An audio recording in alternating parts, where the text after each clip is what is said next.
Welcome, ladies and gentlemen, to Thursday night short track racing here from the Milwaukee Mile. Tonight we're here with the Thursday Night Thunder Challenge Series, and there's $3,500 worth of prize money on the chopping block here tonight for the winners of tonight's race. And this is a combined effort, sprint cars and the Silver Crown cars, both of them here at Milwaukee. We've got a couple of heat races in each. Feature races coming up. But right now, let's take it on up to the booth. Wesley Outland, Michael Neff, and Justin Rose now calling the action for you.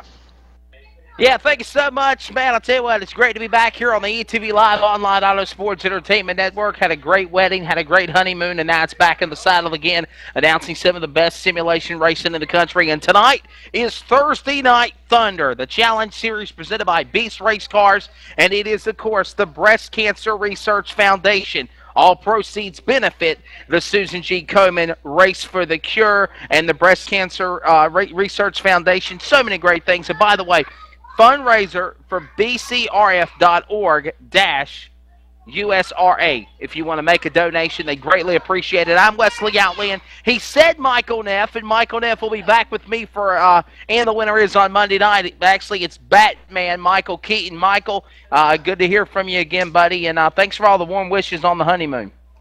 Absolutely, Wes. Good to be here tonight. Good series of events going to take place here tonight. Can't wait to watch these sprint cars light the track up. Also, the Silver Crown's going to put on one heck of a show. And a lot of good guys I've been seeing in the practice and qualifying. This is shaping up to be one of the greatest spectacles of this year in iRacing.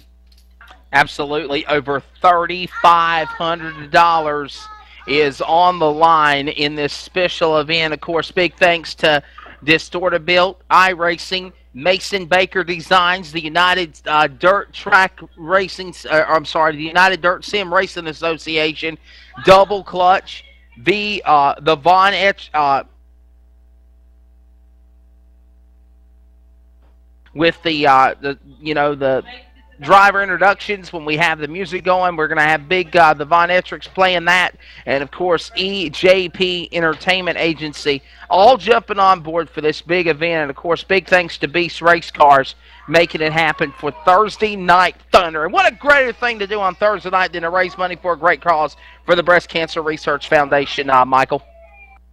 It really is, Wes. And you know, if you're out there and you're wondering, hey, how can I help? How can I pitch in? How can I, you know, do what needs to be done? Hey, go to fundraise for bcrf.org/USRA, and you can get that donation done immediately. These guys would appreciate it, and so will ETV. And like you said, Thursday Night Thunder, Milwaukee, nice track to race at. And it's going to be fun. Again, these sprint cars first up in the heats, and then you got your features, and then we're going to the Silver Crown with the heats and features there as well. So, I mean, this is just a long list of things that it's just a long list of fun.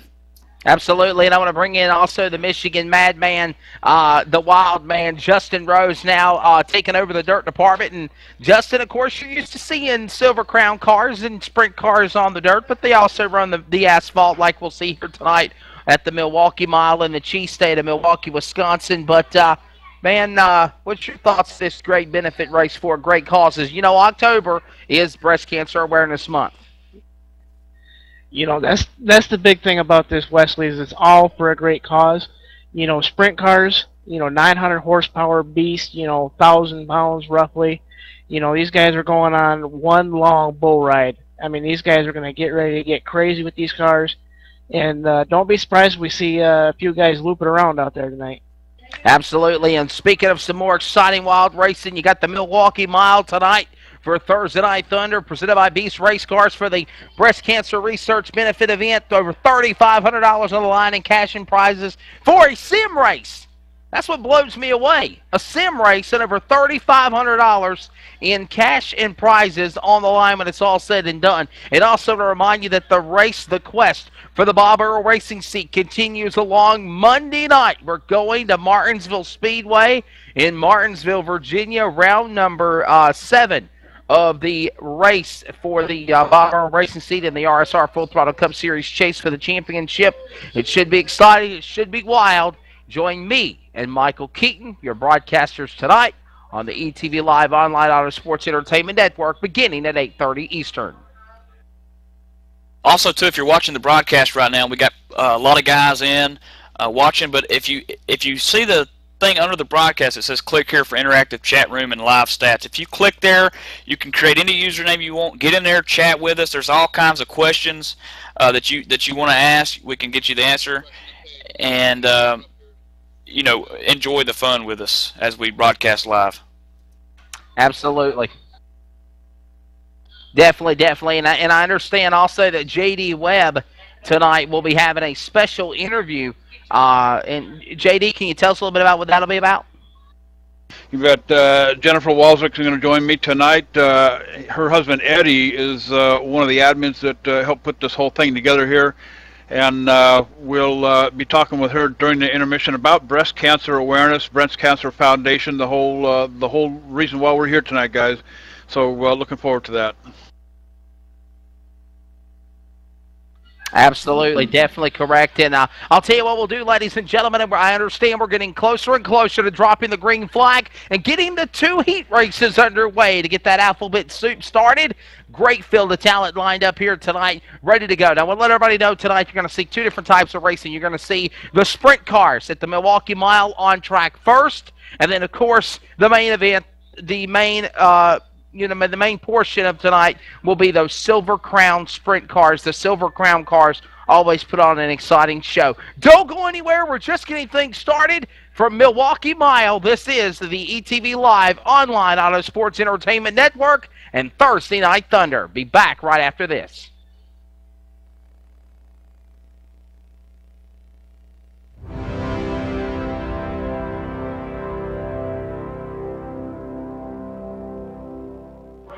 It's time for those most famous words in motorsports.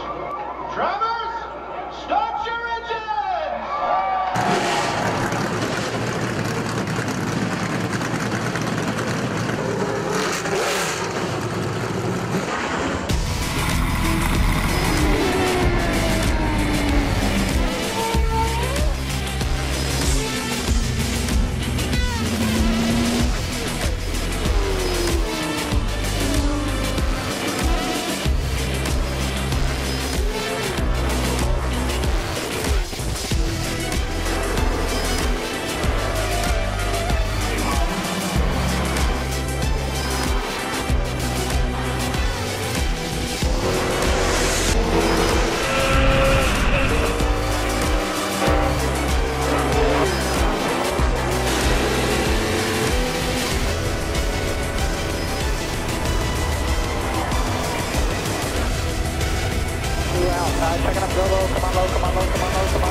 Michael Conti comes up at a corner number 4 in the checkered flag. He wins his first NASCAR iRacing.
Welcome back to Thursday Night Thunder Challenge Series presented by Beast Race Cars.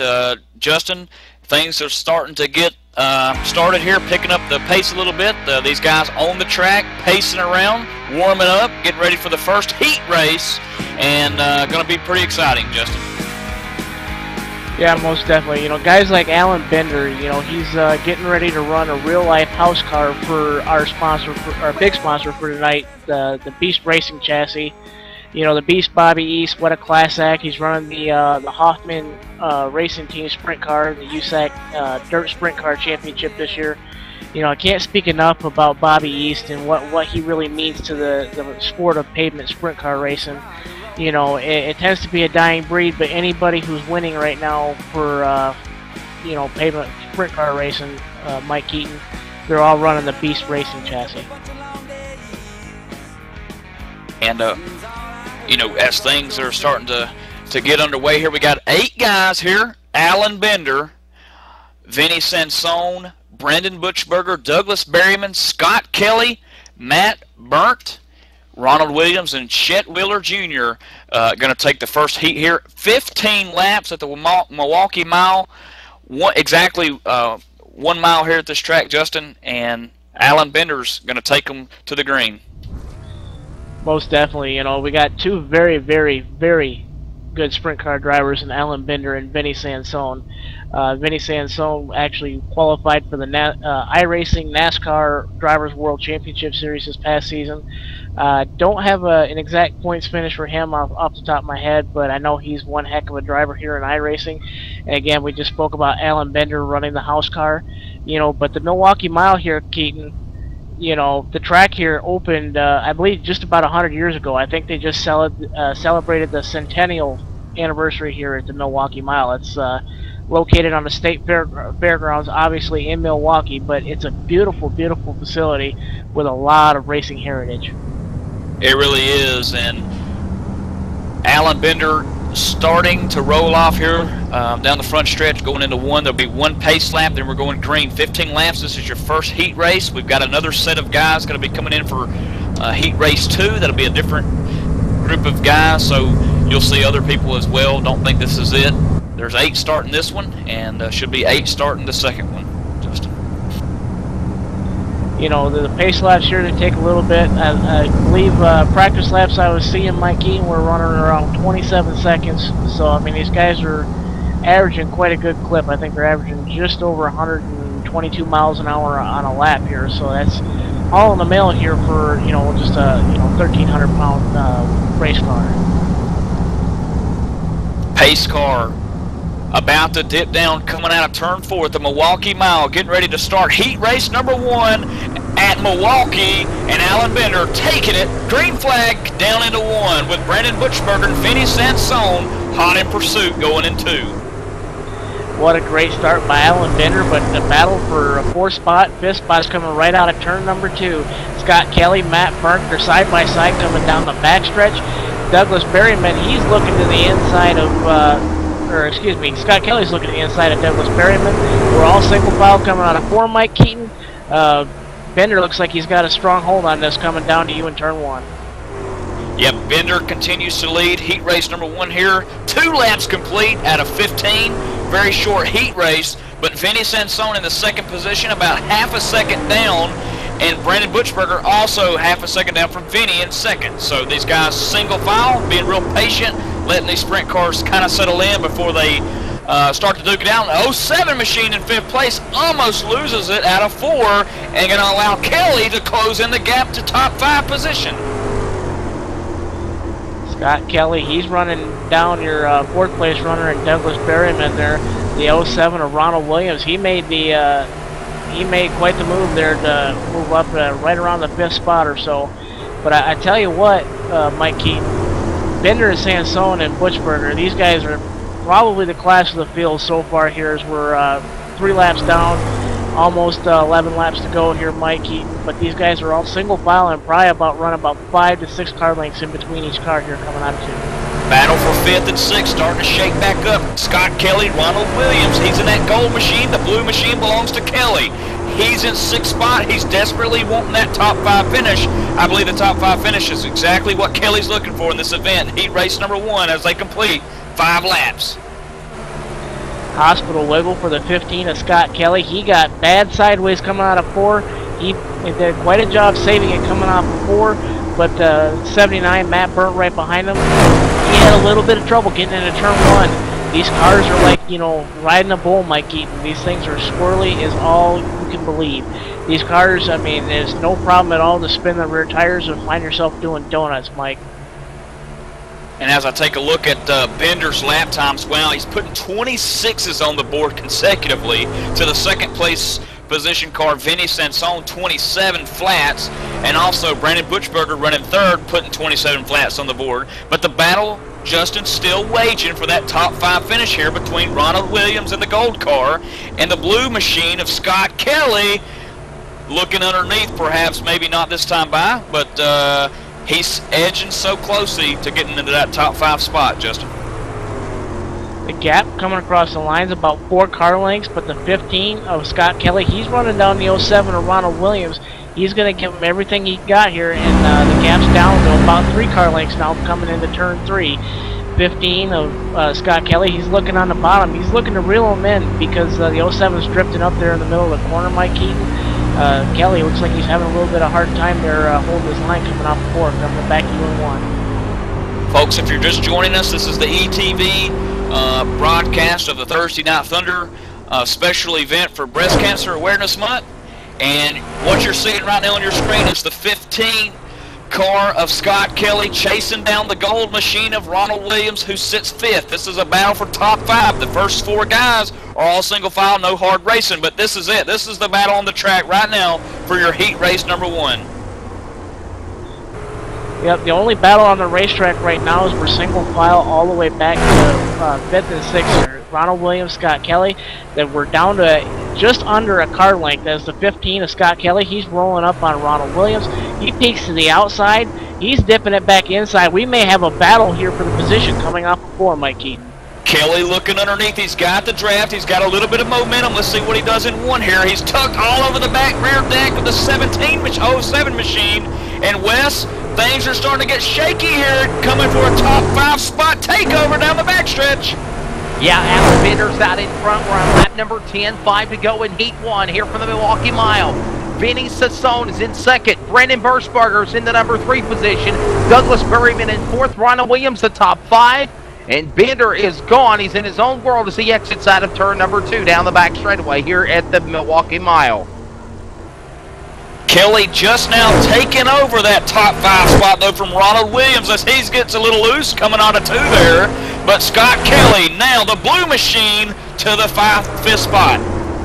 Yeah, it looks like Ronald Williams is under attack from Scott Kelly. Kelly's out in front of him. Williams will pull down to his inside, back to his outside, as they'll come back down the main straightaway. Less than now 3 laps to go. Back to turn 1. Kelly now pulls it to the inside. Williams is right under his deck lid. Still can't reel him in as they exit off 2. Kelly again in the blue machine that you're seeing on your picture screen right now. He solidified the top 5 spot. He started 5th, and then he got passed early on in the race by Ronald Williams, who almost loses it out of 4 there, and in that 6th spot. Justin Rose, and I'll tell you what, buddy, the pink breast cancer number 10 of Alan Bender, in his own world, he's in turn number 3 looking for the white flag here in 2 more laps as he comes back to the flag stand. 2 fingers in the air, Alan Bender. He's the only guy I've seen all night being able to turn 26-second laps here at the Milwaukee Mile. 2 fingers in the air, that's 2 laps to go. Bender puts it right down on the curve there in turns 1 and 2. He gets that smooth drive, guys. That's where he's beating these guys, is out of the corners in these sprint cars. He gets ready to head back down into turn 3. Coming back to you, Wesley. Pulling down out of turn number 4 in his own world, he'll come to the flag stand, and the flagman will throw the white flag in the wind. 1 more lap to go for Alan Bender, driving the breast cancer awareness number 10. 2nd is Vinny Sassone. 3rd is Brendan Burschberger. Nobody breaks out of line. Wait a minute now. Battle for 2nd as it hits up off of 2 on the final lap there. Michael Keaton, call the finish. That's Brandon Butchberger on the back door. Vinny Sansone, he's gotten closer every lap. He's coming in at 3 pretty hard. Looks like he's going to have a run coming out of 4, Wes. I don't know if Brandon can do it, though. He's got the momentum. He's going to finish 3rd. 1, 2, 3, 4 is how they'll start. 1, 2, 3, 4 is how they'll finish, Wes. Well, he tried everything he could to try to make a move there on Vinny Sassone, but Buschberger has to settle for that number 3 spot. Douglas Berryman will go 4th. Scott Kelly 5th, and to round out the field, Ronald Williams, Matt Burnt, and Chet Willer Jr. is the full field rundown of the 8 drivers, and of course Chet Willer unable to start in heat race number 1. And awesome heat races, guys. It looked pretty clean and green. Alan Bender flagged the flag. You know, what more could you ask for with a guy that's going to run the Bobby East house car next year in real life? Alan Bender, the last time I had the privilege of witnessing a Thursday Night Thunder event here on the ETV Live online Auto Sports Entertainment Network, it was all Alan Bender. And, you know, I tell you what, Wesley, these guys certainly know how to handle these cars. Absolutely no incidents of any kind on this racetrack. Absolutely, you're exactly right. No problems whatsoever, and I believe our broadcast partner, Michael Keaton, is trying to get Alan Bender in the broadcast booth with us, and I believe he'll be joining us here in just a moment. And get a word with him. Alan Bender, heat race #1 winner. Congratulations, buddy. Good job at the Milwaukee Mile getting it done. Hey, thank you very much. Man, I'll tell you what, I saw you sporting that pink all over that number 10 sprint car here at the Milwaukee Mile tonight for Thursday Night Thunder, and of course for Breast Cancer Awareness Month for the month of October. Just talk about how special it is to be a part of this special event. Over $3,500 on the line tonight in cash and prizes, and it all goes towards a great cause. It really is special, you know, to get the opportunity to do what we're doing as far as sim racing, the opportunity to go for some of this money, and then take advantage of the opportunity and do something good for others means a lot. Absolutely, no doubt about that. An outstanding performance you put on. Man, how's the race conditions out there on the Milwaukee Mile tonight?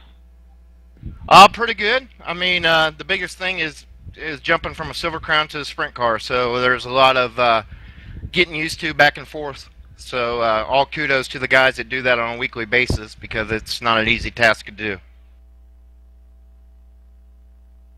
Definitely. Justin Rose, now you got anything for Alan Bender? And of course, Alan, I understand from our racing historian, Justin Rose, now always keeps up on everything going on in the world of racing. And by the way, tune into And the Winner Is every Monday night with me and Mike Neff and Justin Rose now, 6 to 8 Eastern on ETV Live online Auto Sports Entertainment Network. But driving for Bobby East, and I know the Beast of the East, Bobby East, very well from when announcing for the USAC Midgets back in the day, and you're definitely going to be driving for Bobby East next year. How exciting is that going to be? Oh, it's outstanding. To get picked for that opportunity and to get the privilege to drive that car every week here on the sim is just it's too much to say. I mean, it's been a blast. Everything that's been going on with this new season has been a blast. The guys at Von Erichs, Distorted Motorsports, just everybody. It's been really good to me. Absolutely. Congratulations again on winning Heat 1. That's Alan Bender. And now Justin Rose now is going to get a word with the third place man, Brandon Bushberger. He tried everything he could to get by Mr. Sassone, but when it was all said and done, he had to settle for third. Standing by here with your third place finisher, Brandon Bushberger. Brandon, you put quite a move on Vinny Sansone, but it looked like you just ran out of time. Tell us how hard that was to run him down. He got a good jump on me in the start, and then just kind of clicked off some consistent laps, and I caught him last couple laps, but I didn't have enough time to make a move, just ran out of laps. I mean, Alan just checked out on us, too. He's quick tonight. I mean, it's going to be hard to beat him tonight.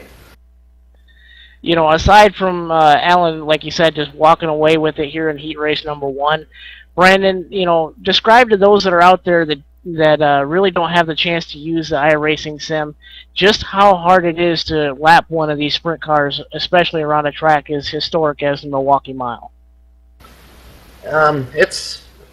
Milwaukee's especially tough because in the middle of the corner the car wants to snap out from under you and you don't know when you can really go full throttle or not, and most of the time I'm not even full throttle till I get completely off the corner on the straightaway. Even then I'm still getting a little loose, and it's a fine line between going too far and not too far, and you really can't tell from one lap to another because it all depends on your entrance into the corner. If you take it a little bit higher, take it a little bit lower, and there's a little on the apron you can hit the bump, and it disturbs your car a little bit, and you don't know how bad it's going to react when you hit it. You know, I'm just absolutely amazed at your guys' ability to lap one of these sprint cars. You know, I have the iRacing service myself. I actually find it's actually quite hard to lap these sprint cars. I mean, I have quite the trouble with it, and you guys make it look easy. But Brandon, You know, what's it really going to take to nail the setup for this feature coming up here? You really got to hug the bottom coming in the corner, and you got to make sure it does not get tight in the middle, and that you can get in the gas coming off the corner to get a good run on the straightaway. That's how you're going to pass here. You're not going to pass getting in the corner. You're going to pass them from center off, and it's such a long straightaway. That's your only opportunity to really pass people, is getting a good jump on in the middle of the corner off. And then that heat race, man, I was tired after about 50. That seemed like 50 laps. You're really working it in these cars. Hey, Brandon, throw out your sponsors and give a shout-out to your buddies here on ATV Live. Unsponsored, blank. I'd like to thank the guys over at Last Row Motorsports, PJ Sturgis and Vinny Sanso, for helping me out with the setup tonight. Well, that was your third-place finisher in heat race number 1, Brandon Buchberger. And we're going to take this opportunity, folks. We're going to send it to commercial. We'll be right back here on the ATV Live online Auto Sports Entertainment Network.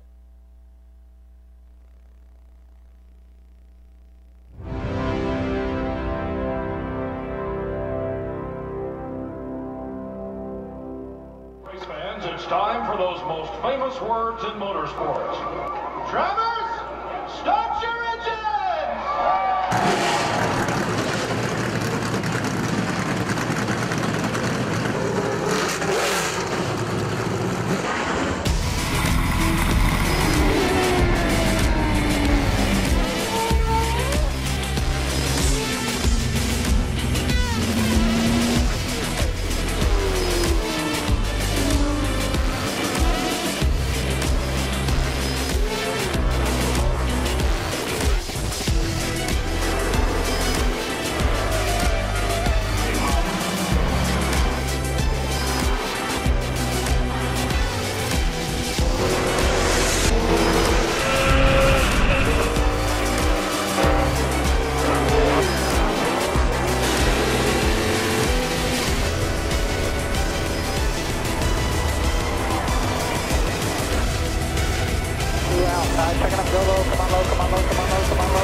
Michael Conti comes up at a corner number 4, and the checkered flag, he wins his first NASCAR iRacing.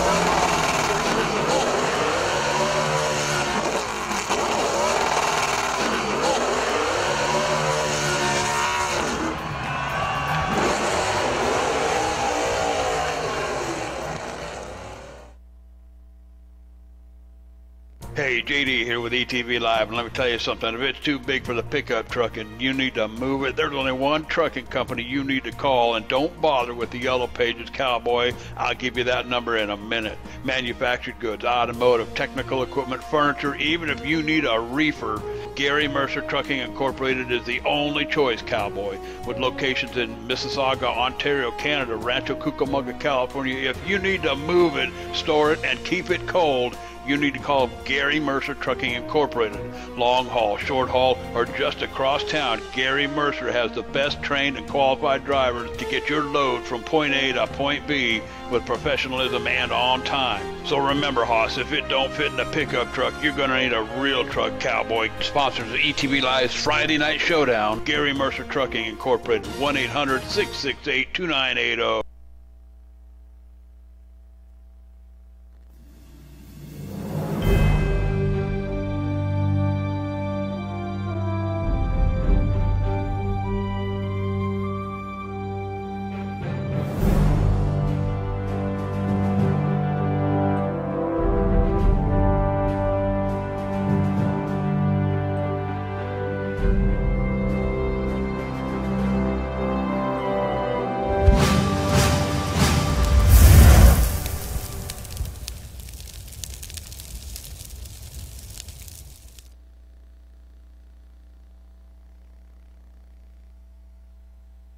Welcome back to a special ETV Live Online Auto Sports Entertainment Network broadcast of Thursday Night Thunder, featuring the Sprint cars and the Silver Crown cars here tonight from the Milwaukee Mile.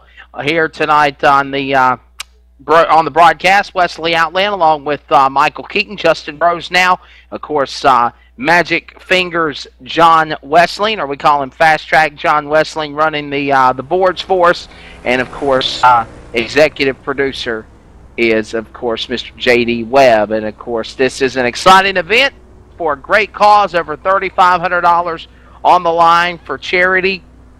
Drivers from all over Pennsylvania, the Midwest, Ohio, New England, New York, California, the Carolinas, all a part of this big event here tonight on the ETV Live Online Auto Sports Entertainment Network. And by the way, tune in to And the Winner Is Motorsports Show, a broadcast of ETV Live every Monday night, 6 p.m. Eastern. Of course, it's been off the last couple of weeks, but we will be back on the air for the October 29th edition this upcoming Monday night. Join me, Mike Neff, Justin Rhodes now for the exciting, fast 2 hours of racing commentary with everybody from NASCAR, UARA stars, the Past South, drag racing, dirt, asphalt, the World of Outlaws, Lucas Oil, you name it, we have it on there. And, of course, that is every Monday from 6 to 8 Eastern. Replay every Friday from 1 to 3 Eastern on the, of course, 6 networks of ETV Live, eplay.net, HD Radio Network, iTunes Radio, TuneIn Radio, Windows Media Guide. And, of course, we appreciate everybody for tuning into that program. But a little bit out of the saddle for the last couple of weeks, but we'll be back at it again next Monday night at 6 o'clock. Well, I'll tell you what, guys, it's been an exciting event so far, and we're getting ready to go after these warm-up sessions for heat race number 2. Michael? Absolutely, and if you're watching the broadcast right now, what you're seeing on your screen is a warm-up session. These guys taking a few laps to get warmed up before they actually start heat race number 2. And also, click here for interactive chat room and live stats. Right up under the video that you see on your screen right now. Click that. Create a username. You don't have to have a password. Come in, talk to us, ask us a question. We'll get it answered. And 2, again, guys, this is sponsored by an awesome event, presented by Beast Race Cars with the Breast Cancer Research Foundation. And you can help fundraise for bcrf.org-USRA. That's /USRA. Fundraise for bcrf.org. Again, any amount that you donate would be greatly appreciated. These guys, JD, are looking forward to this great event. I'll tell you what, here coming up during the halftime between the Sprint Cars and the Silver Crown, we're going to have the pleasure of speaking with Eddie's maybe second half, better half, I don't know how you want to call it, but Jennifer will be along with us here a little bit. We're going to be talking about breast cancer, how it affects people, not just women, men too. Can get breast cancer, but I'll tell you what, I'll make it real easy for you. If you want to donate, please donate. There's a link on the top of the etv-eplay.net website right underneath Thursday Night Thunder Challenge Series logo right there at the top of the player page. It'll take you to a second page. You won't lose your place. You don't have to push the back button or nothing like that. Another page will open up, and please donate what you can, $1, $2, $100, $10,000 if you got the spare change, but everything helps here. So I'll tell you what, it's a great thing, a good event here tonight. Lots of fun. Sprint cars, the Silver Crown. Wait till you see the Silver Crown cars, Cowboy. I'll tell you what, you talk about something that'll get around Milwaukee mile lickety-split. They're coming up here pretty soon. So let's take it back over to Wesley Outland and Michael Keaton. Justin Rose now calling the action for you tonight here at Milwaukee. Yeah, by the way, thank you so much, J.D. Webb. Of course, he's our host and executive producer, J.D. Webb, there, keeping everything going along and reminding you about the special interview with Jennifer Walczek coming up at the half of the conclusion of our first race. And I want to remind you also that not only is October Breast Cancer Awareness Month, it is also colon cancer month. And, of course, colon cancer affects a lot of men more than does women. But definitely, breast cancer awareness gets a lot more of the honor and a lot of the more national attention than the colon cancer program does. But I want to remind everybody, if you are a man 30 or older, go get your colon checked to prevent colon cancer. Ladies as well, because it can happen to women, just like J.D. Webb said. Breast cancer can happen to a man also. So go get your colon checked and also get your breast checked. So you don't have to have any things like that happen with breast cancer. Getting ready for heat race number 2 for a great cause on this Thursday Night Thunder. Let's go to the starting lineup. Michael Keaton, row number 1, 57, P.J. Styrigus. It is outside the 97. That's going to be Robert Hackle. And a 3 machine in third spot belonging to Michael Clement and Leela Wilson on the outside of him. Oh, we got a lady in the field making up row number 3. Eddie Walsh check to the number 70. He'll start 5th. Joshua Jewell will start 6th outside row 3.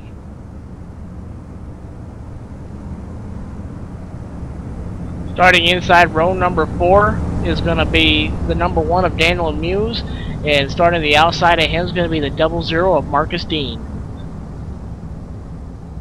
And in the rest of the lineup, Joshua Jewell in the 43. We do apologize. I believe Layla Wilson is a man, not a woman. I do apologize for that, but Layla sounds like a lady's name. If you listen to that song by Eric Clapton, my apologies for that if we did call you a woman by accident.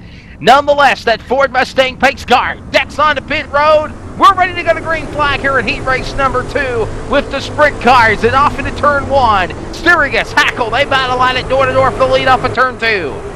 Sturgis in that red machine in the silver and blue belonging to the 97 of Robert Hackle, who gets into the law off 2 just a little bit in this heat race number 2. Oh, they're going to gather it in just a little bit. The top 5 cars, keep them single file. Sturgis holds on to that line. Hackle in 2, Clement 3, Wilson's 4, and 5th is Walshcheck. Walshcheck now tries to make a move on the inside of Wilson. Now he'll fan back out single file. They'll all go single file back into turn 1.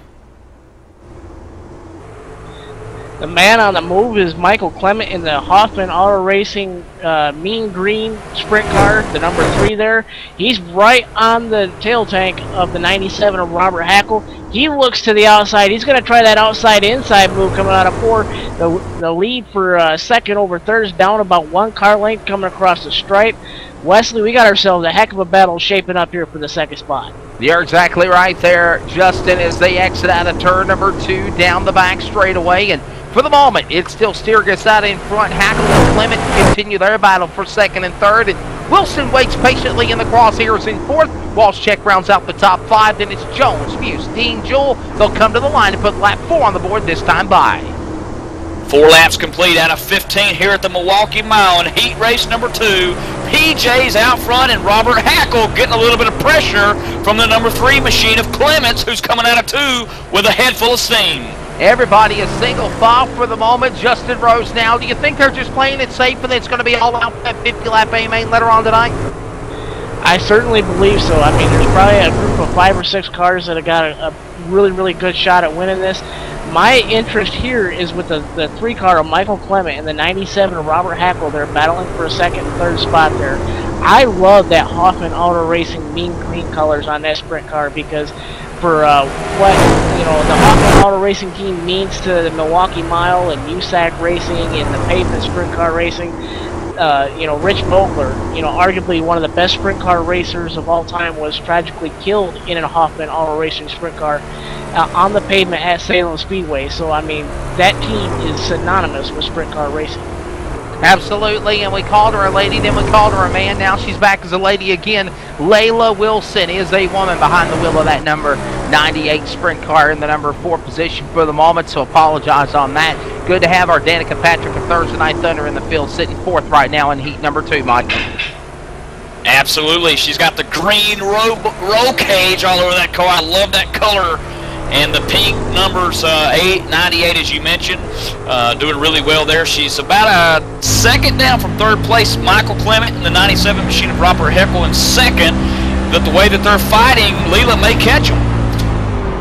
Yeah, definitely correct on that. And of course, Layla Wilson trying to close in all she can on Clement. If you look on the blimp view, high above the racetrack, the Goodyear Stars and Stripes blimp, go with the Freedom of Goodyear.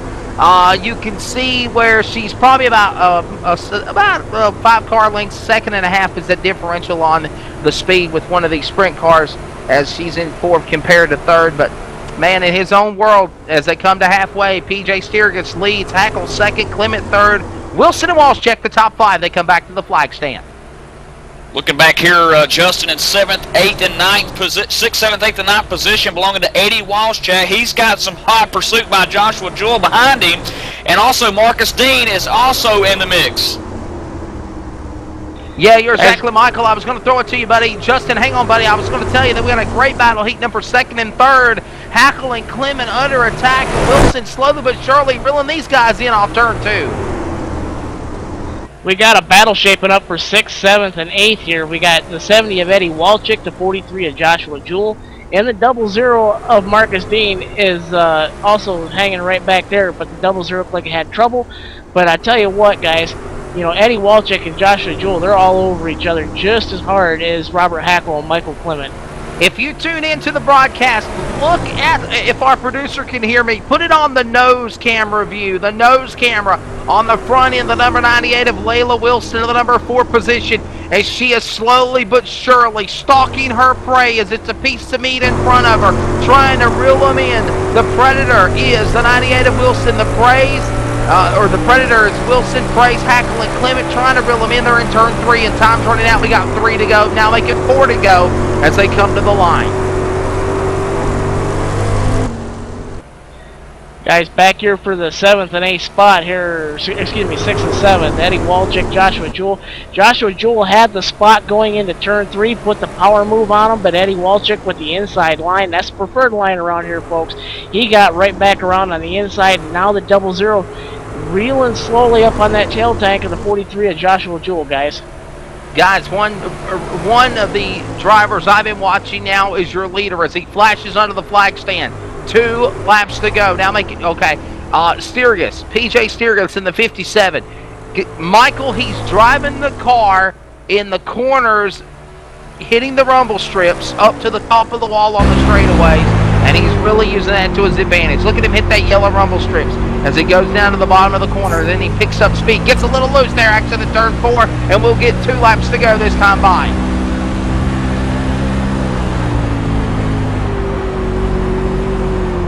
Two laps to go, as Wes mentioned, but Michael Clements and the 97 machine, that blue and silver for 2nd and 3rd.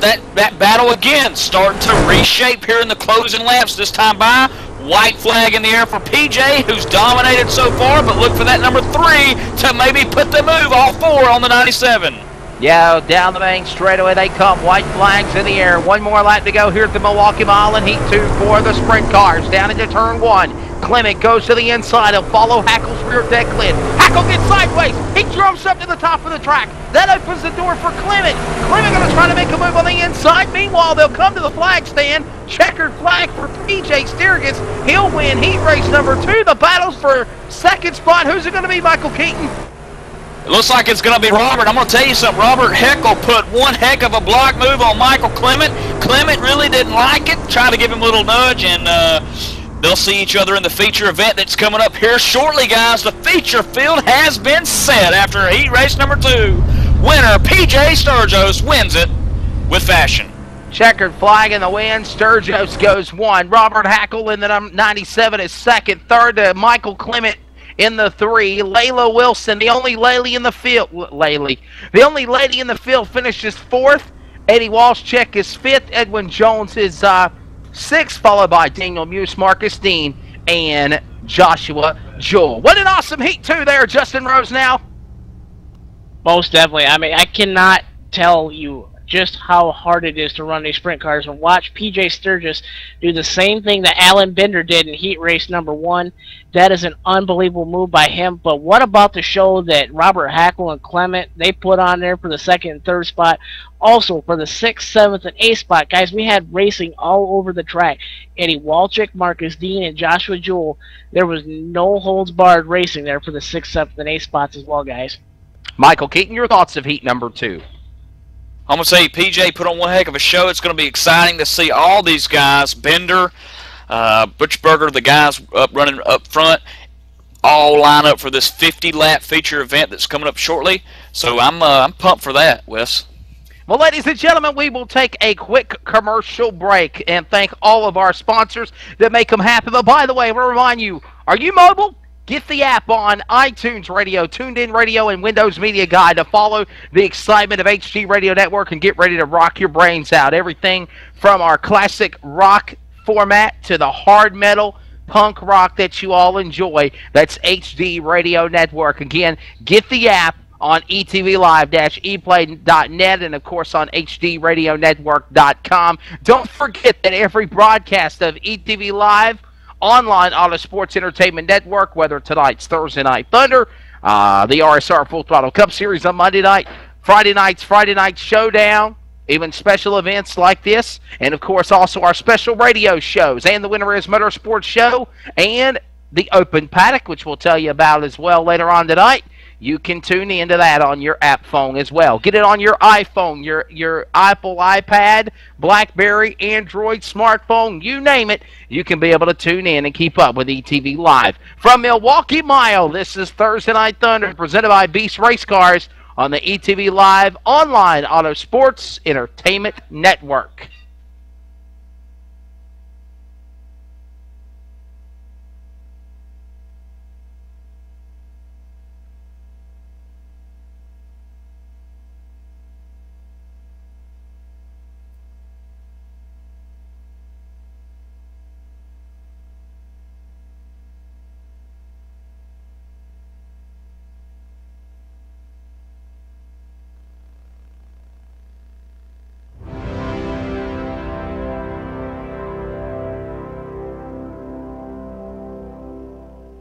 It's time for those most famous words in motorsports.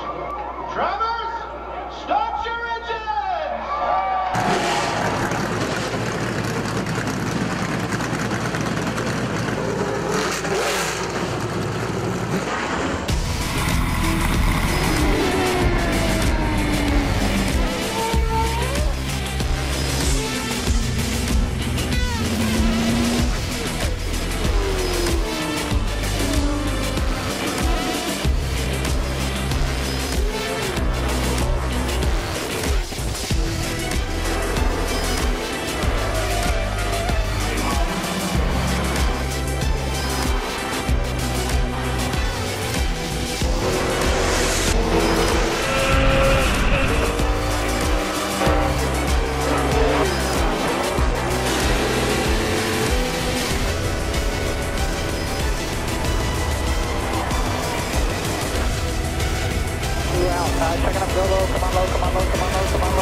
Michael Conti comes up at a corner number 4 in the checkered flag. He wins his first NASCAR iRacing.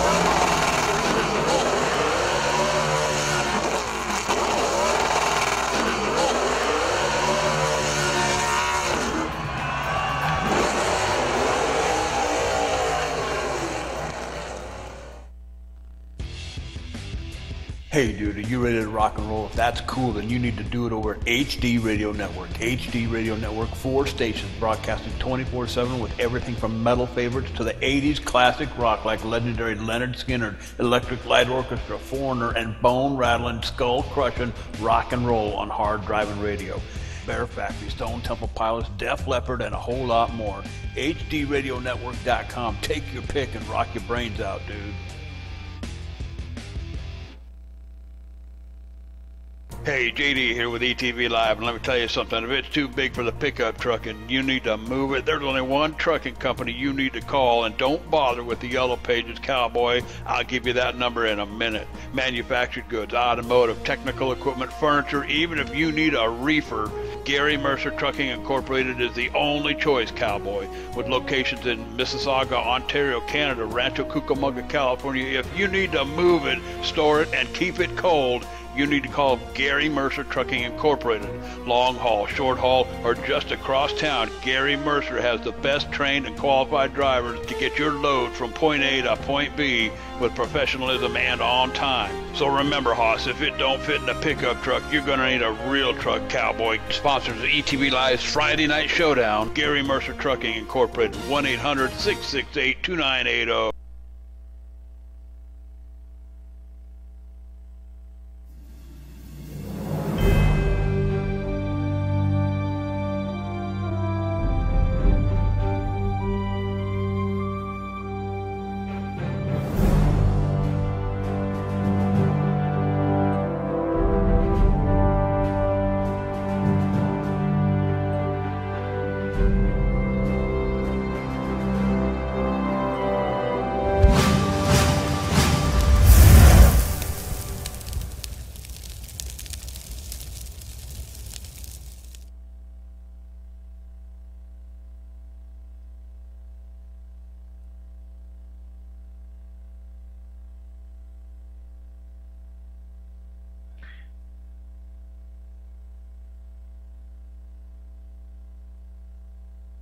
Welcome back, folks, here to the Milwaukee Mile.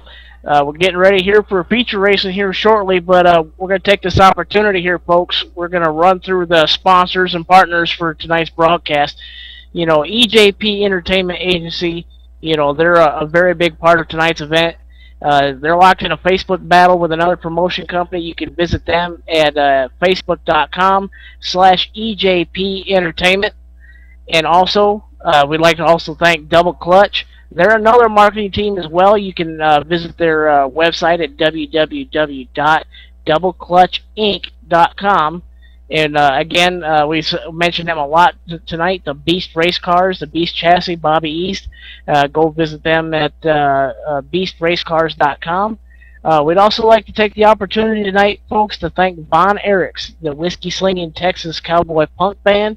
You know, they've donated a good chunk of tonight's purse. We're also going to be hosting their music tonight here for the feature races here. And another one that's close to me, Wesley, and Mike, UDSRA, United Dirt Sim Racing Association, Thomas Ashley Johnson, those two, husband-wife team, they put on one of the best dirt sprint car leagues I've had the pleasure of running in myself. They also have very good close racing there. You can visit them at www.udsra.net. And I do want to apologize for the Von Erichs. I forgot to mention their website. It's www.vonerichs.com. Go ahead and give them a look up there on the interwebs here. Got a couple more sponsors here to thank, guys. Here we got Vinny Sansone's Ironman Challenge. Vinny Sansone, one of tonight's competitors. He promoted the USAC Challenge with his own money there to promote the Sprint Car Silver Crown Championships. And now he's stepped up and sponsored tonight's Ironman Award. And last but not least, guys, Mason Baker Designs. They do a lot as far as website design, website hosting. They can do anything to fit your budget and cover your needs. Go ahead and look them up. They're at www.masonbakerdesigns.com. And a big thanks to all of them. Of course, the most important of all is for the Breast Cancer Research Foundation, and their quest to help out in finding a cure for this deadly disease that is affecting women all over the country. And again, as I said, do your part. And if you want to make a donation, it's greatly appreciated. We greatly appreciate it very much. I understand we're getting closer and closer to race time, as it will be a 50-lap A-main for the sprint cars. And the one I can't wait to see, them Silver Crown cars, man. They're going to be awesome to watch, Michael Keaton. Yeah, they will, Wes. These Silver Crown cars, you're talking about fast. And what a track to race at, Milwaukee Mile for this event with the Silver Crown. And also, too, Wes, this feature that's coming up, man. Both of these guys, or both sets of drivers that race in the heats, are now going to be able to race with each other. So, talking about Bender going up head-to-head against some of the other guys like Sansone, Butchberger. And the heats were kind of quiet, Michael. They were actually kind of quiet, laid back. We didn't have a lot of wrecking or cautions and things of that such. But now you got all of them all on the track together. It should be interesting. And it will. And two, I believe that the heat race winners are receiving a prize of some sort of cash value. So they really didn't let it all hang out. I understand $150 for the first place winner for each heat. So congrats to those guys. PJ, heat race winner number 2, and heat race winner number 1, Alan Bender. So those guys probably pretty pumped going up into this feature, knowing that they can.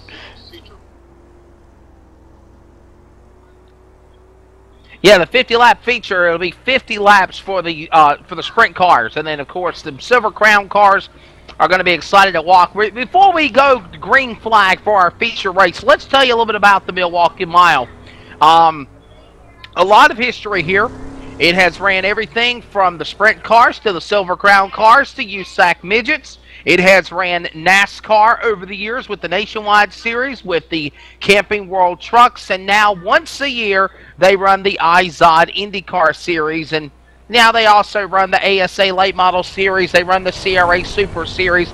The track does not have as much luster and fame as it used to be, but guys, back in the early 90s, it used to be a track you want to win at. And even tonight, well, Justin. Yeah, I was going to say, sorry to cut in on you, Mike Eaton, but, you know, I just absolutely love this historical track. I mean, 1905 is when this was open, so, guys, this track's been open for over 100 years, and I certainly agree with what you said, Wesley. It doesn't have the luster it once did, but, you know, for the events that they do have, it's always a highlight of the year on anybody's schedule to be able to race, and it's always a career highlight when you can win at such a historical track like Milwaukee. Absolutely, and speaking of open-wheel cars and Indy cars and sprint cars and all that good stuff, I want to remind you to join my good buddy Sean Peach and Company every Tuesday night at 9:30 Eastern for the Open Paddock. Everything in the world of open-wheel cars, and mostly Indy cars, the Mazda Road to Indy, all of the great stuff for the Eyes on IndyCar series. Of course, Brian Hunter-Ray, the champion of 2012 for the IndyCar Tour, and of course, not even though the season's over, just like in the winter is, Justin, even though the race season's done, there's still plenty of things to talk about. There's even races during the winter months as well. It's like I tell people, they say, are you ready for the off season? What off season? You get a couple of weeks off for the holidays and you're back in the grind again with the Chili Bowl, the Ice Bowl, the Snowball Derby. You name it, those things get fired up, and we'll be covering that for you. And the winter is, and of course, for everything open wheel IndyCar talk, tune in to Sean Peachin at 9:30 for the Open Paddock. And remember, if you can't hear it live on Tuesday night, it replays every Wednesday from 1 to 3 on ETV Live Online Auto Sports Entertainment Network. One event, folks, I'd like to bring up, coming up on Friday and Saturday, November 9th and 10th, is going to be the Dirt Late Model 2 Diamond Nationals. It's a sim using the R-Factor simulation there. Dirt Late Models are going to be running a brand new track at the virtual replica of Lucas Oil Speedway in Wheatland, Missouri. We're going to be running heats and qualifying races on night number 1. That'd be November 9th. And the night everybody should tune in for is November 10th. We're going to have all the features and racing, and they're expecting upwards of 200 cars for this event. Don't miss on it. It's going to be November 9th and 10th, and you can catch that here on ETV Live. And JD Webb, I want to throw you in here as we're still doing hot laps, so this is the scuff session, so to speak, where they're able to shake their cars down before the 50-lap A-main here tonight, part of the Thursday Night Thunder double main event program. But we done a dirt race a couple of months ago for great benefit, and we done the Dream 100, the Dirt Late Model Dream, had over 200 cars show up, and man, what an exciting 2 days it was for ETV Live Online Auto Sports. You bet. I think that was with Tim Bennett's group, Yes, sir. Dirt Late Model Sim, as I understand. And you're absolutely right, Wesley. I believe it was you and Brett Wheeler and Tyler Burnett calling the action from the booth that night. And what a house full, Cowboy. I'll tell you what a fantastic night. Raised a ton of money. I don't recall the benefit that we were running for, but I'll tell you, it was a lot of fun. And you're absolutely right. 200 cars, over 200 cars qualifying for that night's event.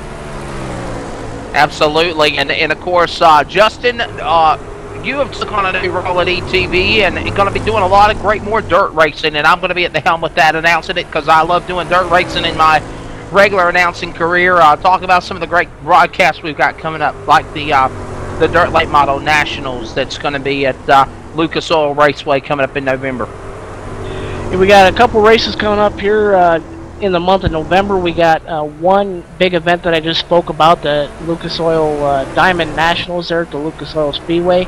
And then a week following, I believe it's November 14th and 15th, we have coverage of the World Finals from the dirt track at Charlotte. We're going to have big block modifieds, dirt late models, and wing 410 sprint cars running a couple days there at the dirt track at Charlotte. You do not want to miss that event. I mean, we're talking upwards of 200 to 300 entries for all 3 divisions total. It's going to be a very, very big event there, and an event, Wesley, that's actually grown over the years in real life and in the sim world. Coming up in December, we're going to be doing a weekly Sunday night dirt late model series. John Kennedy, he was the guy. His group, Maxed Out Motorsports. We did their Victory Junction Gang Camp 100 lap late model benefit race to benefit the Victory Junction Gang Camp there, and that was a very successful race. About 75 to 80 cars showed up on short notice for such a wonderful cause, and they actually ran cartoon schemes to basically help promote the cause that is the Victory Junction Gang Camp, Wesley. Oh yeah, you're absolutely correct on that, Michael Keaton. I'll tell you what, buddy, we're getting closer and closer to race time here, man. Absolutely, and if you're watching the warm-up session right now on etv-eplay.net, you can look at the top under Thursday Night Thunder Challenge Series Breast Cancer Research donation link. Click that for us and donate to these guys racing for a cure. You can help with this research foundation. Also, too, underneath that, you'll see click here for interactive chat room and live stats. Click that, join the chat. We've already got a bunch of guys in there talking it up. Some of them talking a little bit of smack here for the feature event. And, of course, if you got any questions, we can answer them. So we got guys in there that work for ETV that'd be proud and honored to answer your questions and tell you how you can find out more information about tonight's sponsors, how to donate for the Breast Cancer Research Foundation, and other sorts of things that we've got planned for tonight's event. And I'll tell you what, mark it on your calendar. Speaking of next weekend, Halloween weekend, Tuesday night, October 30th. Get ready for a spooktacular debut of a new exciting program on the ETV Live online auto sports entertainment network in conjunction with NASCAR. The NASCAR iRacing Pro Series has landed home at ETV Live. JD Webb, tell everybody about it, buddy. I know we're all excited to be a part of this history-making event, finally breaking ground with the NASCAR banner. You bet. It was actually second place finisher Michael Conti in the DWC series, along with associate producer here at ETV Live, Dakota Ehrman, inked a deal here a couple of weeks ago with iRacing, exclusive rights to broadcast the Pro Series here starting October 30th. You do not want to miss this action, Cowboy. I'll tell you what, these are the guys, top 25 for a shot at the DWC. That's the big guys. That's the $15,000 check at the end of the series. So you don't want to miss that one starting October 30th. Right here on ETV Live. That is a $15,000 check at the end of the year. How cool is that?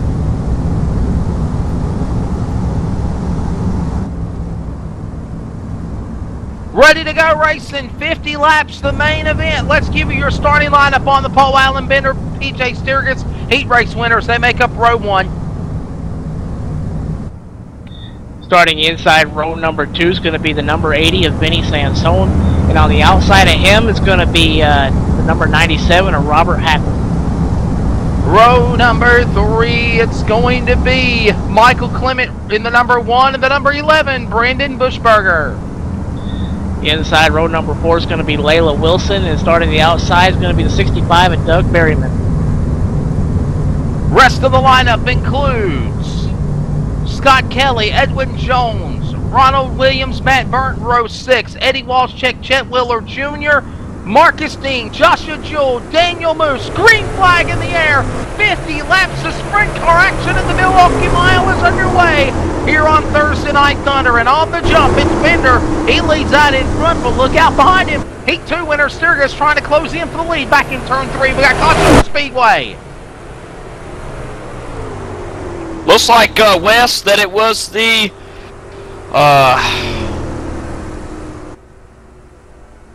65 machine.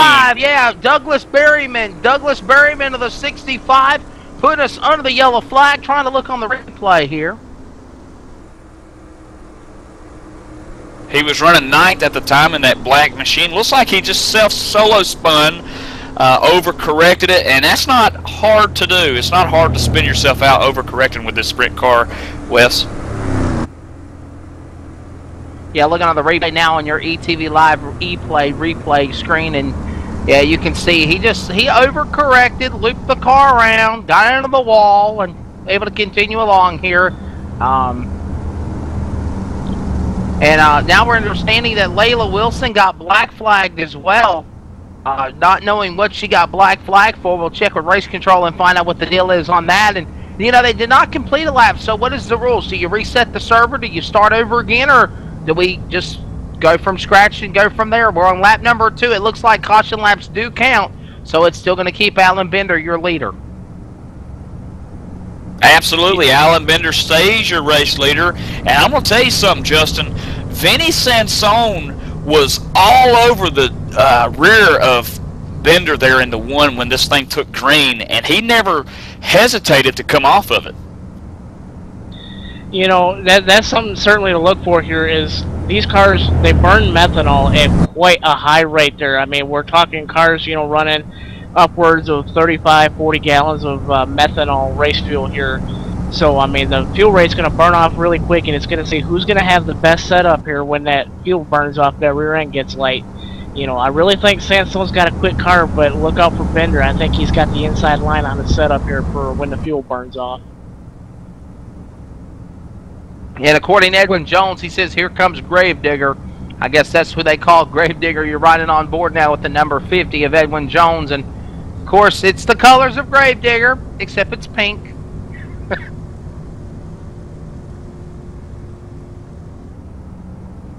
You know, one thing I want to point out to you guys here is that PJ Sturgis did not get a really good jump there on that start and allowed Vinny Sansone and Alan Bender to get by him on the inside there. But don't count out PJ. He's got a very, very strong car. He's the only other car I've seen tonight been able to run consistent 26-second laps there in heat race conditions there. I really, really wonder if he has what it takes to get around Alan Bender, though. Absolutely, and of course, the Von Ettricks, our opening race theme music, and appreciate them. And you can see riding on board with the number 9 of Chet Wheeler Jr.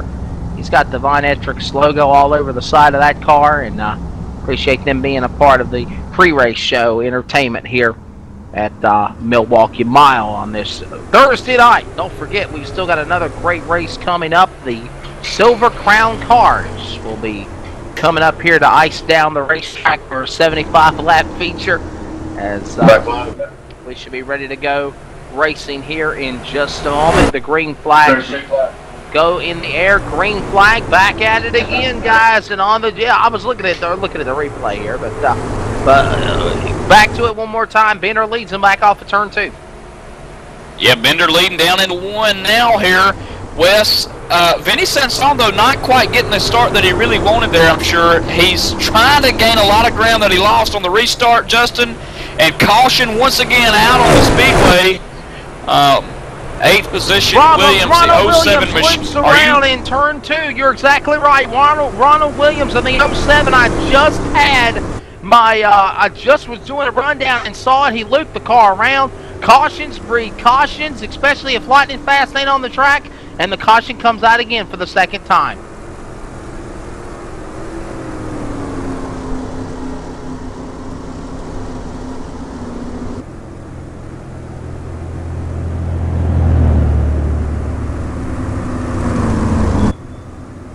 You know, only getting a couple laps underway here in the 50-lap feature race here. We've spent most of them here in the early going under caution. Alan Bender, he's still out front. Vinny Sansone in the 80 car, he's 2nd. PJ Sturgis had a little trouble on that restart there. He got back into the 3rd spot, getting around the 97 of Robert Hackle. Robert, he's in 4th. Brandon Bushberger, he finished 3rd in heat race number 1. He rounds out your top 5. The number 1, the Hoffman Auto Racing team colors there, the main green sprint car there, that's Michael Clement. He's in the 1. He's in the 6th spot. Layla Wilson, the field's only lady, she's in the 7th spot. Right behind her is going to be the 15 of Scott Kelly. 79, Matt Burnt, he runs 9th. And rounding out your top 10 guys is going to be the number 50 of Edwin Jones. 11th is Chet Wheeler Jr. in the number 9. And then it's going to be Joshua Jewell in the 43. Marcus Dean in the 00, currently 13th, and it's the number 2 of Daniel Muse. 14th, Eddie Walshcheck is 15th. Ronald Williams, who just brought us the caution flag, 2nd time in the 07, is 16th. And then, of course, Douglas Berryman, who brought out the original caution at the start of the race, is 4 laps down. Yeah, and you mentioned Berryman there, Wes. He actually has taken that machine behind the garage. He's done. He's Too much damage to that machine. And also Ronald Williams, that gold machine, who raced really hard in the second heat race, is also on pit road with a lot of damage. That car not tracking right, so he may be done for the night as well, going a lap down here on pit road, the 07 machine of Ronald Williams. And you know what gets me, guys, is no cautions in any of the heat races. We're on lap number 9, more laps under caution than green, and it's been 2 caution flags so far in the A-main. Well, this is it. This is it, Justin. I mean, Wes, this is the feature. I mean, 50 laps. If you want that $150 to the prize winner here, you got to go up front. You got to go after it. 50 laps is real short here at the Milwaukee Mile, Justin. You know, and that really adds to the setup factor here, guys. The fuel may not burn off as much here because we spent more time under caution than we've had under green flag racing conditions. As I believe the pace car is going to duck off here, guys. We're going to go back to green. I'll finish my thoughts here in just a moment. That's exactly right. Pace car ducks onto pit road. Green flag back in the air, and Bender gets a great jump over Sassone. Sturgis, Hackle, Buschberger. Now they're sliding and dicing with one another as they exit out of turn 2. Robert Hackle putting that machine on the apex there, trying to get up under the number 57 machine of P.J. Sturgis, though, Justin. You know, I think P.J. Sturgis has a what they call a taller rear gear. I think he can't quite get up to speed right away. And I think the biggest key here is we're finishing lap number 10, so we got 10 down, 40 to go, is I think Vinny Sansone and P.J. Sturgis, if they can hang on to their cars and stay close to Alan Bender on the restart, they're going to have to almost jump that restart to have a good chance at getting around it. Oh, there's nothing like a Thursday night Thunder here for a great cause as the field comes down to the main straightaway, this time by it's your leader, Alan Bender, out in front. He exits off of turn 2, down the back straightaway. He's got a great lead over Vinny Sassone in second, P.J. Sturgis in third, Robert Hackle fourth, Brandon Buschberger in top 5. In honor of all those that are fighting breast cancer and those that we have lost, this lap is in memory.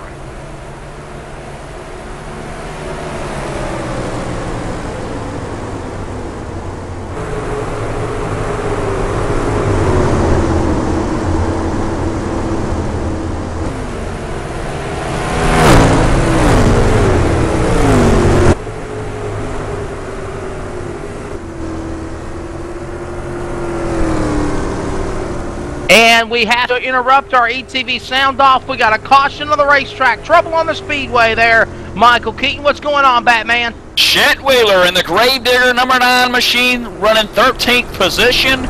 Takes himself out. Again, overcorrecting, coming out of 4. Comes and hits the inside wall real hard, and he's pulled that machine off the racetrack. Chet Wheeler Jr. damage to the number 9. Tough break for the man driving the Von Etrix number 9 entry. Had that slashed and decaled all over the sprint car, and now puts us under caution flag number 3. We are on lap number 14. Man, I'll tell you what, Justin, get a couple of laps going and the yellow flag flies again. That may be the name of the game with all the money on the line. I mean, guys are going to do whatever they got to do to get what they think is the fair share of the money. But just before that caution came out, we actually had a pass for the second position there. P.J. Sturgis moved up from the 3rd spot, got around Vinny Sansone, and he's in the 2nd spot, right behind Alan Bender. Those two, I believe, have the fastest cars on the racetrack here up to that point of the race. But there was one heck of a battle, guys, I want to point out just, before we went caution. The 4th, 5th, and 6th spots, the 97 Robert Hackle, 11 Brandon Buschberger, and the 1 of Michael Clement. Those guys were sitting there nose to tail, racing and looking to the outside of each other, possibly looking to go 3 wide at one point there. And those guys may do some more slicing and dicing here when we go back green. And of course, on the racetrack, we now go to our race control and driver spotlight. Alan Bender. Bender, you're out in front, man. Got a great run going for you. You've led the way so far, but it's been caution field. Yeah, it has. Car feels pretty good. Just need to get in a rhythm and get going here. Go ahead, Michael King. Alan, this is Mike Heat up in the booth. Also, heat race number 1, you put down about 15 consecutive 26 lap times in this race. Hard to get it going. I understand, of course, the caution field race, but so far only 2 laps with 26s on the boards, the rest 27s and 28s and 29s, Alan. So anything that you've done different to that setup for the feature? No, it should be all right. It's just a matter of getting in a rhythm here and getting some consecutive laps to get the heat in the tires and just go at it. Definitely, man. How was the heat race being from you winning heat 1 and now being on the racetrack with all the competitors now in the main event? Well, anytime you got PJ and Vinny behind you, you always got something to think about. So, not thinking much about the track, just thinking about hitting my marks and doing what I need to do to stay out in front of these guys. And last but not least, I believe the pace car is going to stay out here at least one more lap. We'll let you get your head back in the game, but talk about how great the event this is. Over $3,500 in cash and prizes on the line for this great Thursday Night Thunder event for Breast Cancer Research Foundation. It's outstanding. You know, it's just, I'm blessed to be part of it. So looking forward to the next race too, and we'll talk to you guys soon, I hope. 10-4, that's Alan Bender. The pace car lights are off on that Ford Mustang pace car, and we'll be ready to come back for the green flag this time by. And yes, they will be single file. Of course, want to remind you again, Martinsville Speedway coming up on Monday night, 9:30, the RSR Full Throttle Cup Series. Race to the championship for that Bob Earl Racing seat valued at $349. Man, right now, Huffman looks like he's about to seal the deal on that. And we'll have to see what goes on at Martinsville. Yeah, he's got a large Eddie Williams in the hunt for that one as well, too. Jewett West in second.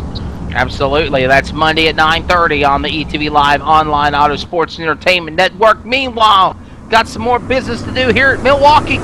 At the mile, pace cars in, green flag back in the air, and away we go. And what a restart for the 57 machine. He's the red one on your screen with black framework all around. He's all over the back door of your race leader, Alan Bender, who we just talked to on race control.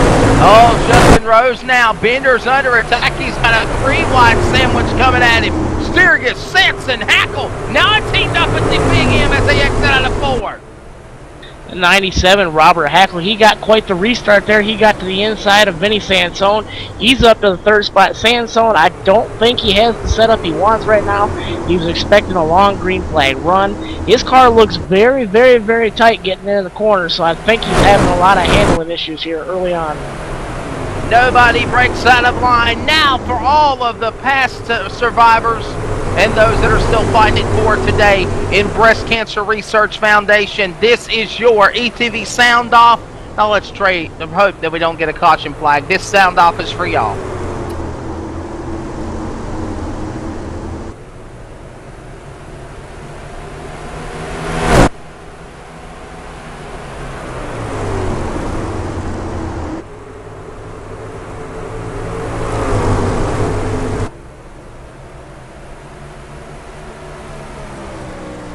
And that is again for all of the survivors of breast cancer and those that we have lost to that dreadful disease.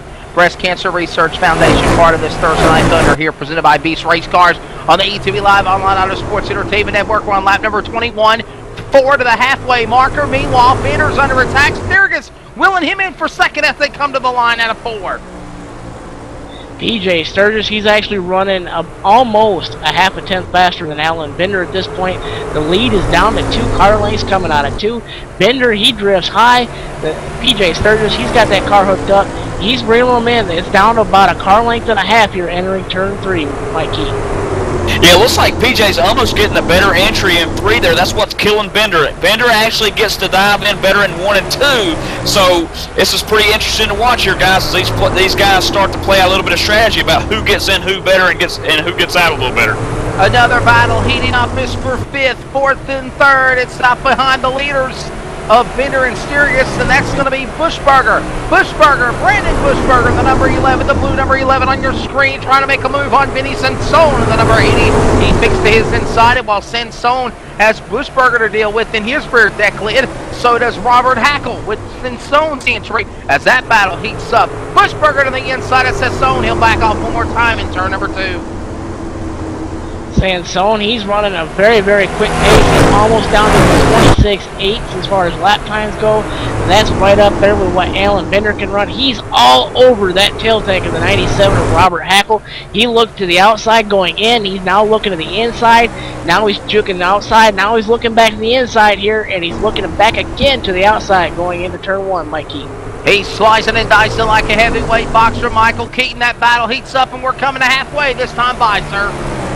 Into 3, 3rd, 4th, 5th place drivers, putting a lot of heat on Robert Hickel and that silver machine and blue framework all the way around as the number 80 machine, Sansone, looks for an entry point, possibly in 1, to take over 3rd. One machine has come to pit road. Problems on, I believe it is, let's see, is it Eddie Walshcheck that's on? Eddie Walshcheck is off the pace. He's in the wall. He spins his car out down the main straightaway, keeps it going.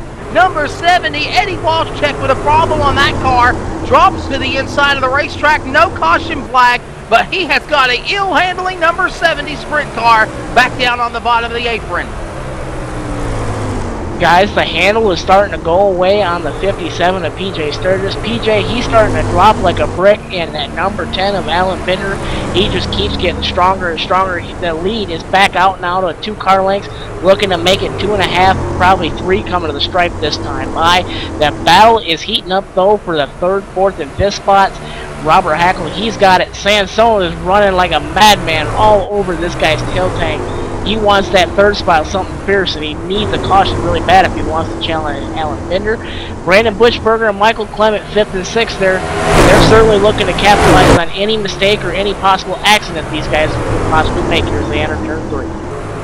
That battle heats up for lead. He gets sideways. Bender gets loose. That opens the door for Sturgis. Sturgis ready to strike. Couldn't battle it in. He'll go single file back to turn 1. Meanwhile, Joshua Jules' dad, his name is Wiz. He's in the chat room. He supports his son in the 43 sprint car on the track, currently in 9th. I'd like to send a shout out to you, Wiz. Hope you're enjoying the broadcast. Bender, Sturgis, Hackle, Sansone, Buschberger top 5. And man, I'll tell you what, ill handling, getting sideways, Bender getting loosey-goosey, Keaton, as they go to the line back to turn 1. And mentioning Joshua Jewell, he started this race in 16th position, has worked his way up to 9th. But PJ Sturgis, meanwhile, in the number 2 spot on the racetrack. Guess what, Wes? The last 3 laps by, he's been a little quicker than Binder, so Binder putting on the binds on the right front, coming off 4. You're exactly right, and that time running out, Binder, Sturgis, Hackle, Sansone, Buschberger, they're all hung out in the dust. The top 2 cars, mono e-mono, Tom and Jerry, as they battle it out down the main straightaway. Michael Keaton. Looking at 3 and 4, the number 80 and whoa! Oh no! Man, I thought Robert Hackle was about to get the punt in the pants and into the wall by and by, but he held on to it. He falls back to 3rd. Now make it 4th as Vinny Sansone gets by him.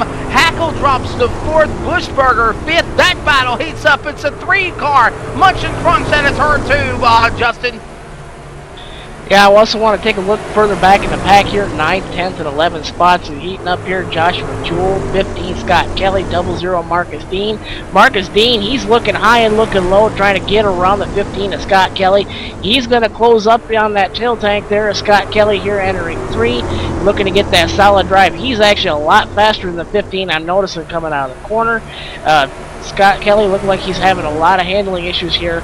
Battle's looking good, though, as Scott Kelly almost gets into the tail tank there, getting into turn 1, guys. Absolutely, another, oh, wow, heats up, yeah, Scott Kelly under attack. Joshua Jewell, Wiz, I hope you're tuning in. He's got the machine of Kelly in front of him, or Kelly trying to run down Jewell's machine, the 43. Matt Burnt sits in 8th as the drivers come to the line. We've got less than 15 laps to go. Man, it's heating up here at Milwaukee Mile, but still Alan Bender holding on. But, man, I'm going to tell you what, Michael, one wrong slip, and Sturgis is there to take the point. He comes to the line on lap 35, 16 to go. They're back in 1. Yeah, PJ's really making things interesting. It looks like he's saving a little bit of that car till the end. Perhaps he's still right on the race leader's back bumper in a sense that he's there to make up for any kind of wrongdoing by Alan Bender. So Alan's always under pressure at all times on the racetrack, which makes it harder for the race leader, believe it or not, looking in that rearview mirror to make sure PJ's not giving him a little tap. Let's down time to give you an ETV top 10 of where these drivers are running as they'll come to the line with 15 laps to go. The number 10, Alan Bender leads. The 57 of PJ Sturgis sits in position number 2. Vinny Sansone sits in third of the number 80. Robert Hackle in the 97 is in fourth. Brandon Bushberger in the number 11 is the top 5. The bottom 5, Michael Clement in the number 1 is 6th. Layla Wilson, the Danica Patrick of iRacing, is 7th in the 98. Then you got Matt Burnt in 8th position in the 79. And it's going to be Joshua Drool in the number 43. And Marcus Dean rounds out the top 10, the 00. That's the way they are with now 13 laps remaining on the track. And Bender still leads. He's sideways exiting off of turn 4, though.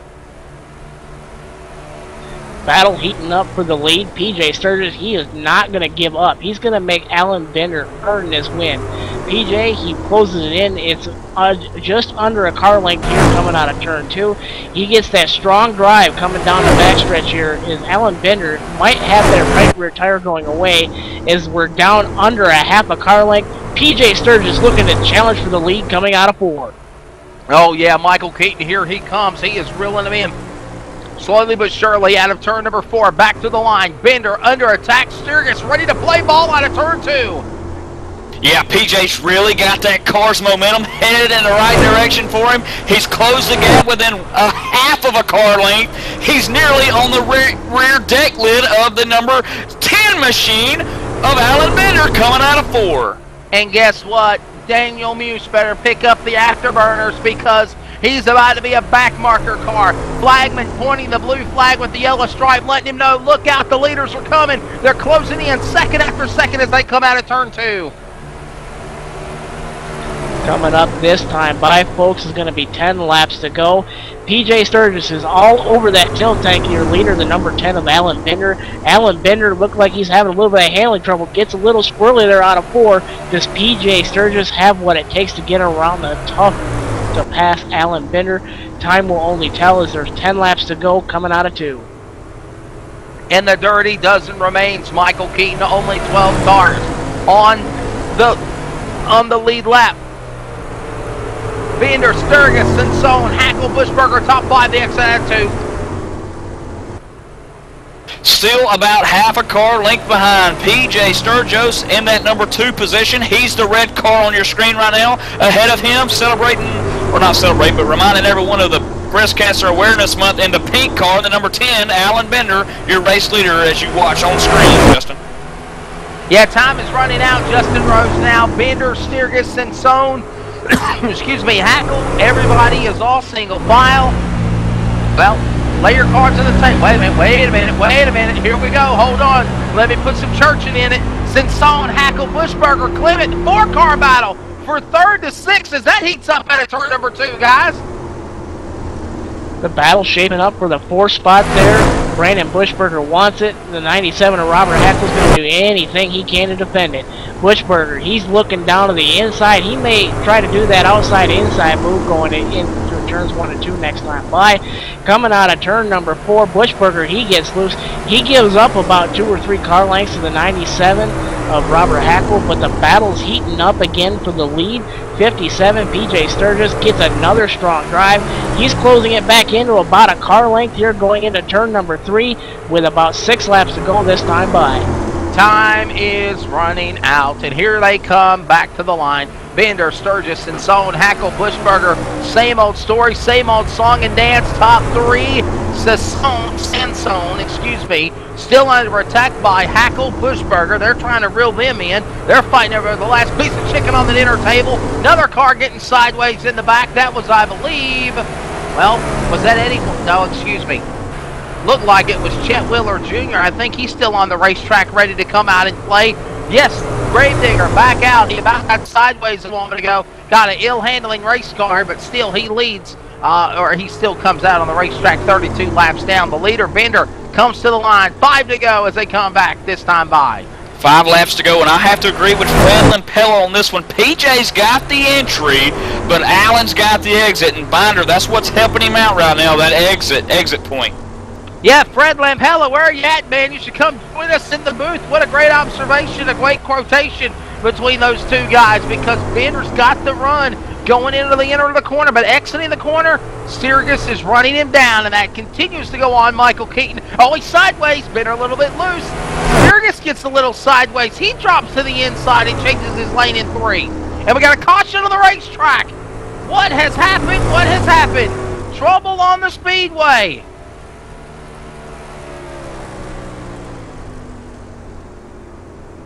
Working on trying to find the...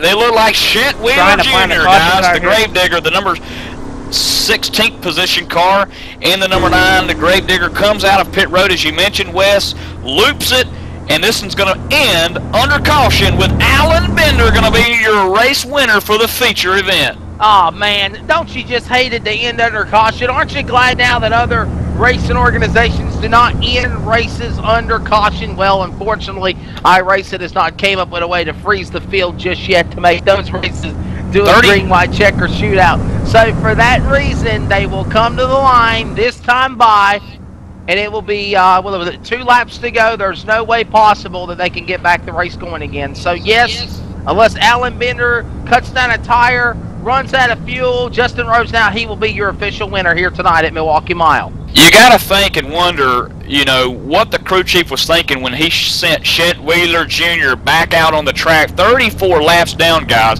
He can't catch Ronald Williams. He's 25 laps down. And then the guy that's behind him, Douglas Berryman's 45 down. So this one's going to end under caution because of the self-spin by Chet Wheeler Jr. coming out on the racetrack 34 laps down with 2 laps to go.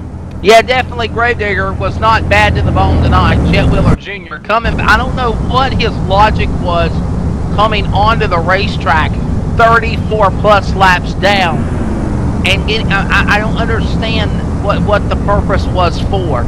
It just ruined a great finish to a great race in my opinion. You know, one thing I do want to point out, I mean, I don't think it would have had any difference, but I agree it was a very, very poor move by the number 9. 2-line, white flag. You know, white flag here this time by. As long as Alan Bender can keep his car pointed in the right direction on the racetrack, he'll take the race victory here. But I was sitting there noticing PJ Sturgis used up all of his tires, it appeared like, and he was starting to fall off there and lose a lot of time because he was, I think he was overdriving the car, guys, getting it into the corner and losing so much coming out. So they will come down the back straightaway. That Ford Mustang pace car at 55 miles an hour, leading the rest of the field down the back stretch. Bender, Sturgis, Sansone, Bushberger, Hackle, Clement, Wilson, Burnt, Jewell, Dean, your top 10. Kelly and Jones are the only 2 cars left on the lead lap. And coming out of turn number 3, single file to the flag stand at the Milwaukee Mile, driving that pink for Breast Cancer Awareness Research Foundation, number 10, Alan Bender.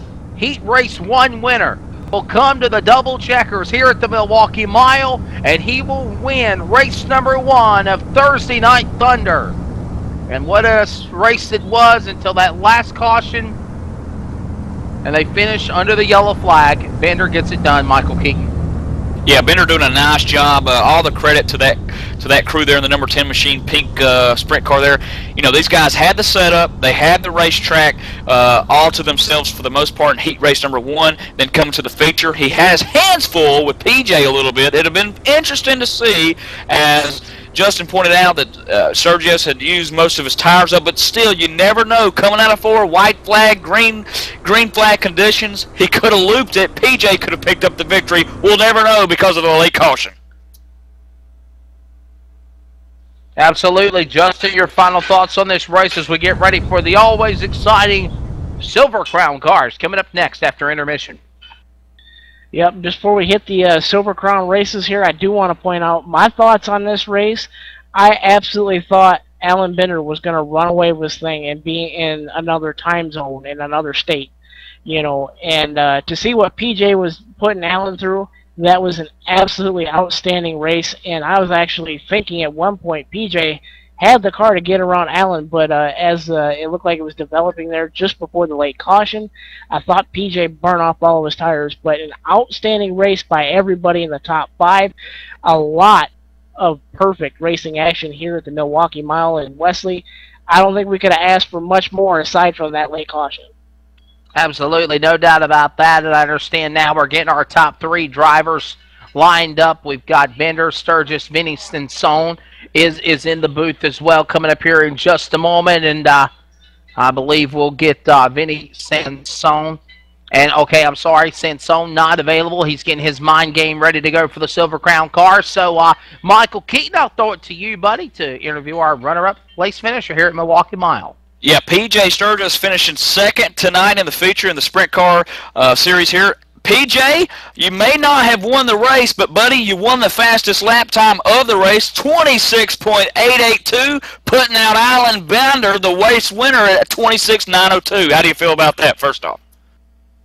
Yeah, that was a good race. I think I got that lap when I was catching up to him and Vinny there early in the race, so I got a little bit of a draft, but yeah, Alan was so fast there. It would have taken a big mistake or bobble by him in order for me to get a good run on him.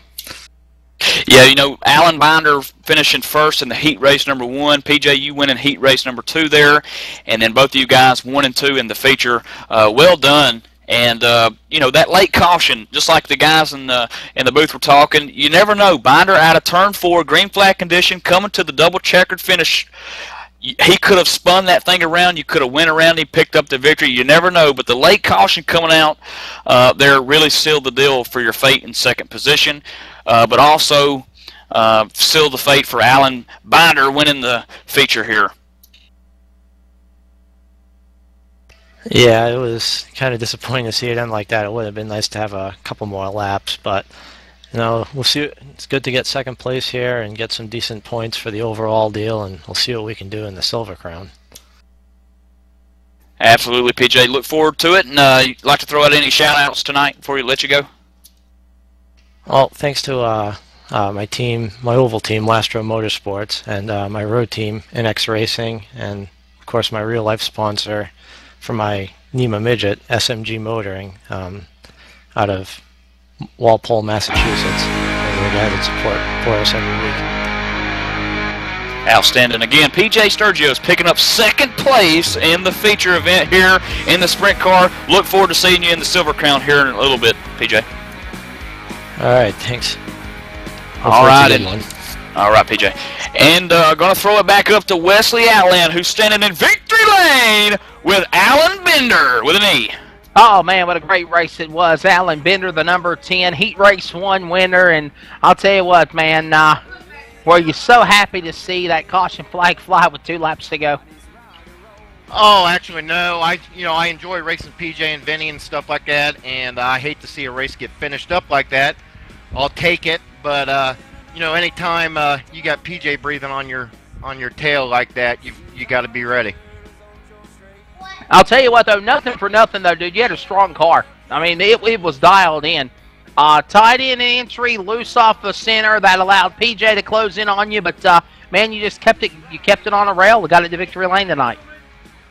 Yeah, lucky enough, everything was good with the car. And I overdrove it a couple times, spun the wheels off of it. But, you know, I was hoping to get away from PJ a little bit, you know, so where the draft didn't come into play as much. But it was, like always, great race. I enjoy racing with those guys, and it's like that every week with these guys. Absolutely, man. And again, I think we spoke earlier about it as well. And I understand, I believe we're getting our third place finisher, Vinny Sassone, possibly in the broadcast booth. So we'll try to get an interview with our third place man as well here in a moment. But I'll tell you what, though, what a great run you did. Awesome performance. Alan, and I know Sassone and Sirius and Bushberger, all those guys were closing in on you, but it seemed like on the restarts, you really pulled away from the rest of the field. Was that pretty much how you set the car up to be able to pull away from those restarts? Oh, if it was just by chance. There's nothing special about it, trying to get it on the restart. The biggest thing is to get the car to roll through the center of the corner and keep that momentum. Fortunate enough to have a car that's capable of doing that. Absolutely. And man, last but not least, for Breast Cancer Awareness Month, who would you like to thank? Well, first, the $150 that I just won for winning this event, I am going to donate that. That'll be going towards the Breast Cancer Awareness Program. Beast Race Cars, the Von Erichs, Distorted Motorsports. Like I said earlier, all those folks have been great to me this year, and I'm just happy to get a chance to do this. And remember, ladies and gentlemen, coming up in 2013 with the USAC Silver Crown Midget Cars, you'll see this man teaming up with the Beast of the East, Bobby East, and one of his midgets. That's your winner here tonight in Race 1 of Thursday Night Thunder, Alan Bender in the pink, number 10. Real man drive pink, real man wear pink.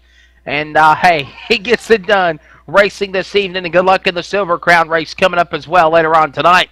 And I believe we'll throw it out to Justin Rose now, who is a little bit late, but he has caught up with the third-place finisher, Vinny Sassone.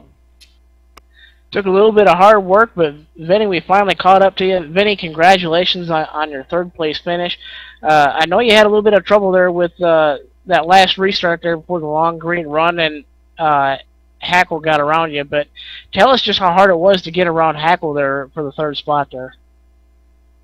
Yeah, at a place like this, it's pretty tough. You just got to keep that momentum up, and I kind of had my car set up to go through the center better, so just as I was making up my time on him, I'd have to kind of slow down, and he'd pull away on the straightaway, so I had to time it just right, be far enough back that I can keep my run, and it took a lot longer than I expected, but finally pulled it off there at the end.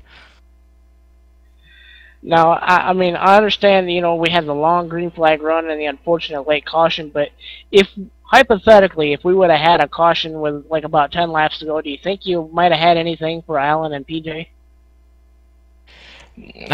Well, that short run, if we had like 10 to go or something, that'd definitely create a different situation, but you do get a little bit of pull down those straightaways, so if you're fortunate enough to be right behind the guy, you can kind of keep up with them, and that's kind of what Alan was doing for us. He was just pulling us along, and battling with Robert back there early in that race, we kind of lost sight of them, and it just kind of compounded from there, falling backwards. But, it's hard to say if I would have had anything for those guys. They were just so fast.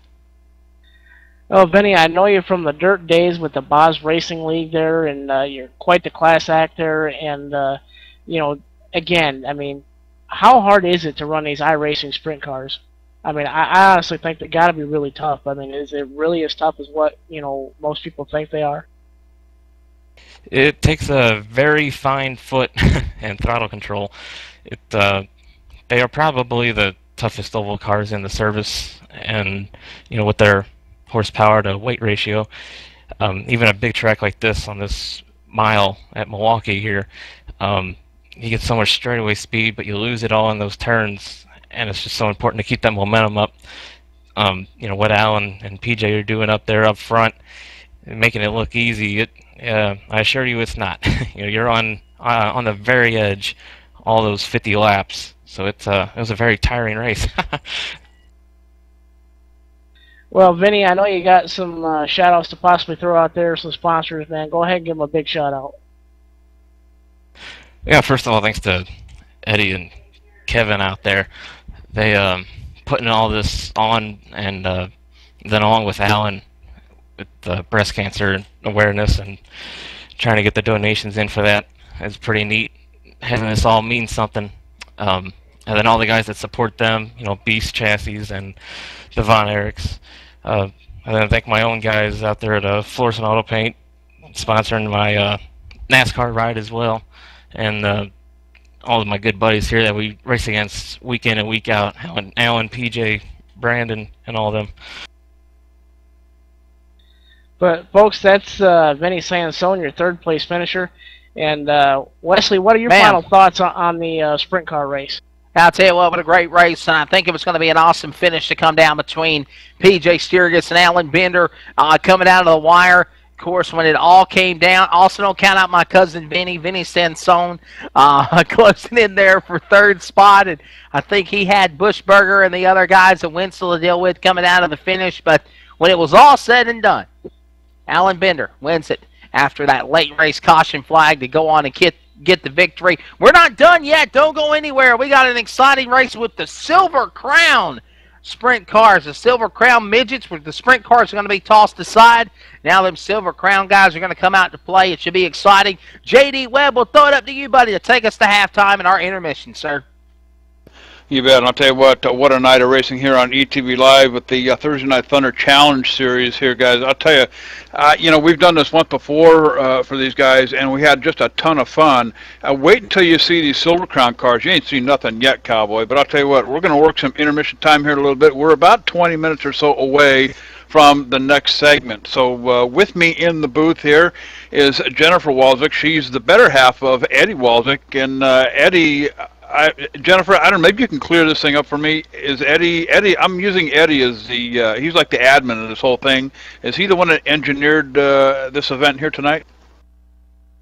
Yes, he is. He's the one that has put everything together. He's the admin. He's also racing on top of that. So he has two big jobs that he's doing at the same time. So I'm very proud of him for all that he's put together here.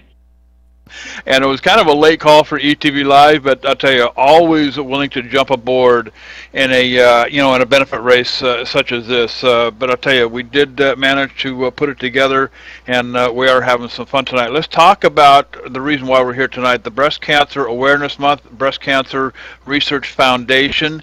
And I looked up some numbers, and this is really quite surprising. New cases 2012, 226,800 new cases for females, 2,190 for males. 39,000 people have died. Well, actually, 39,000 females have died. 410 males have died. Now, those of you out there who think that breast cancer is a women's only thing, you're wrong, partner. You can go to the National Cancer Institute and look this information up as well. But Jennifer, breast cancer, it's a big thing nowadays, isn't it? Yes.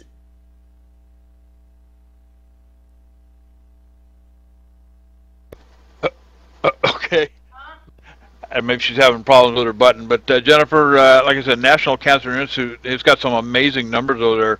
Almost 300,000 people, afflicted with this disease.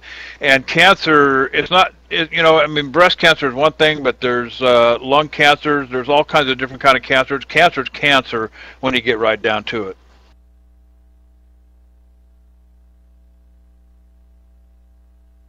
Yeah, absolutely. I don't know what's going on. I believe we lost Jennifer, JD. Maybe we can bring her back, but get her back in here. But yes, you're exactly right. I mean, I've been involved with announcing real forms of motorsports for 15 years, and I can tell you, JD, that in the last 5 years, people have took breast cancer awareness a lot serious than what it's been in years past.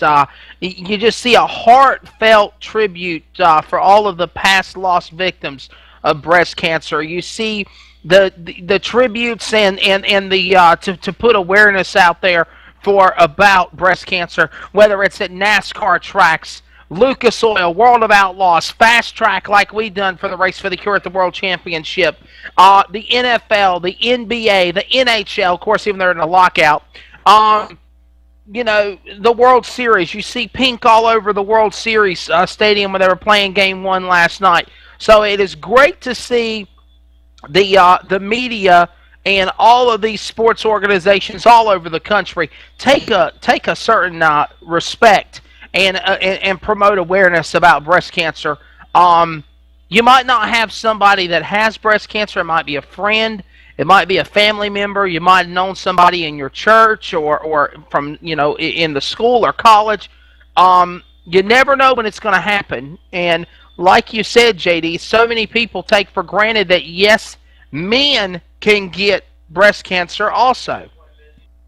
Absolutely. And I'll tell you what, we're working with the Breast Cancer Research Foundation tonight. And you can click on the link right underneath the logo here at the top of the webpage at etv-eplay.net. And we've got a bunch of viewers watching us tonight. And if you click on that page, you can see that the goal tonight is $1,000. We're almost halfway there, $365 in the till already. We've got a long ways to go, guys. And we've got one more segment coming up. So please, whatever you can. Hey, if it's $1, that's good enough. If it's $100, that's good enough too. But do what you can to help further this cause. Now, the Breast Cancer Research Foundation, established in 1993 by Evelyn Lauder. Now, everybody's familiar with the Estee Lauder Corporation in cosmetics, publishing, whatnot. Started in 1993, and they've been working on this for quite a number of years. How in 1993, they managed to put together $159,000. They gave it to 8 researchers in 1994. Back then, that was a big deal. $159,000 today, Wesley, that's just a drop in the bucket. Yeah, you're exactly right. And, of course, one thing that I take a lot to heart as well is, of course, it is Breast Cancer Awareness Month for the month of October, but one thing that we did talk about was men, and I mentioned it earlier, and I know sometimes people might laugh or snicker, but it's something serious. If you are a male, and I need to do this as well because I'm coming up on 29. I turned 29 October 1st. I will be 30 next month. If you are a male 30 or older, you need to go get your colon checked because Breast Cancer Awareness Month is normally in October, but also something that's overlooked is also October is colon cancer month. Yeah, so, and like we were talking here, I mean, although we're, this is for the breast cancer foundation and everything here. I mean, cancer is cancer. Jennifer and I had the pleasure of talking to each other on the phone this afternoon, earlier this afternoon, and it was a wonderful talk. I believe I found a new friend here, and I know that she's had some personal experience with members of her family with cancer. I know I have. I just recently lost an uncle who passed away of prostate cancer, but managed to live 9 years longer than the doctors, expected him to. Of course, that came through the research. I mean, the things that they can do with treatments and the chemotherapies and the radiation treatments, all of the work that's being done because of the money that's donated through, efforts like this. I mean, it's $1,000, big deal. But I tell you what, it's $1,000 more in the pockets of researchers who can spend that money doing the research to, make people like my uncle, who managed to live 9 years longer than the doctors ever thought he would, due to, the treatments and everything for cancer. But trying to work on getting Jennifer back in the saddle here, having some technical difficulty with her communications here, but hopefully if we can get that worked out. Well, I'll tell you what we'll do. We've still got a long way to go until we get ready for the Silver Crown portion of tonight's Thursday Night Thunder Challenge Series. Let's all take a commercial break here on the ETV Live Online Auto Sports Entertainment Network. We'll try to reconnect again with Jennifer Walshcheck, and we'll try to have that special interview with her here as tonight's events all brought to you for the Breast Cancer Research Foundation and their Race for the Cure. And again, if you'd like to make a donation, in the chat box, click on there. And again, I believe we're already at $370-something. Our goal was $1,000. Help us reach that goal. Help us reach it. It goes towards a great cause. You might know somebody, whether in your family, friends, loved ones, church, school. You never know. And you never know when it's going to strike your home as well. We'll be right back right after this on the ETV Live Online Auto Sports Entertainment Network from Thursday Night Thunder in the research of breast cancer. This great program here tonight.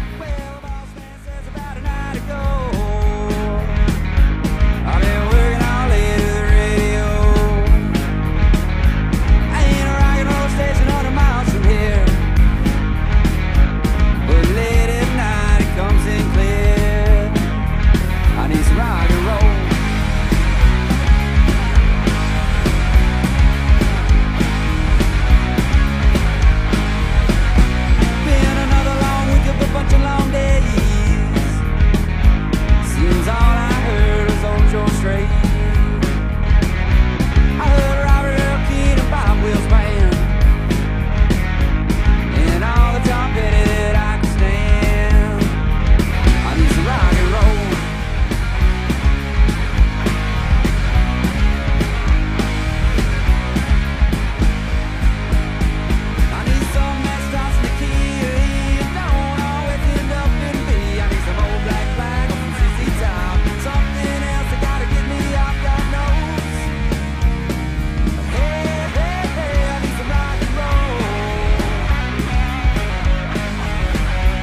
All right, a little bit of rock and roll from Von Erichs. They're a big-time short track supporter here with this Thursday Night Thunder outfit, and maybe we can ask Jennifer a little more about that. But Jennifer, are we back? Yeah, we're back. Sorry about that.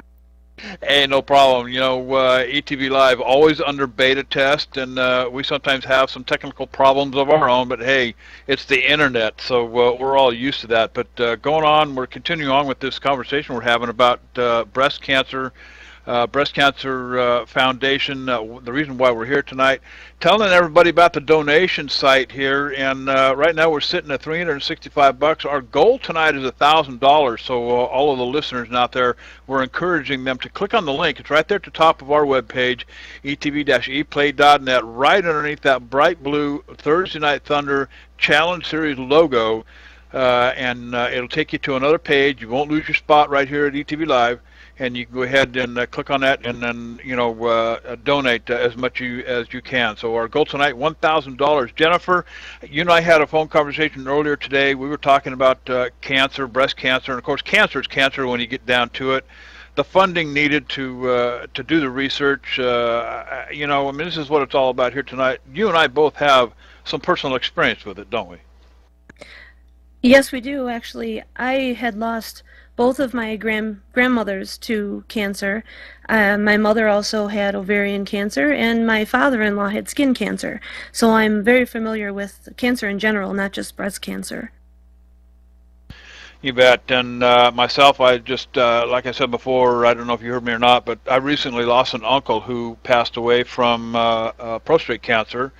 And, the research, I mean, the reason why we're here, the research kept him alive 9 years longer than the doctor suspected. He was only given about a 2 or 3 year life, a term, after he found out that he had it. And to live, beyond that, I attribute it all to the research.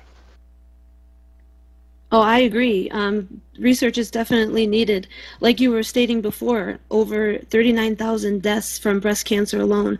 That's crazy. And without this research, we're just going to keep losing more and more people. And I did notice when I was doing my own research that the number of deaths has actually gone down over the past few years, which is remarkable.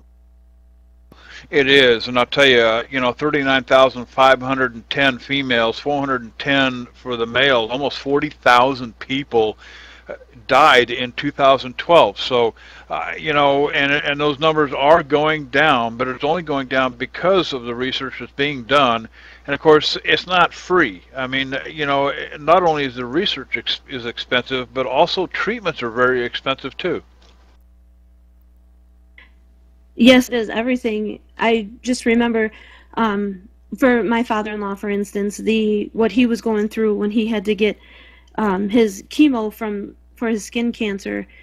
It's expensive, and a lot of families these days, they can't afford, I guess they can't afford to keep giving all the treatments that are needed and everything like that. So it's very difficult. So the research is needed to bring those costs down as well, so we know exactly what needs to be done for each step of the way that the cancer has taken with each person. And talking to Eddie last night as well, I understand, Jennifer, that you're heavily involved in this fundraising campaign for breast cancer research this week. Tell us what you've been up to. Well, basically, I've just been knocking on doors and talking to everybody that I know, trying to get them to donate as much as possible to our cause. And that's basically it. I'm going nonstop, making sure I talk to everybody that I can to get them to donate in one way or another. And that's a valiant effort. And I'll tell you, the racing community usually comes out of the woodwork and makes it happen. These are the most giving people that I've ever run across. I've been involved with the sim racing world for about 10 years now. And, I can recall way back in the day, I mean, anytime anybody had any difficulty, everybody came out of the woodwork to help out, whether it was a few bucks or even people opening their doors. I remember we had one person in our league who lost his home because of a fire, and he lived close enough in proximity to another one of our league members, and actually opened their home up until they could get their home rebuilt. So, giving people here, I mean, the racing community, that's what it's always been about for a long time, as long as I've ever known the racing community. What's your take on this as well? I mean, these guys seem to come unglued out of the woodwork, per se, and help out in causes like this. I totally agree with you on that. If you notice, Eddie does a lot of research on different race cars and different sponsorships, or I don't know what I'm trying to say, but he does a lot of research on different like marketing things. And of all the different sports that are out there, the racing has the most dedicated fans than anyone else combined. They go above and beyond your normal fan of any other sport. They do, and another big organization is the Victory Junction Gang. They're heavily involved in the collection of funds and giving to research foundations such as the cancer research and various different foundations. A huge organization. Of course, that was put together by I believe it was Kyle Petty, if I'm not mistaken. And yeah, Wesley is telling me. Wesley, chime in here. I know that you've been around the racing circuit for quite some time in the real racing. Of course, we're doing simulation racing here tonight. But Wesley Outland, Fast Track, professional track announcer from Fast Track Racing Series. Wesley, you're very familiar with a lot of the racing fans, the drivers and whatnot. When it comes to giving and in causes like this, they really put forth an effort, don't they?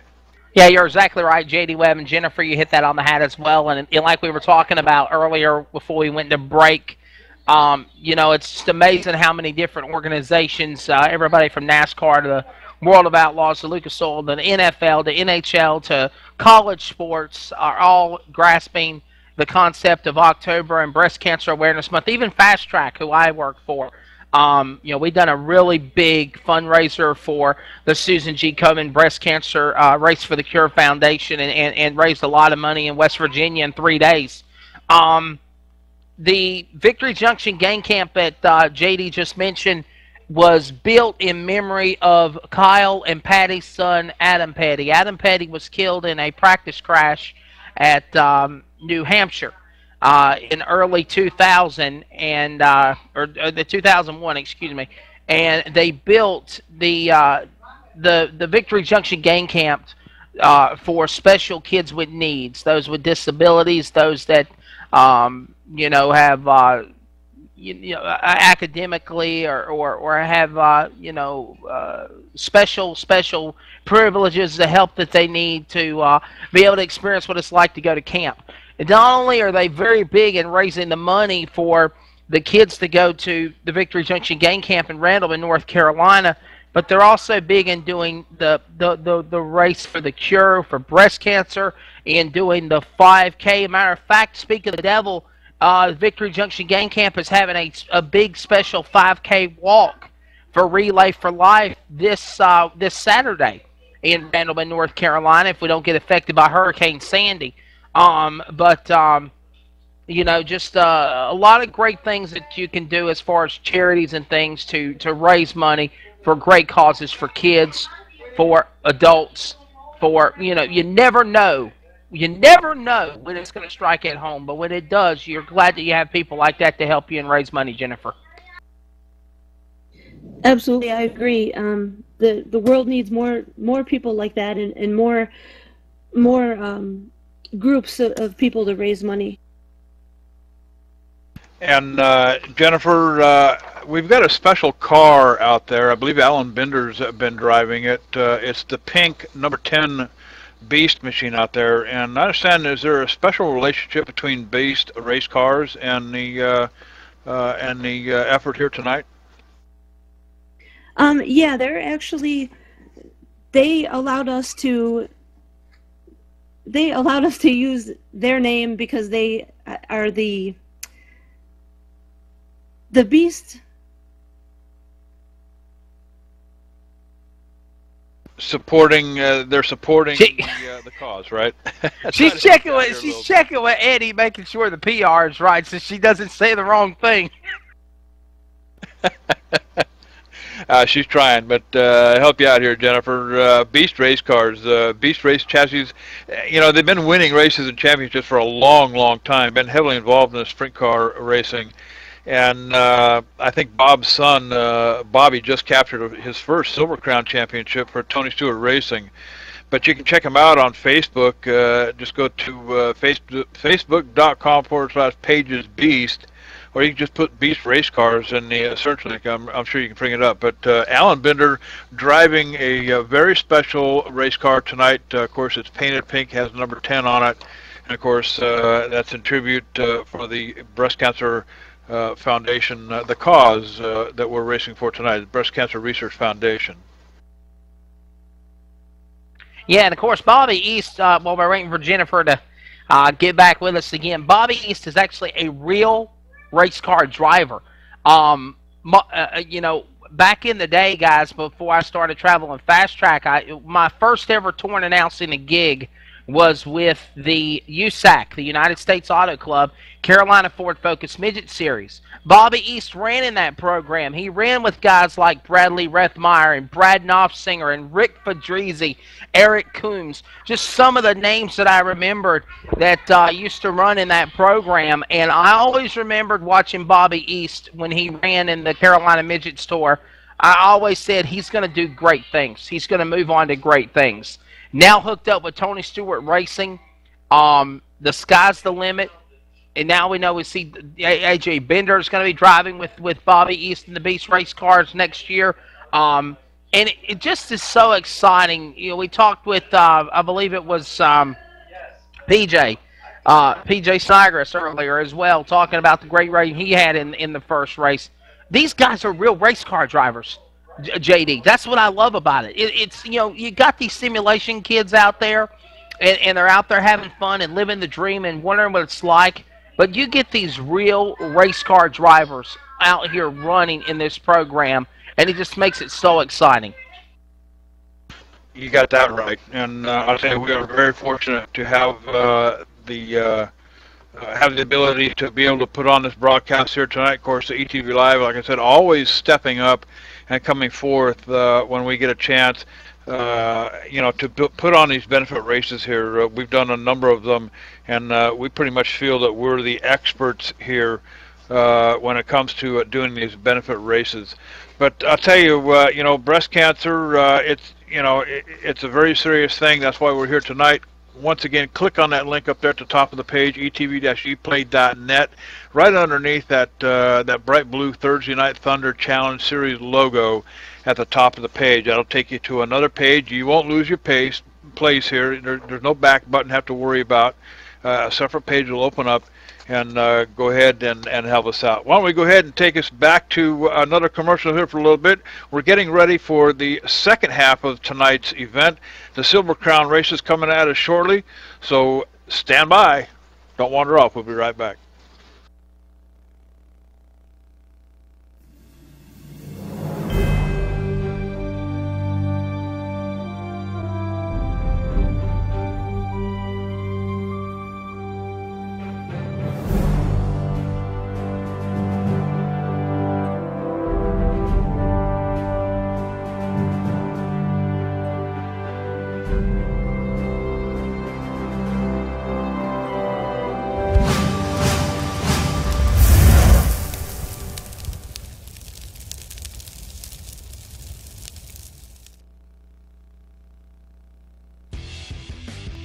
Hey dude, are you ready to rock and roll? If that's cool, then you need to do it over at HD Radio Network. HD Radio Network, 4 stations broadcasting 24/7 with everything from metal favorites to the 80s classic rock like legendary Leonard Skinner, Electric Light Orchestra, Foreigner, and bone-rattling, skull-crushing rock and roll on hard driving radio. Bear Factory, Stone Temple Pilots, Def Leppard, and a whole lot more.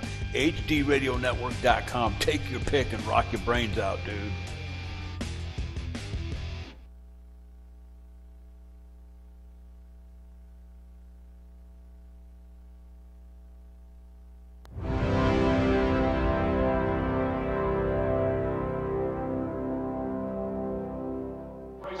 it's time for those most famous words in motorsports.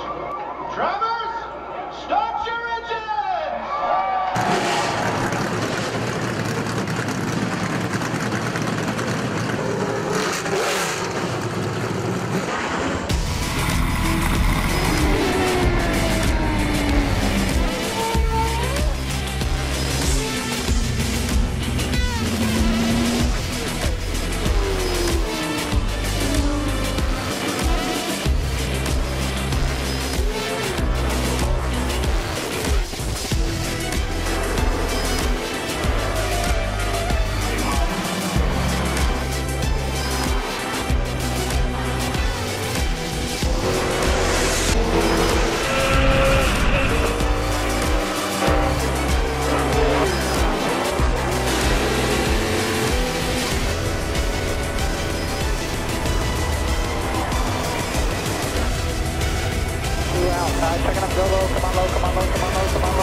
Michael Conti comes up at a corner number 4 to the checkered flag. He wins his first NASCAR iRacing.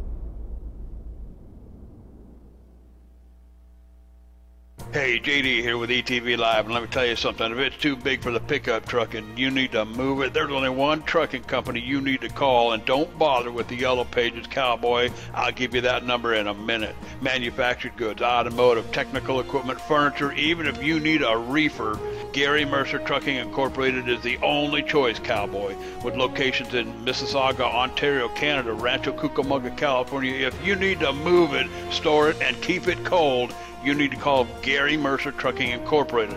Long haul, short haul, or just across town, Gary Mercer has the best trained and qualified drivers to get your load from point A to point B with professionalism and on time. So remember, Hoss, if it don't fit in a pickup truck, you're going to need a real truck, Cowboy. Sponsors of ETV Live's Friday Night Showdown, Gary Mercer Trucking Incorporated, 1-800-668-2980.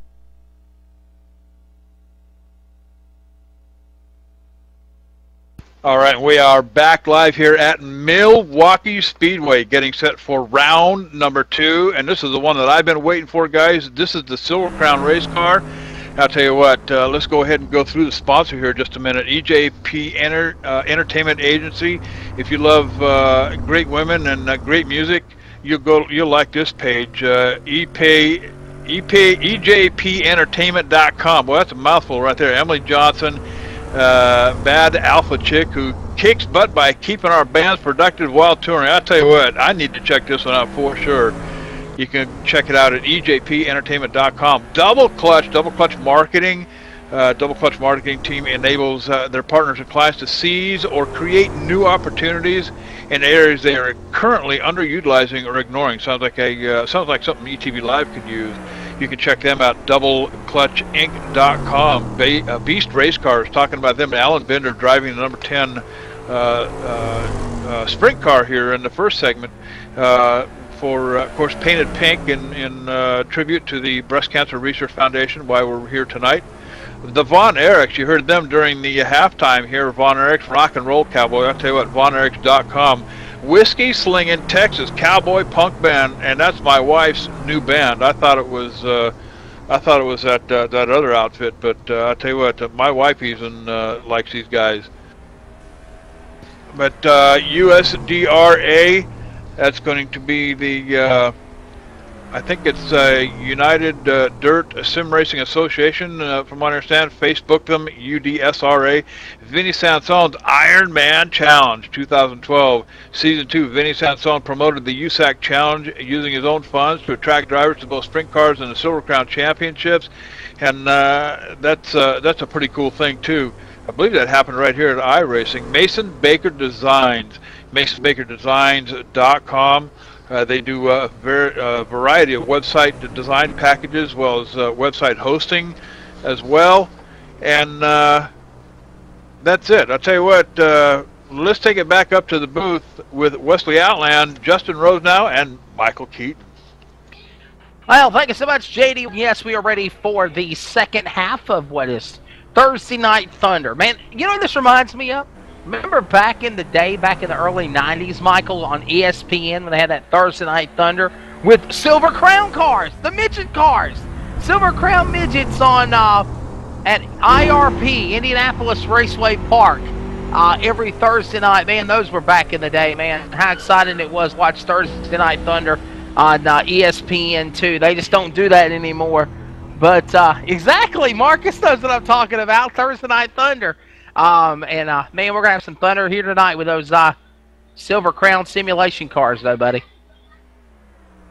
Yeah, absolutely, Wes. And this one's going to shape up to be one of those events like you used to see on TV screen at home. The Thursday Night Thunder here with the Silver Crown Series and iRacing. A lot of heavy names, a lot of heavy hitters in this one. And combining these points up to find out who takes home the prize money.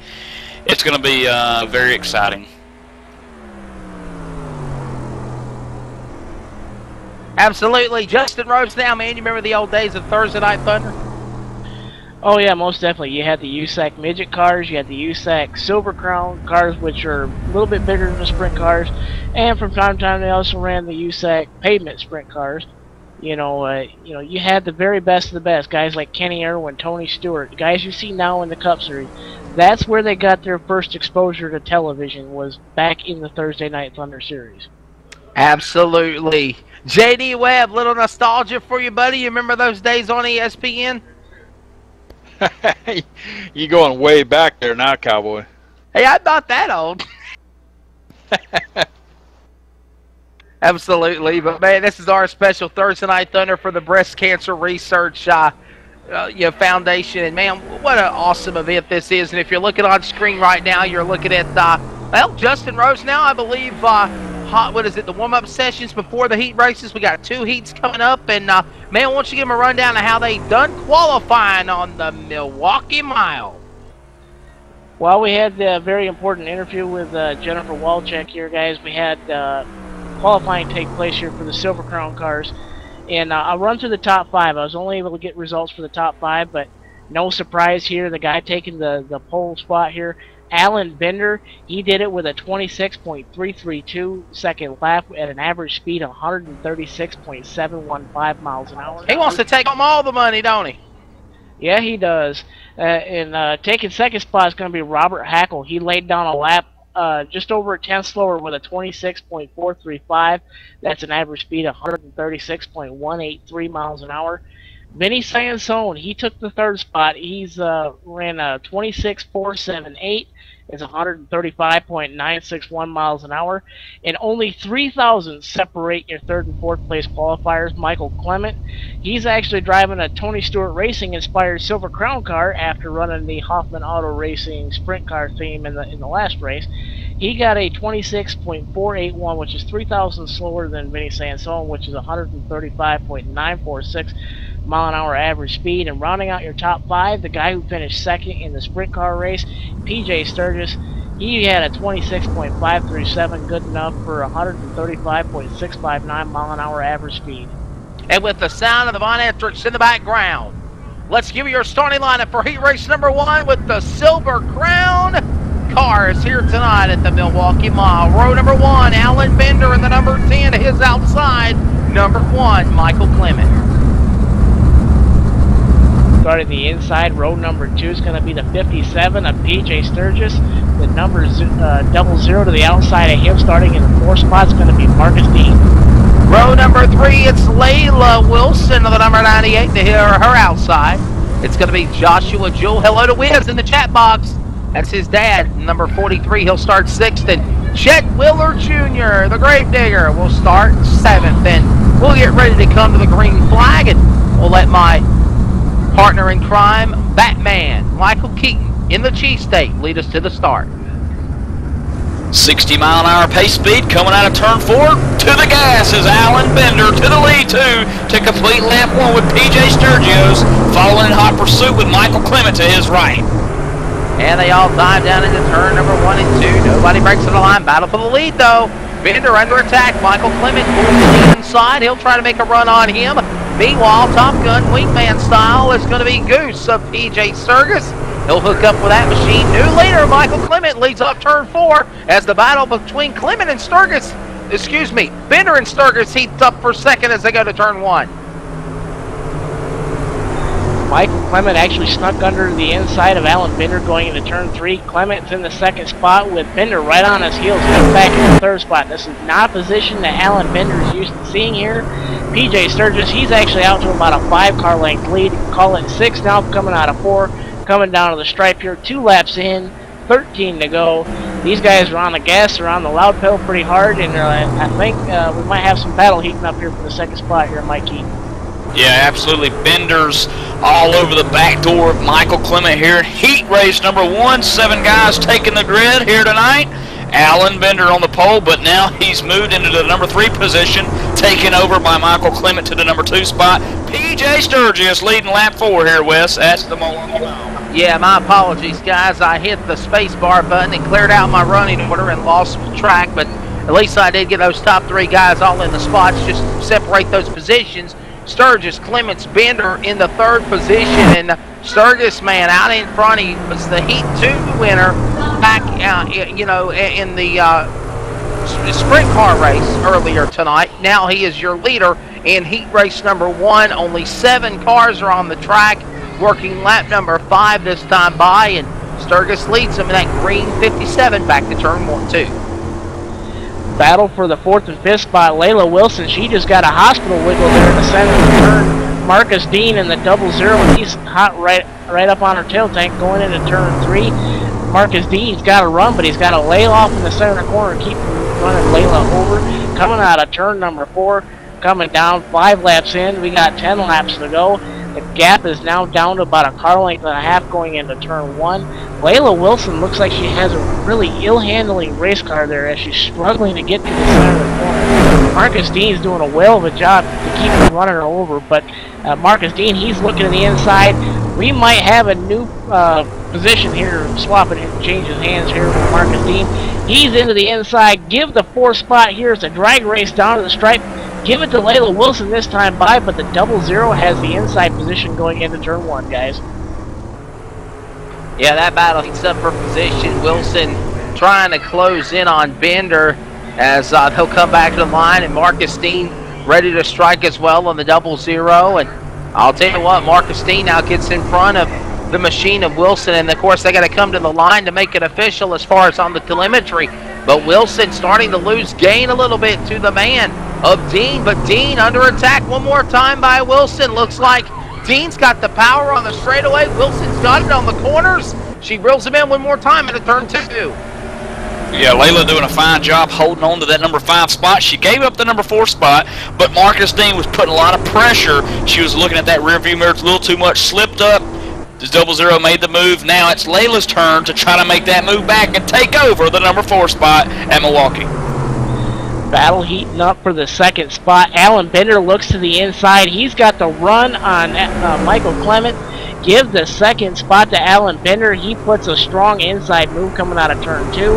Coming out of turn number 4, we'll see if the one of Mike Clement can get the toe here. These cars are a little bit more aerodynamic inclined there, run a little bit more downforce with the bodywork.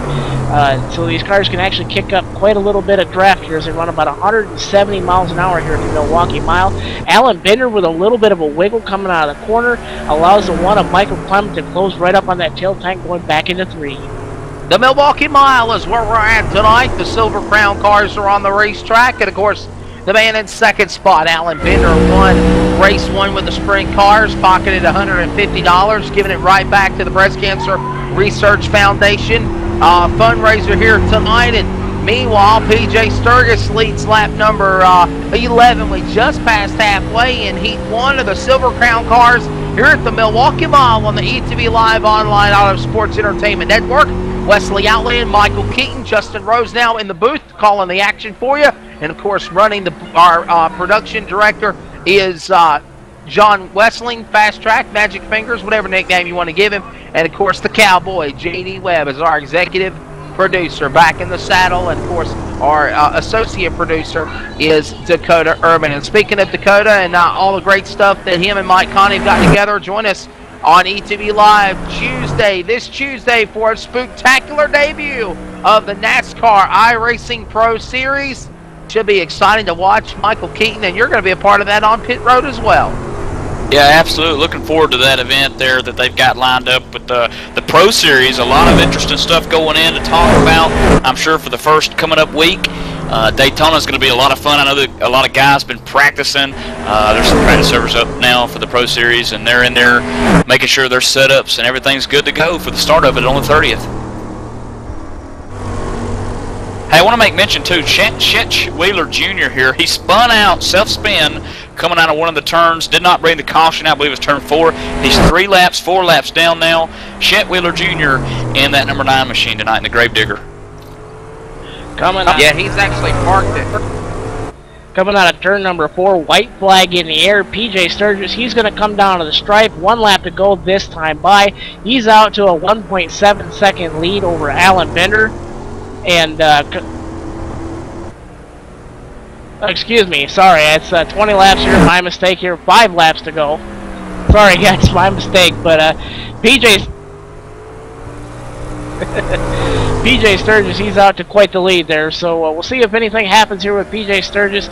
My mistake, I thought it was the sprint car format, my mistake. No, you got, what do they call it when you're jet lagged? Your Silver Crown lag right there. Your sprint car lag. Just a minute.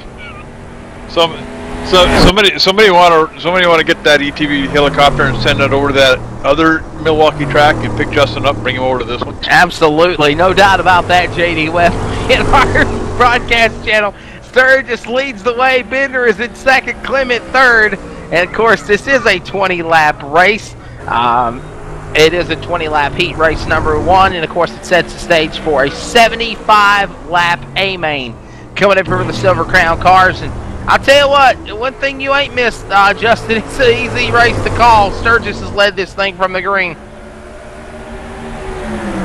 Just about, but Alan Bender, don't count him out. All it takes is one big mistake by PJ Sturgis as the battle heats up for 4th and 5th.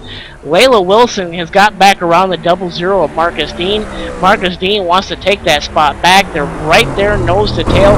Nobody giving an inch there as they're coming in through the middle of turn 2. Marcus Dean looks like he has a little bit of an ill-handling race car as Layla Wilson pulls out to about a car length and a half or so down the straightaway. And they go down to the corner. Sturgis holds on to that lead. Bender's in second spot. Clement third. Wilson is in 4th. Marcus Dean, the top 5. Nobody jumps on the line. We understand from our executive producer, J.D. Webb, 43 car really, really loose off the turns. That is affecting Joshua Jewell as they race around the racetrack. We got kids racing around the table where I'm broadcasting at. Sturgis leads them to the line, and we got less than 5 laps to go. They're back in 1. This time, wait a minute. It is the white flag. Excuse me. White flag. See, where in the world am I at? White flag in the air. 1 lap to go, Justin. We're not in Milwaukee anymore. It's checkered flag central when they come to the line. Alan Bender, what an admirable job. He's closed that lead down to about 1.25 seconds, but this one's all PJ Sturgis. PJ did an admirable job, got under Alan Bender there at the start of the race. He takes the checkered flag. Alan Bender, he closes it down, like I said, to about 1.3 seconds at the stripe.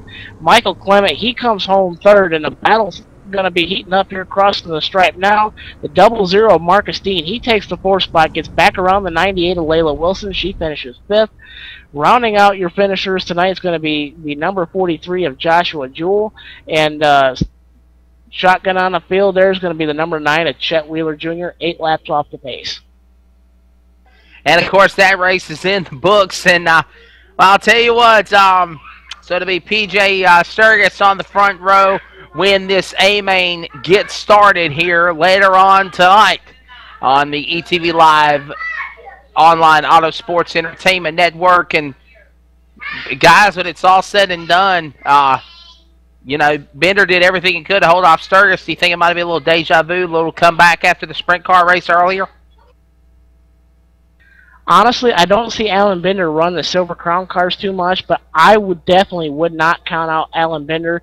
He had the qualifying time he just threw the gauntlet down. I mean, he blew everybody away by 1/10 of a second. So, I mean, honestly, Wesley, I think Alan Bender possibly does have the car to beat on a long run here at the Milwaukee Mile. Michael Keaton, your thoughts, Batman, after that great race?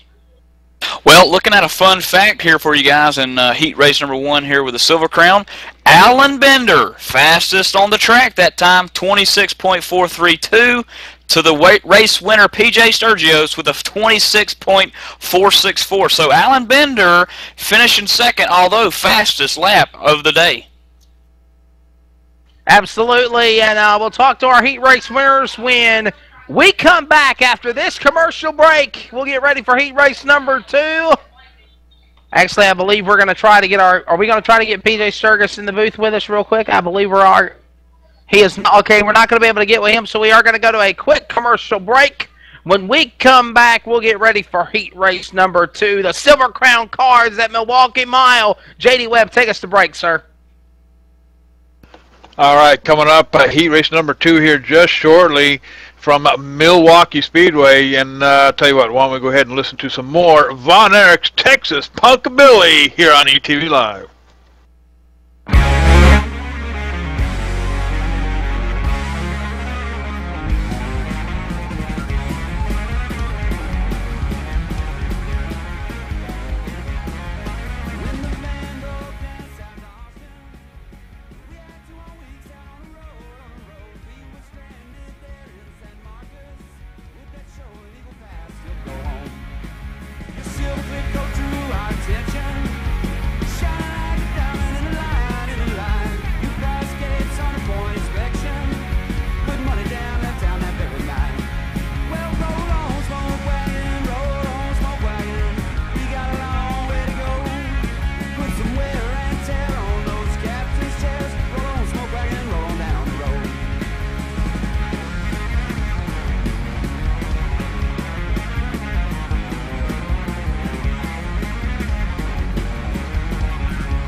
it's time for those most famous words in motorsports. Drivers, start your engines!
Michael Conti comes up at a corner number 4 to the checkered flag. He wins his first NASCAR iRacing.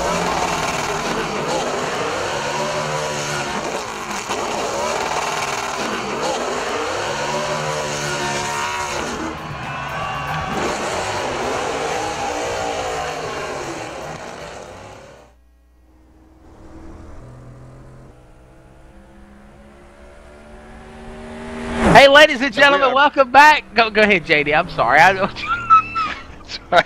Hey, we're having a blast here at Milwaukee Speedway. I'll tell you what, these are my favorite cars right here, Cowboy. These Silver Crown cars.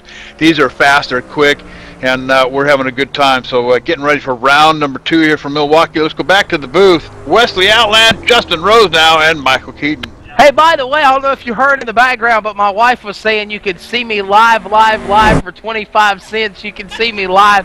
So, yes, I'm a very announcer cheap for pay.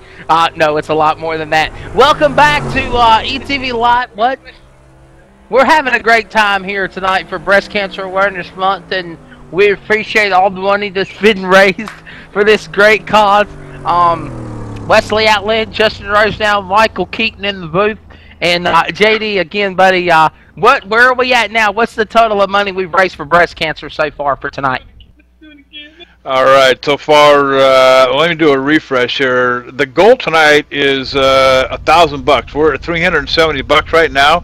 So we're looking for people to go ahead and click that donation button right there at the top of the website, etv-eplay.net, right underneath the Thursday Night Thunder Challenge Series logo. It'll take you to the donation page, and please give what you can. Every little bit helps. Let's go back to the starting line with Wesley Outland. Oh, are we ready to go? I'm still trying to get this server to open up here. Let's see here. Michael, Justin, if you guys have got it, let's give them the lineup. Go ahead, sir. Go ahead, Michael Keaton, if you're ready. Rolling off in the number 1 spot, the 97 machine of Robert Hackle. Outside him, the number 80 machine of Vinny Sansone. Inside row number 2 is going to be the 63 of Doug Berryman. The start of the outside is going to be the number 4 of Brandon Butchberger. Rolling off in the number 5th spot, 79 machine, Matt Burt. Outside him, Scott Kelly in the blue machine. And rounding out the field is going to be the 70 car of Eddie Walchick, and riding shotgun, the 50 of Edwin Jones. Pace car leading them halfway down into 3, into 4 here, 55 miles an hour. Robert Hackle leads them into 4, taking the green flag here in just a moment. 20 laps here at Milwaukee Mile, Justin. We're going green with Robert Hackle and the number 97 white and blue car taking the green flag. Ford Mustang pace car pulls in the pits. Green flag underway. The 97 Robert Hackle, he gets a good jump. Vinny Sansone does a very nice job. He falls into line in the 2nd spot. Brandon Butchberger got a nice jump and got around the 63 of Doug Berryman. He's right on the tail tank of Vinny Sansone, looking to the inside of him going into 3. Heat race number 2 already exciting. 1, 2, 3, nose to tail, not a car length separating them. And Brandon Butchberger in 3rd position, all over the back door. Teammate of Vinny Sansone, who's 2nd, and just ahead again. Hackle almost losing it out of 2, Justin. As actually Sansone got a little bit loose there, probably in reaction, but Sansone, he's all over the place trying to keep that car in a straight line. These cars are just as wicked as the sprint cars, man. These cars are hard to keep, under you. They want to snap around on you in the center of the corner. But Sansone, he's got it hooked back up. He's right in the draft of the 97 of Robert Hackle. That leads down to about 1 car length, going inside of a car length, coming out of 2. Sansone's got quite the long run there. He's going to look to the outside of Robert Hackle going into 3. Also, as you mentioned earlier, in the heat race number 1, Justin, these cars topping out 170 miles an hour. Vinny Sansone up to about 171 with the draft and backdoor bumper to Robert Hackle, who leads this thing 4 laps into turn 1. Turn 2, Robert Hackle still a little loose. He's wearing that right front out. Look for that right rear to go away here if he keeps stepping it out here. We've got 20-lap heat race here. We've got 3 laps in, 17 to go.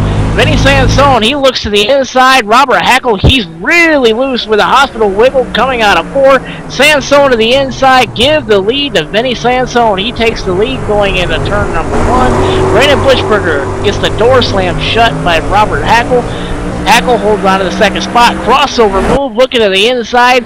We may have the same leader take the lead back going into turn 3, get to the stripe here. Hackle, he's to the inside. Bushburner now looking to the inside of Sansone. Sansone shuts the door coming out of turn number 4. Robert Hackle, he's out in the lead. Vinny Sansone, he holds on to the 2nd spot. Bushburger, he's in 3rd, but Doug Berryman, with all this racing going on, he's closed up to almost to the tail tank of Brandon Bushburger. He's in 4th. We're single file here on the racetrack, but it looks like racing's heating up here for the 6th and 7th spot. Scott Kelly, Eddie Walczyk, they're battling just as hard as the guys up front for the 6th spot here. But Scott Kelly looks like he's pulling away now from Eddie Walczyk. Eddie Walczyk looks like he's got the handle going away on him, guys. Yeah, for those guys back in the back, you mentioned Eddie, Scott Kelly, Matt Burnt, and Berryman, who's sitting 4th, patiently waiting for maybe one of these guys up the top 3 to mess up and wreck. These guys have got to go. They got to move it because they know that this is wherever they finish in this is where they start for the most part in heat race 2 or for the feature. Absolutely, guys, and back down the main straightaway, Robert Hackle leading that charge. Vinny Sansone sits in 2nd spot. Sansone coming off that 3rd place race in race 1 that you saw with the sprint cars here at the Milwaukee Mile. Of course, Brandon Bushberger sits in 3rd. 4th, Douglas Berryman. Berryman had some bad luck in the sprint car race earlier. He looks pretty good in the Silver Crown. He sits in 4th right now. Matt Burnt is in 5th. Scott Kelly, Eddie Walczyk, and Edwin Jones is the full field rundown. And for the moment, guys, it looks like Robert Hackle's leading the way, but one wrong slip, and Bushberger as Sansone can get him as they come down to the line. They'll come to halfway this time by, or next time by 2 laps. Coming this time by, it'll be 11 laps to go here, almost to the halfway here. Sansone, he's getting that run on Robert Hackle again. He's looking to the outside again, going into turn number 1, looking to do that outside-in move. He looks to the inside, coming out of turn number 2. He switches back to the outside lane. Sansone looks like he's got the handle going away just a little bit coming out of the corner here. I wonder if he burned up that right rear with that crossover move that Robert Hackle put on him. Don't count out the number 4 of Brandon Bushberger as the cross flags are in the air, halfway to go.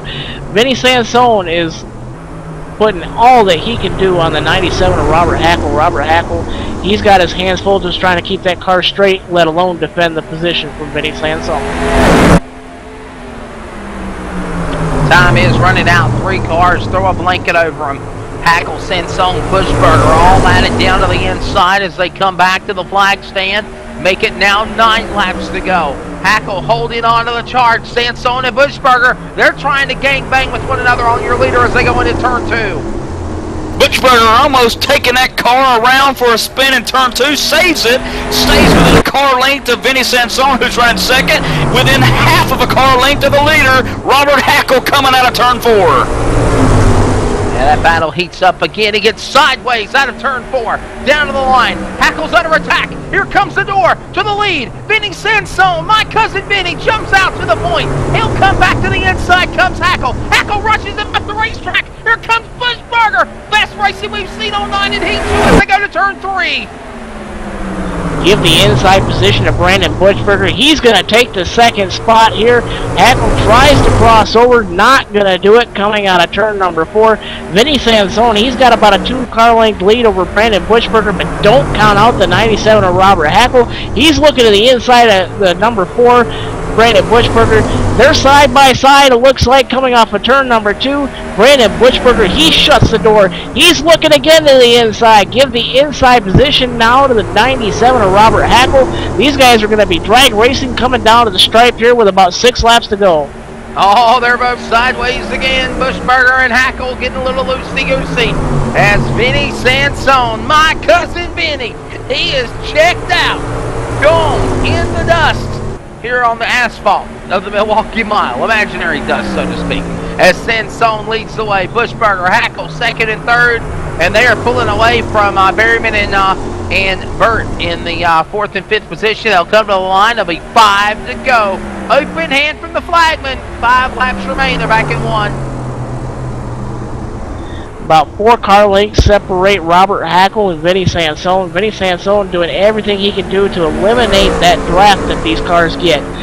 The difference between, you know, these Silver Crown cars and the sprint cars is a slightly smaller motor, a bigger fuel tank, and more body work, creating more downforce, so these cars can actually go a little bit faster than those sprint cars. But the gap is actually down about 1/10 of a second from the last time by. Call it about 2 car lengths now going into turns number 2 here. Buchberger doing all he can to catch back up to the tail tank of the 97 of Robert Hackle, but the battle for the lead is going to be heating up here, guys, in just about a half a lap or so. Time is running out. They'll come to the line. It will be 3 laps to go. 3 remaining. Michael Keaton and my cousin Vinny leads them into 1. He sure does, but Wes, for the last 2 laps, Robert Hackle and that 97 blue and white machine in second spot, fastest on the leaderboard, 2 laps in a row. He's got the speed, but can he make the pass on Sansone coming out of 4? He's right there, about a car length behind, slips off the track a little bit as they rocket down the front stretch at 170 miles an hour. Down the front straightaway, it will be 2 laps to go. Down the back stretch off of turn number 2, and Sansone hits his marks. Hackle ready to strike with 1 wrong slip. Looks like these guys are teammate. Look like the teammate colors of these guys on one side of the car, on at least the front, but the back, it's a totally different color design. Sansone comes for white. 1 more lap to go. He's in turn 1. 1 lap to go. Vinny Sansone, he's slipped up a little bit. The 97 of Robert Hackle looking to the inside. Sansone shuts the door, coming out of 2. 97, he slips back a little bit. It's about 3 car lengths heading into 3. I think Sansone, barring a mistake, he's going to win this race. Robert Hackle doing all he can, but he's sideways. It might be a drag race for that second spot as Buchberger, he's in the wall, coming down to the stripe. Vinny Sansone, he's going to take the checkered flag. Robert Hackle, he's going to finish second. Buchberger, he puts it in the wall, but he manages to come across the stripe in the 3rd spot. Doug Berryman does a great job. He comes home 4th. Matt Burnt, he rounds out your top 5. He finishes 5th. Scott Kelly, he holds on to the 6th spot. Eddie Walczyk does a great job. He comes home 7th. And Edwin Jones, he comes in 7 laps off the pace. He rounds out your field in the 8th spot. Yeah, that was an awesome heat race right there. Go ahead, Michael. I didn't mean to cut you off. If Robert Hackle had the chance to redo that slip-up by Vinny Sansone, he probably would have tried to go around him a different way. You saw that he kind of boggled or botched the move. Both of them kind of messing up there. And dividends paying off for Sansone as he wins heat race number 2. Going into the feature, he looks to start to the outside of Alan Bender. And, of course, there's only 1 more thing left to do, and that's get them lined up for 75 laps. An exciting race for the Silver Crown cars from the Milwaukee Mile. But let's go back to Command Central on our ETV broadcast. Back to J.D. Webb. J.D., let's take him to commercial break, buddy. As man, we got 1 more great race left, and it's 75 laps of these Silver Crown cars, sir. You bet, and I'll tell you what, driving one of these Silver Crowns, I heard one of these drivers say it's nothing more than straddling a motor with 4 wheels and a steering wheel. I'll tell you what, boy, put your rope around the saddle horn, because when we come back, the feature race. 75 laps here at Milwaukee. Let's take it away. We'll take a quick commercial break here. Listen to some Texas Punkabilly from Von Erichs. We'll be right back.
It's time for those most famous words in motorsports. Drivers, start your engines!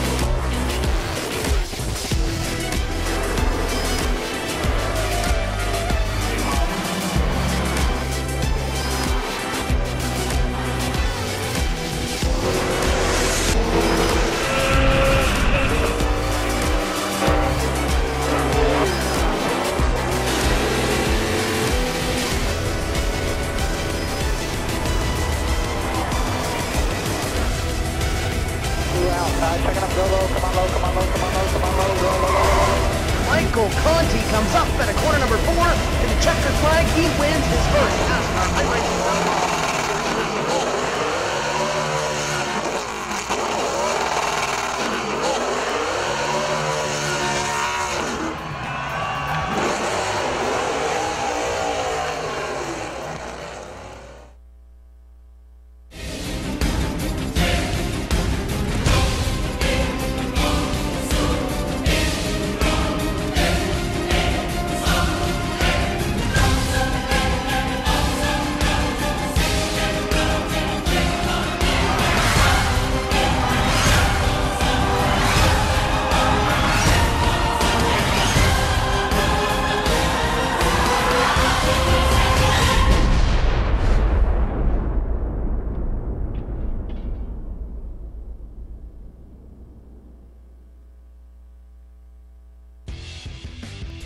Hey dude, are you ready to rock and roll? If that's cool, then you need to do it over at HD Radio Network. HD Radio Network, 4 stations broadcasting 24/7 with everything from metal favorites to the 80s classic rock like legendary Leonard Skinner, Electric Light Orchestra, Foreigner, and bone-rattling, skull-crushing rock and roll on hard-driving radio. Bear Factory, Stone Temple Pilots, Def Leppard, and a whole lot more. HDRadioNetwork.com. Take your pick and rock your brains out, dude. Hey, JD here with ETV Live, and let me tell you something. If it's too big for the pickup truck and you need to move it, there's only one trucking company you need to call, and don't bother with the Yellow Pages cowboy. I'll give you that number in a minute. Manufactured goods, automotive, technical equipment, furniture, even if you need a reefer, Gary Mercer Trucking Incorporated is the only choice, cowboy. With locations in Mississauga, Ontario, Canada, Rancho Cucamonga, California, if you need to move it, store it, and keep it cold, you need to call Gary Mercer Trucking Incorporated. Long haul, short haul, or just across town, Gary Mercer has the best trained and qualified drivers to get your load from point A to point B with professionalism and on time. So remember, Hoss, if it don't fit in a pickup truck, you're going to need a real truck, cowboy. Sponsors of ETV Live's Friday Night Showdown, Gary Mercer Trucking Incorporated, 1-800-668-2980.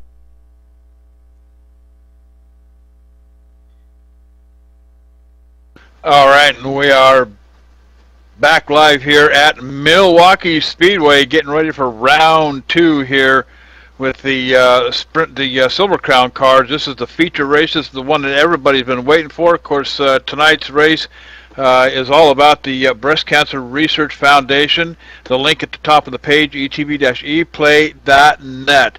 And you click that link, it'll take you to the donation page. $1,000 are gold tonight. Right now we're sitting at $395. Thank you everybody for all your contributions for tonight. Let's take it back over to the booth with Wesley Outland, Justin Rosenau, and Michael Keaton. Well, thank you so much, J.D. Webb. Of course, Fast Track John Westland. You never hear him, but you can see all the great video work he does on the cameras as well. Oh, I can't hear him. Okay, there he is. Well, he just doesn't talk. He is, in the words of Dan Aykroyd from Nothing But Trouble, mute. He's mute. So we'll mute you again. But no, a great job that John Wesling's doing as well. And what a great show it is here tonight. It's going into hour number 3. An exciting 3 hours for the Breast Cancer Research Foundation. What a great cause, Michael Keaton, man. And I'll tell you what, it's now time for that 75-lap grind around the Milwaukee Mile with these Silver Crown cars. And I believe this is going to go by quick. These guys put on one heck of a show. Heat race number 2. If you missed it, you missed a good one. I'm sure the replay will be up later on after tonight's festivities are over with, or even until tomorrow. And the replay of tonight's events.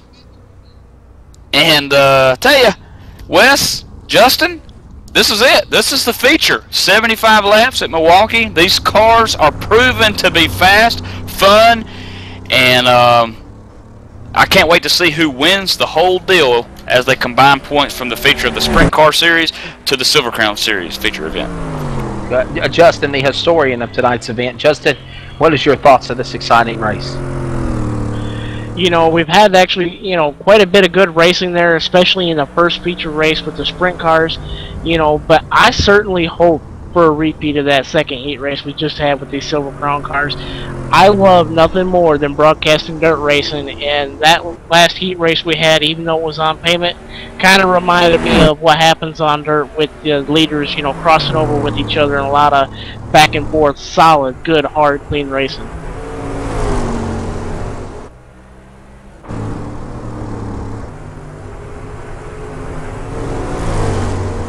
Well, I understand we're getting closer to race time as the green flag is getting set to fall here for 75 laps around, and by the way, 75 miles around the Milwaukee Mile. It should be an exciting race. I hate the car counts what it is, guys. That's a little disappointing tonight. Well, you got Michael Clement, Daniel Muse, Chet Wheeler Jr., Alan Bender, Brandon Butchberger, Scott Kelly, Joshua Jewell, Edwin Jones, PJ Sturgios, Douglas Berryman, Eddie, Matt Burnt, Vinny Sansone, Robert Heckel, and Layla Wilson and Marcus Dean. Full rundown for the ninth event in the feature Silver Crown race. 75 laps here at Milwaukee Mile. Justin.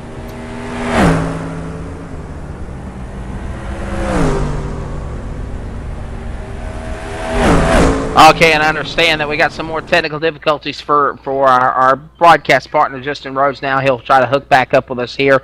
75 laps, a long way to go, Justin, for the checkered flag. So we'll try to get him back into the broadcast before it's over with. But man, I'll tell you what, this should be an exciting race for tonight's events. The main event, the last race of the evening, 75 laps, 75 miles. And I believe we're going to go ahead and do the national anthem with the Cactus Cuties. No, I understand. Okay. They are gridding. So we are getting ready to go racing. So with the Von Etrix playing in the background, let's do your starting lineup of the 16-car field. Ready to go. 75 laps. The main event here on Thursday Night Thunder Challenge Series. On the pole, car number 57, E.J. Sirius. His outside, the number 80 of Vinny Sansone. And starting third, rolling off 10th in the breast cancer awareness car, Alan Bender. Outside him to his right, the 97 of Robert Hackle, who put on one heck of a show in the heat race number 2. Row number 3, Michael Clement, the number 1, to the number 1, in the number 1 will start 5th, the number 11 of Brandon Bushberger, who will start 6th outside row 3. In the 00 machine, rolling off 7th, Marcus Dean. Coming in 4th in the heat race number 2 moments ago, the 63 of Douglas Berryman.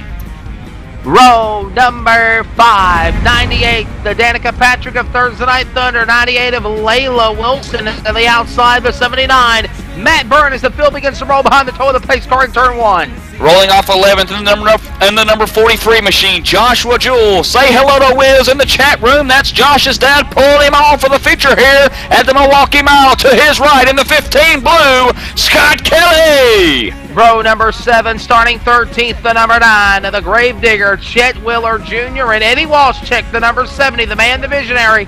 Behind the Thursday Night Thunder will start 14th.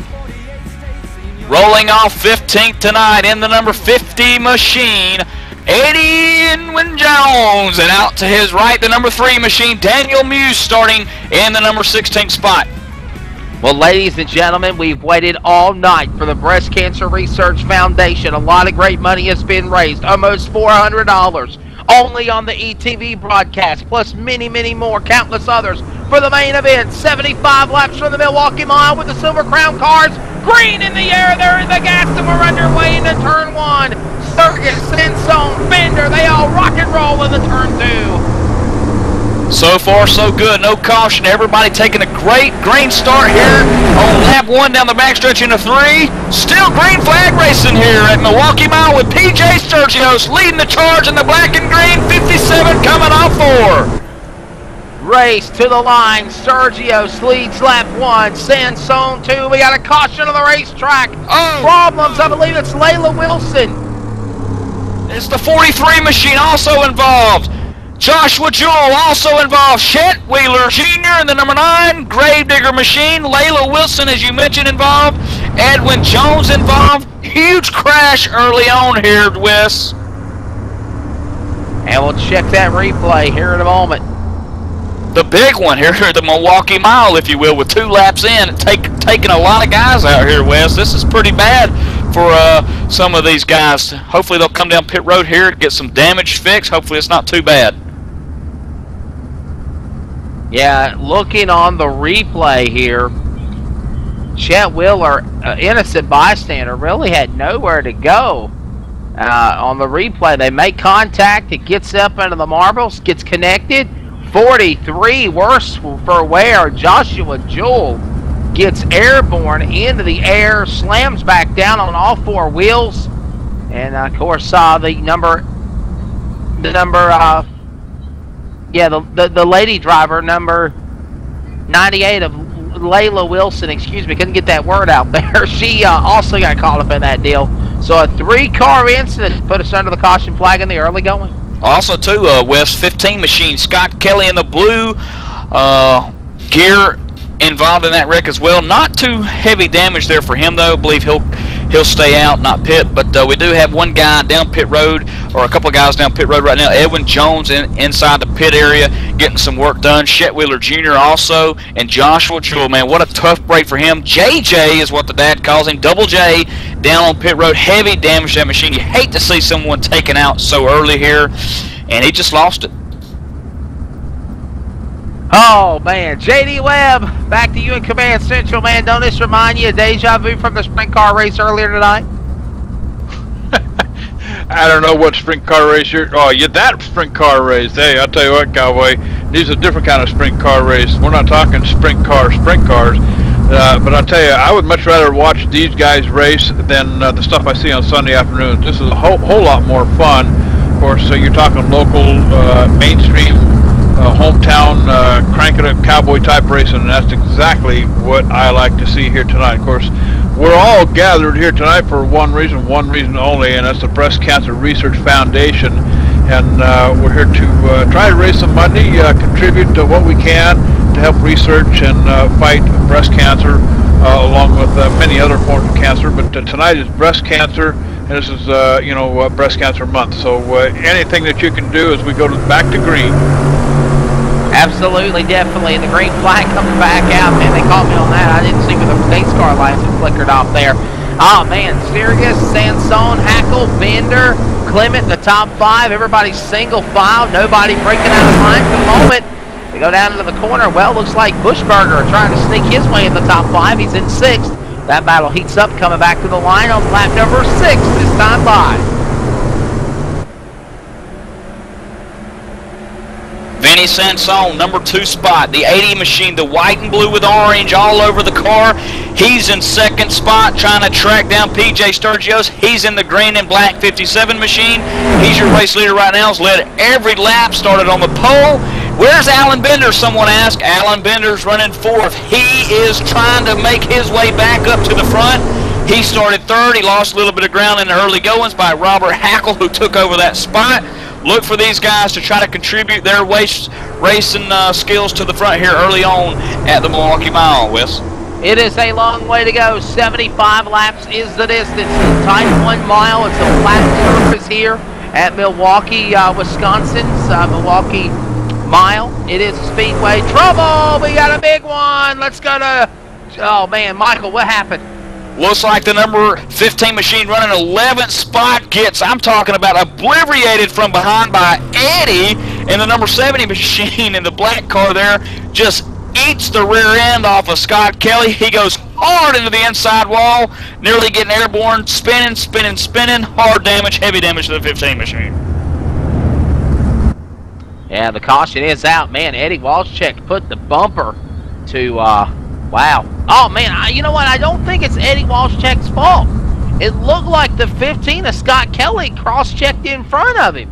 And Walshcheck had nowhere to go but to get on the binders and get into him. Looking on the replay, whoops, let me check the, check your ETV your ETV side-by-side replay there, the replay. I'm looking at from the chopper, and down the back stretch, you can see where Scott Kelly was out in front of that 70 of Eddie Walshcheck. He went to the bottom in front of Walshcheck. Walshcheck just turned him, not intentionally. It looked like he just got right in front of him, had nowhere to go, and then 4, 5, 6 360s, and then Kelly's in the gas again. Man, he walloped the wall pretty hard there in the process, but I don't think anybody should penalize Eddie Walshcheck. It wasn't his fault. Well, taking a closer look, Wes, at the right front of that machine of Scott Kelly, he was involved in that wreck earlier. I think that he's got some heavy right front damage, and coming out of the turn there, that car just started right to the left and obviously right into the path of Eddie Walshcheck there. So tough break for both of those guys, because that's going to take them out. They've got heavy damage. Yeah, I'm looking at the replay now again from the blimp view. Maybe the blimp view might give a better view for our listeners to see what happened. And yeah, I mean, same old story. I'm not changing it whatsoever. That's my story, and I'm sticking to it. Walshcheck was in his own world, was not bothering nobody. He was on the inside. The outside lane was Kelly. Kelly then went in the middle, got sideways. Kelly was sideways before Walshcheck even got into him. And then the exchange was Walshcheck got into the Kelly round he went. I just cannot place blame on Eddie Walsh checking the 70 there. Absolutely, it was really it wasn't Eddie's fault. Eddie really had nowhere to go. He's probably like the wrong place, wrong time deal. But it just looked like Scott Kelly coming out of the corner with that right front damage again. Here it is from the blimp view on your ETV Live-eplay.net aerial footage there, replay. You can see Scott come down low like he's going to let up everybody go high, and Eddie had no way of knowing that and just got to the back of him.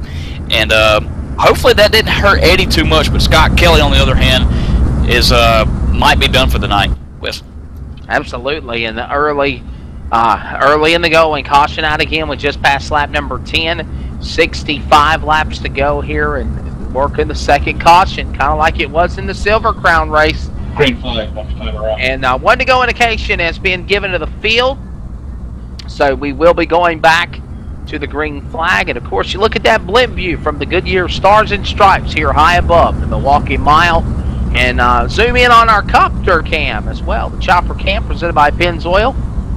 Stop, go Pennzoil. Appreciate them giving us these fantastic shots here tonight from Thursday Night Thunder with the Challenge Series for the Breast Cancer Research Foundation. Do your part again here at the Wisconsin State Fairgrounds Park, as this is where that 1 mile track is nestled at. It's a shot off the TV monitor showing that we're coming to green this time by. Pace car will get ready to drop in. Let's do a ETV sound off, Silver Crown style, for our breast cancer survivors and those that we have lost this time by.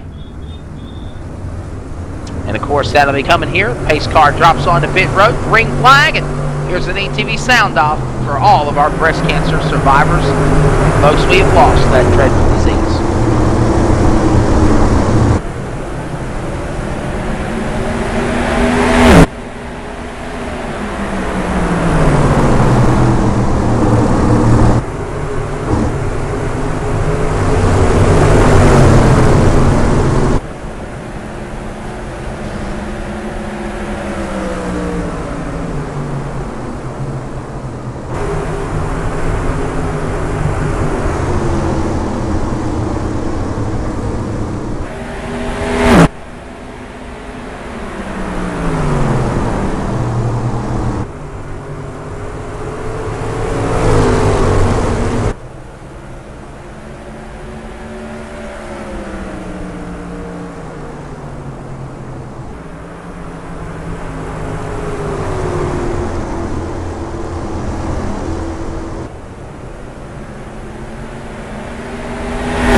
Let ETV sound off for those that we have lost but not forgotten, and those that are still fighting that dreadful cancer still today. Breast Cancer Awareness October.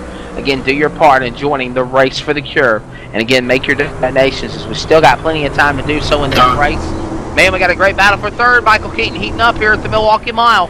Yep, Pro Series driver Brandon Butchberger putting the backdoor heat on Robert Hackle, who put on a show in the heat race number 2 with the Silver Crown here. Those guys right now for the feature event putting on a show. They've got Alan Bender, one of the crowd favorites here tonight, in 5th spot right behind those guys. So some things starting to shape out, getting to a groove after these early cautions here, Wes, tonight. Absolutely, in the early going, it is still the man out in front in that number 57, PJ Sirius. Benny Sansone in second. My cousin Benny trying to go to victory lane. And of course, one guy that's already out of the battle is AJ Alan Binder, excuse me. He sits in 5th. Alan trying to shake off the cobweb, so to speak. And could we see him be the man to double down here tonight? I don't know, Michael, but it just seems like Binder just does not have this Silver Crown car figured out like he did a sprint car earlier tonight at Milwaukee Mile. Well, he told us in the interview that we had earlier on in the race, I believe it was a sprint car, he said that the adjustment was what he was worried about. Going from that sprint car to the Silver Crown, he said is a lot different. It takes some adjustments to get into. He only had the one race there, heat race number 1 he was in, Then he had to sit out for about 25, 30 minutes, and then trying to get back into the groove of things here in the feature, it's just hard to do. So Allen's not doing that bad. He's in 5th, started 3rd. He's working on the back door of Robert Hackle. Robert Hackle giving up the number 3 spot to Brandon Butchberger a lap or 2 ago. Now Brandon is in the hunt trying to run down that 2nd place guy who is about 2.5 seconds ahead. Absolutely, and we're working lap number 20 this time by when they'll come to the line. Lap number 19 on the board this time by. Sturgis, Sansone, Bushberger, Hackle, Bender, your top 5. And nobody breaking out of position for the moment. A little separation from 2nd to 3rd, 4th, and 5th. And, of course, PJ in his own world. He's back in turn 1. Benny Sansone ready to strike if Sturgis makes a wrong move. But it looks like Sturgis is making... He's real strong coming off the corner. Sansone tries to close in just a little bit of a hair, but just can't reel him in. They're single file as they all go back into turn number 3. Still looking at the battle here for 4th with Robert Hackle and Alan Bender. He's in the 5th spot, looking underneath the 97. May have the room, may got the momentum. No, he's going to have to fall back in line, get under that draft. 170 down into 1. Alan Bender, West, trying to put the move on the machine in front of him, Robert Hackle. Absolutely, Hackle under attack by Sansone, and of course he's trying everything he can to, or excuse me, I'm sorry, Bender trying to close in on Hackle, and in the cushion job, of course Bushberger. Let's talk about him. He's riding in 3rd spot. He's got Hackle and Bender behind him, and he's in clean air right now, and he's way behind, about 3 seconds to your leader as they come to the line. Just in just a little bit of vision, you see the leader closing in just a little bit. Bushberger can see the front 2, so to speak, of Sturgis and Sansone. And I'll tell you what, if you watch Hackle and Bender in the back, Alan Bender and Robert Hackle for 4th and 5th, they're kind of racing door to door. Now they fan back out single file and pretty now comfortable as they go back around turn number 2, and of course Sturgis leading the way back into turn number 3. Yep, Alan Bender put the move on the number 4 spot position car of Hackle. He takes over number 4 here.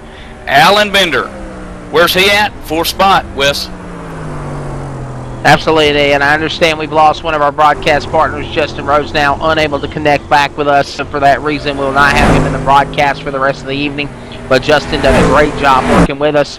PJ Sturgis, Vinny Sansone, Bushberger, Bender, and Hackle, the top 5. We're in the early going. 25 laps on the board. Let's go to a quick commercial break. They're single file. Nobody breaking out of line. PJ Sturgis leads, and from Milwaukee Mile, the speedway at the State Fairgrounds of Wisconsin. Hello, Eugene heads. Go Packers. This is the ETV Live Online Auto Sports Entertainment Network. We'll be right back right after this commercial break. And don't forget, you're not going to miss a thing because we're going side by side.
It's time for those most famous words in motorsports. Drivers, start your engines!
Michael Conti comes up at a corner number 4 in the checkered flag. He wins his first NASCAR iRacing.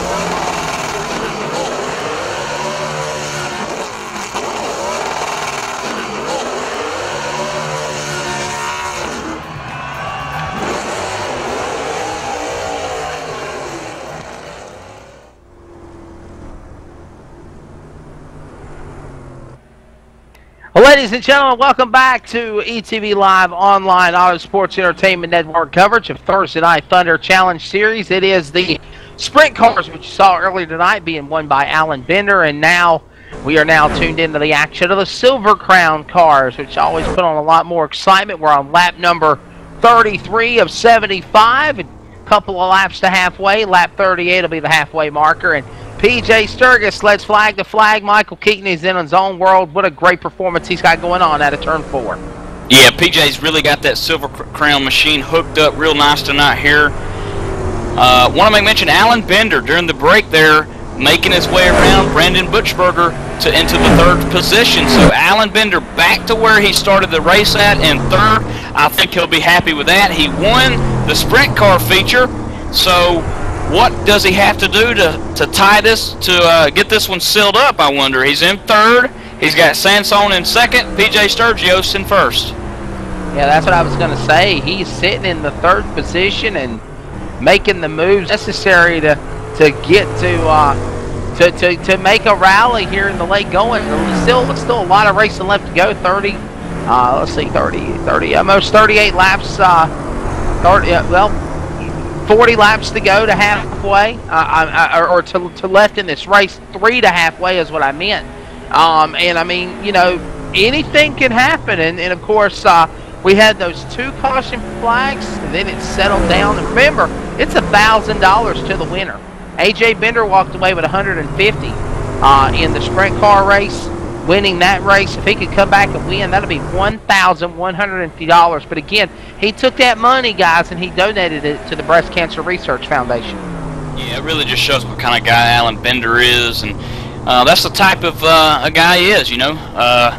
And 2, it's not if Alan has to win this thing to, you know, the Silver Crown race here, is can he finish 2nd and win the overall points battle here, the championship, if you will, between the 2 series combined. That's what these guys are rooting and fighting for, is the combined total points value from the first sprint car feature event and then this one here. Absolutely, doubt about it. They'll come to the line this time by, and it'll be halfway home. 38 down, 37 to go. We're halfway through this event. Let's give you a full build rundown of how they are on the racetrack. Of course, PJ Sturgis in the 57 leads the way. 2nd spot in the number 80, Vinny Sansone. He's in 2nd. 3rd, the number 10 of Alan Bender. Of course, he won the sprint car feature here at Milwaukee Mile earlier tonight, a long time ago. 4th is the number 11 of Brandon Butchberger. 5th is Michael Clement in the number 1. Take us to the bottom 5, Michael Keaton. Robert Hackle in the number 97 machine, sitting 6th right now on the racetrack. 7th belongs to Douglas Berryman out, and then the number 8 spot belonging to Matt Burke. And then you got Layla Wilson, last car on the lead lap here in 9th position.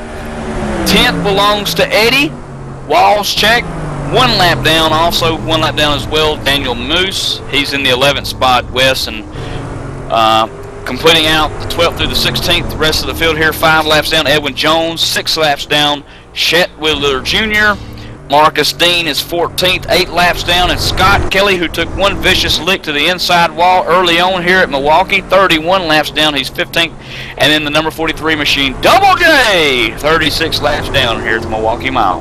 Absolutely, and according to folks like Chad Coleman and Joshua Chin, number 10 car is flying. He is getting his marks done on the racetrack. He is doing what he's got to do to reel in the field. That last lap speed was a 26.751. Quicker! 26.712 to a 26.793 last lap speed by BJ Sturgis, the number 10 of Binder. Bender is coming, but does he got enough time? I think he does. There's still a good I think he does. 30 laps left to go in this race. I think he does too, Wes. And in fact, Vinny Sansone turning a lap 26.967 last time by to Bender's 712. So Bender obviously a little faster than Sansone, but is he faster than PJ Sturgios? Yes, he is. 26.811 for PJ last time by. Yeah, and he turned a 26.748, so definitely it is safe to say that the number 10 of Alan Bender is the fastest car on the track. JD Webb, could we see history repeat itself? Could Alan Bender double down here on Thursday Night Thunder? We'll take it to you for the halfway break.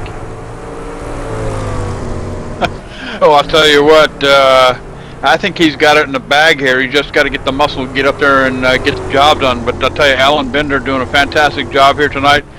But all of these guys, PJ Sturgis out in front, Vinny Sansone, Alan Bender, Brandon Birchberger here, 44 laps in the books here, 75 on the board. Why don't we go ahead and step away? Let's take another commercial break. You're watching it live, Cowboy ETV Live. It's the only game in town. Don't wander off. We'll be right back.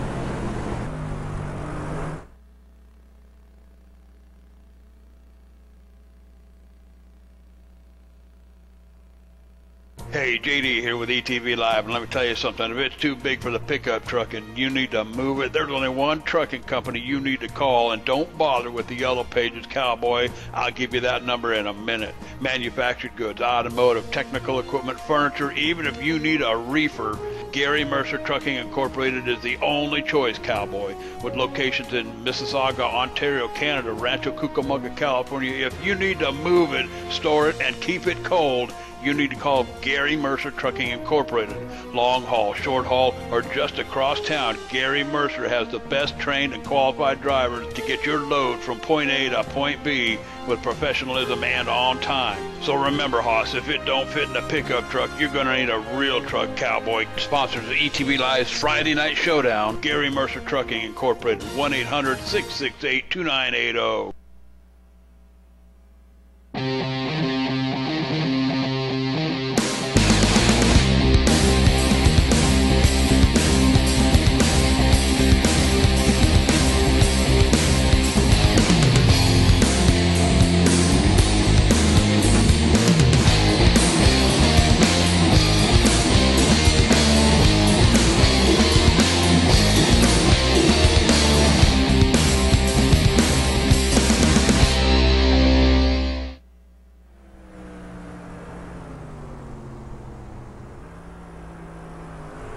Welcome back.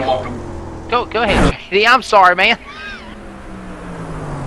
Welcome back, ladies and gentlemen, to the events here tonight, Thursday Night Thunder, the Challenge Series. Of course, it is the excitement of the Silver Crown cars on the racetrack right now. And we got a caution on the speedway, Michael Keaton, just coming after break. We got one on its lid in turn number 1. That's right. The Gold Machine of Daniel Moose, Hamburger Helper Classic, ETV Classic, ETV Ride in turn 2 there, and turn 1 hard lick for Daniel Moose running 11th. Want to find out? Oh man, he just simply lost it on his own, guys. Looking on the replay monitor here, dang! Oh man, he hit the tires in turn number 1 at the entrance of pit road. If I'm looking correctly, the oh yeah, here we go. Oh man, Guys, he went off the apron. When he went off the apron, he lost control. Then he hit the wall. Then he got airborne. Wow. His car did so many 360s he got on his roof. That's a hard lick, and Moose is going to be probably in the pits for a while. That will make 8 out of your 16 cars off pace here, off the lead lap. And are we going to get some pit stops here, Wes? The answer in a moment. Nope. I don't think anybody's going to pit. Nope. Leader PJ Sturgio staying out. Alan Bender staying out. Robert Hackle. All the leaders staying out. Just came back from break, and then you have Daniel Muse, the number 3, get on his lid, barrel rolls it, and it started by going off the track, hitting the apron, then loses control, flips it about 3 times after hitting the wall and doing 360s, and man, the disappointment there. As, you know, I was wondering if we were, and you guys, I was saying in the monitor, you know what's going to happen? We're going to go green to the last couple of laps, and then we'll have a caution, and the race will end under yellow. Hopefully that don't happen now. We got that caution flag, because I will say this was the longest green flag run we had here at the Milwaukee Mile so far in this race that just wrapped up just a moment ago. Wes, so here we have it. Let's see if we can't put this together here. PJ Sturgios in the sprint feature finished 2nd. Race winner of that event, Alan Bender. Right now on the racetrack, leading this one, PJ Sturgios. Alan Bender's in 3rd, but I think he's got the horsepower to get by Sansone. So what happens? Let's play this a little bit here. What happens if PJ Sturgios wins this one, and then we got Alan Bender finishing 2nd? You want to try to? Never know. I'm not going to try to pick out that scenario or try to decide what's going to happen out of the here at West Ellis, Wisconsin for sure. Sturgios definitely in his own world right now. But now with that caution flag, many people were saying the 10's coming. He's fast out there. He's really reeling him in. He needs a caution to close back in. Now this is the chance for Alan Bender to prove he needed that caution to run back in and run down the of Sturgio Sansone, and I believe we're coming to 1 to go this time by when they come back to the flag stand. Come on, just a little over or a little under 25 laps to go here, Wes, and Alan Bender. The chat room is starting to heat up with discussion. They think that he's got it. Is he dropping the clutch? One guy asked. Another one asked, what do you guys think? Bender's got it? Bender don't have it? I think he's got it. I think the only thing he's got to watch out for is a restart. And that's where he's been kind of off his game a little bit with the restarts here in the Silver Crown. He's got the sprint car down pat, but the Silver Crown is giving him a little bit of difficulty on the restarts, Wes. Yeah, anything can happen here at the Milwaukee Mile as the Ford Mustang pace car begins to pick up acceleration, and he'll bring the field back onto pit road. It will be a single file restart. It will be, oh, let's see, what, 20 laps to go, I believe, or 21 laps to go when they come to the line. This race far from over. Anything can happen. As we're only 32 laps, 32 minutes into this race so far, make it 33 minutes now. As the pace car ducks onto pit road, gets out of harm's way. Thursday Night Thunder with the Silver Crown Midgets back to green flag. Look out, Sansone trying to make a run on Sturgios. Now Bender's under attack. Bushburger behind his deck lid as they exit out of turn number 2. Door to door for the lead of the stretch there, Michael.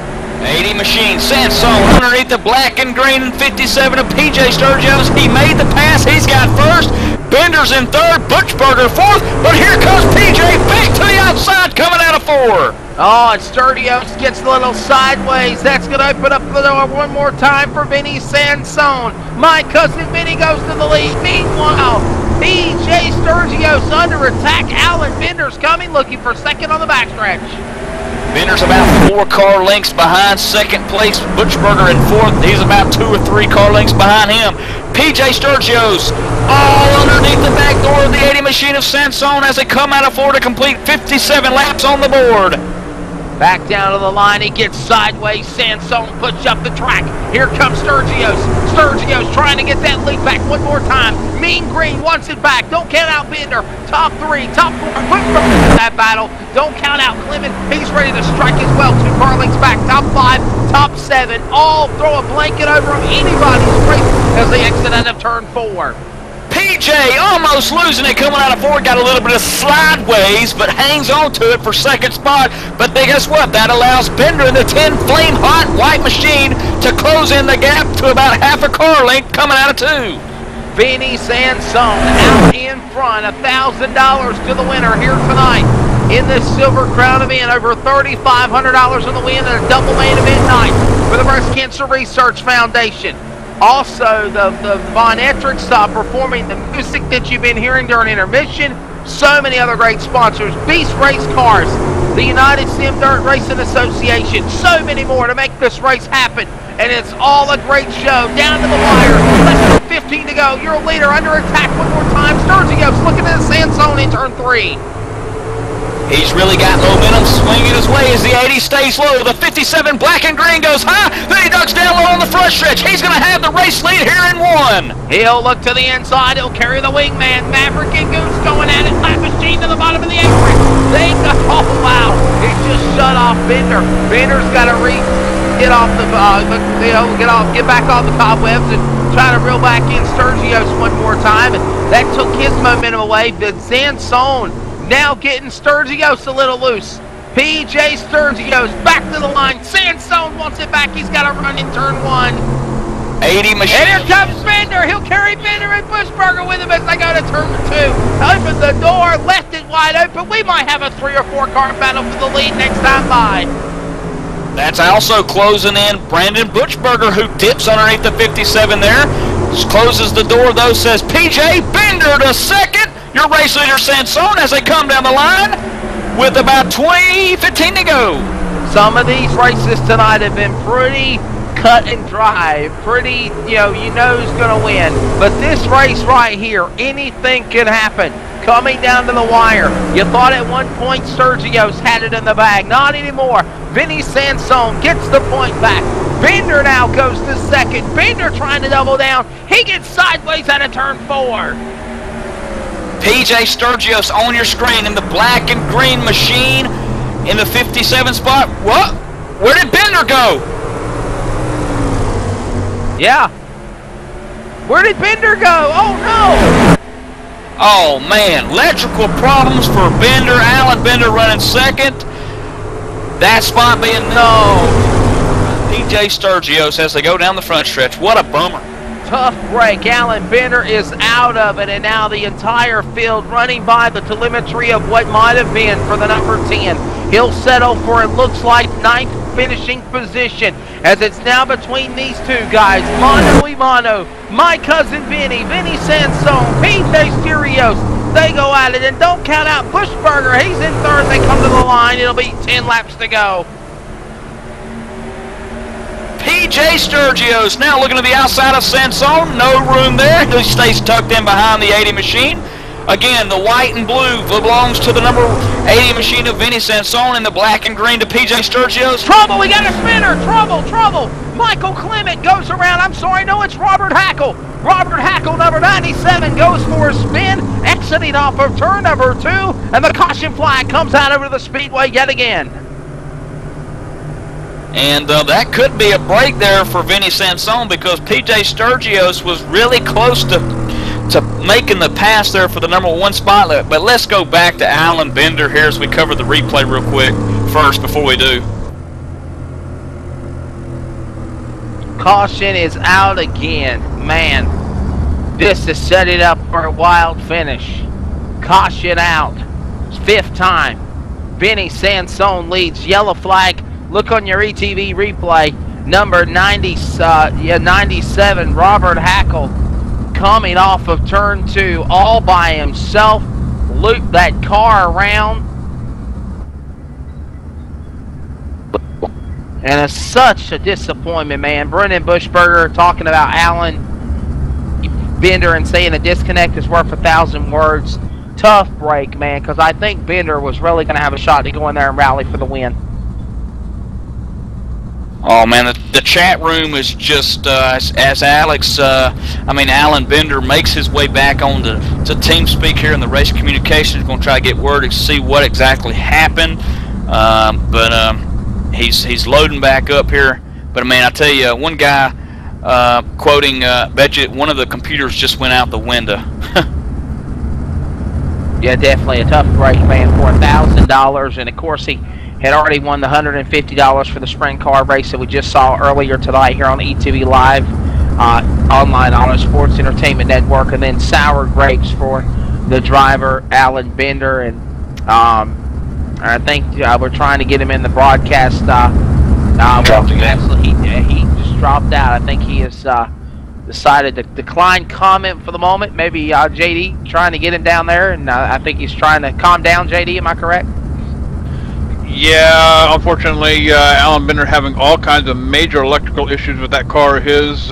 He's gone back to the garage, going to try to work it out. We'll see if we can't get him back. But I'll tell you what, Cowboy, throw a rope around the saddle horn and tie a motor to your ass. You're watching live here from Milwaukee Speedway. Let's go ahead and step away, take a commercial break. When we come back, let's see if we can't get these things across the start-finish line and that checkered flag. So hang on. We'll be right back.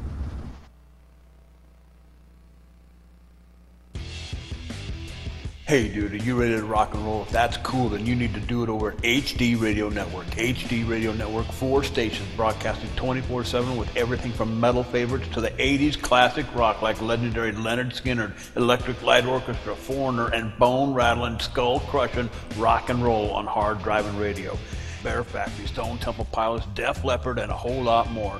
HDRadionetwork.com. Take your pick and rock your brains out, dude.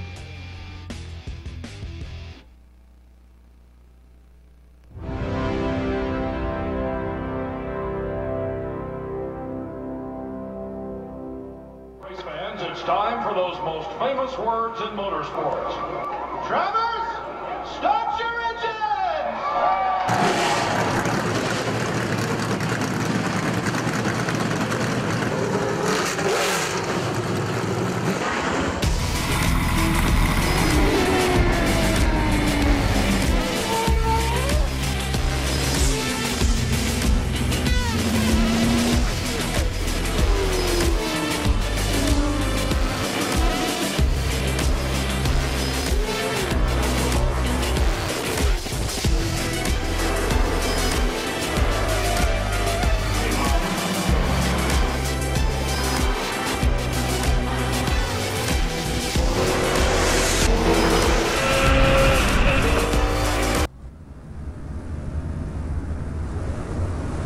Welcome back. The pace car has just dropped onto pit road as we get ready for the restart here from the Milwaukee Mile. Less than a 6-lap shootout. The leaders duking out, trouble in the back. One car gets sideways. Douglas Berryman goes for a 360. No word yet on the caution flag. I believe we're still green. Now the yellow flag is out there, Michael Keaton. Problems for Douglas Berryman. He was in the 5th position. He got cross-checked, turned around, going to turn 1. Could we see at least a shootout of 2 laps before this race comes to an end under caution? Absolutely. I'm pretty sure we're going to go back to green here, but it would be either 2 laps or maybe a green-white checkered ordeal. But Layla Wilson and the white machine of Douglas Berryman collecting this one for the caution of the night. Absolutely, and while we're under the caution, we now have a chance to get our winner from the sprint car race, and was in 3rd when something went wrong electrical on the number 10 of Alan Bender's Silver Crown car. Alan, have we got a broken PC to deal with tonight as well? Something happened to that internet connection. I'm not quite sure what happened, but it picked the absolutely wrong time to happen. Absolutely, $1,000 connection, man, because that race paid $1,000 to win, and man, that had to have been a tough deal. I mean, obviously, you're going to finish inside the top, outside the top 10 and 11 spot when the running order's done. Obviously, more money for winning, $1,000 to win. But was that car starting to come back to you? You know, was that car starting to come back to you before you had that incident, electrical problem? That car was done. I really think I had something for Vinny and PJ. You know, I haven't raced these cars in about almost 2 full years, and so I was struggling a little bit on the restarts, but the car was good, and you know, I really didn't think I'd be able to hang with those guys at all, you know, being not really my game, but I was pretty shocked. In real nice, and I was running those guys down, so I thought I had something for them. Michael Keaton, anything? Oh, you know, indeed you did, Alan. We watched you coming through. You'd worked all the way from 5th, then you passed, I believe it was Hackle or the 4th spot guy. Then you made up a lot of ground on Brandon Bushberger there and took over 3rd, and then the caution came out. Looked like a clean-cut case scenario for you to take over the number 2 spot. Eventually take the lead from either Vinny or PJ. They were duking it out there, but man, I'm telling you, the chat room in the iRacing server went up with people saying, "Oh no," you know, "Wow, dang, sucks, can't believe it," you know, in the chat room and the broadcast as well erupted. So a lot of guys were cheering you on, man, and they hate to see that happen, and I know I did. Well, I appreciate that. I really, just to be up there battling with those guys is a privilege. I didn't really go on that car tonight. Yeah, tough break. Starting to sound like a transformer right now. Megatron has come to visit Alan Bender's house one more time. So, with that being said, will we get the one to go on the lights of the pace car? Yes, we will. How about this, guys? A one-lap shootout. One-lap shootout. No, sir. One-lap shootout. It is a one-lap deal. Dash for the cash. Unless they're going to overdrive. Are they going to overdrive? It'll be a green checker. They'll take the green flag west and the white flag same time. Next time, right. It'll be the checker. Wow, a one-lap shootout. What a way to end tonight. Pace car lights on the Mustang. JD Webb, before we call the finish, does it get exciting than this, buddy? It's all come down to one lap. Absolutely. This is the time of the race that I've been waiting for here as the pace car makes it for the final time off of turn 4. It'll take that ride down pit road. Checkered flag in the making here, Cowboy. Here it comes. Car gets out of harm's way. One lap shootout from the flag stand. Nobody wants to jump the gun. Green to the white flag of the earth at the same time. One lap remaining. Michael Keaton into turn 1. Great jump by Sansone. Look like PJ. Oh, look like PJ Birchberger was going to get into PJ a little bit, but not the deal here.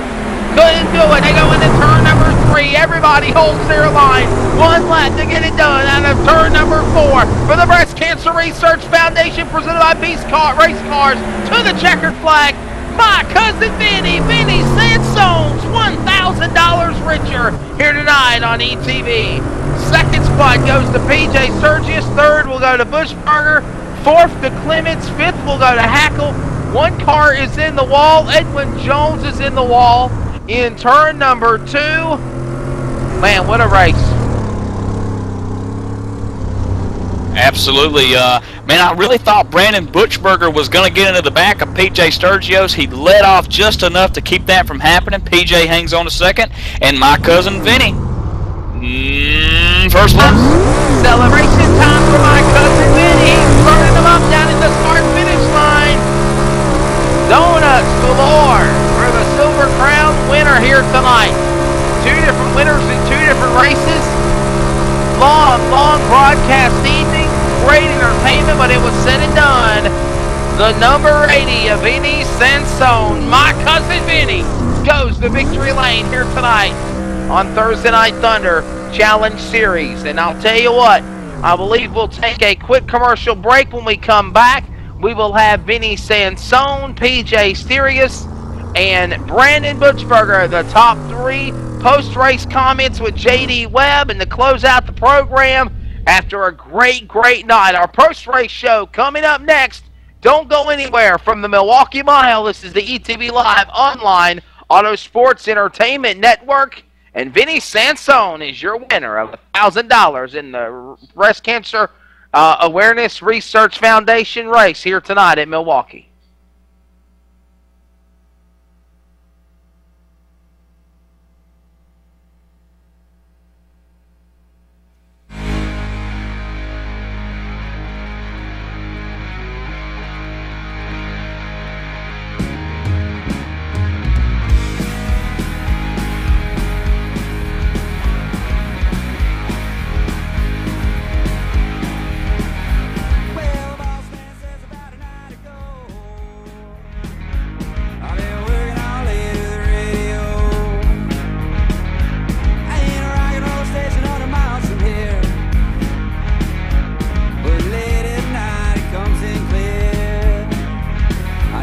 rock and roll.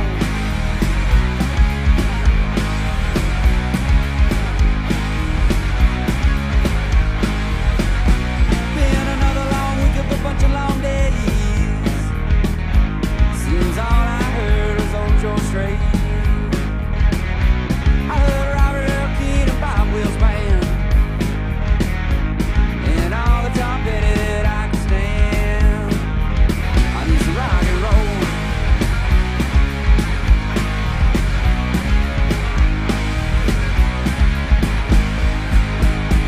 I need some that starts in the key, don't always end up in B. I need some old black flag or some CC Top, something else that gotta get me off God knows. Hey, hey, hey, I need some rock and roll.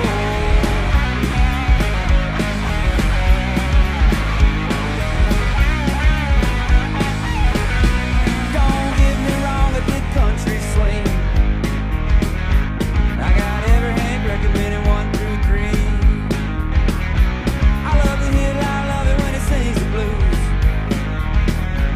But it's my radio and I get to choose. I need some rock and roll.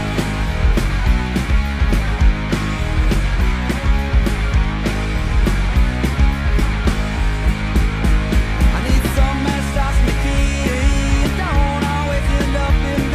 I need some old black flag or some CC Top, something else that gotta get me off God knows. Hey, hey, hey, I need some rock and roll.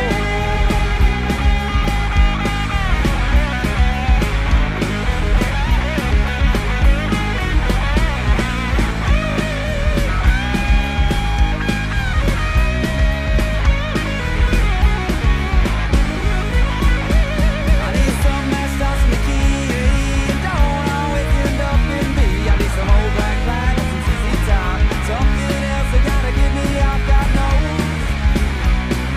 Hey, hey, hey, I need some rock and roll.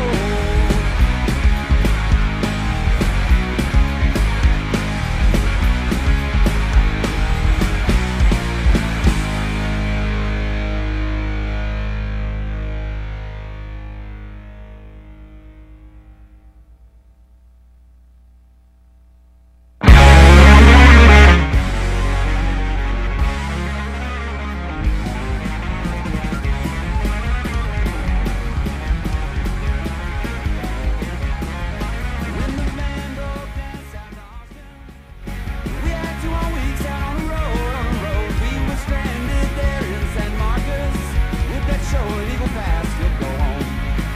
Your silver clip coat drew our attention, shining like a diamond in the line, You price gave 100-point inspection, put money down, left town that very night.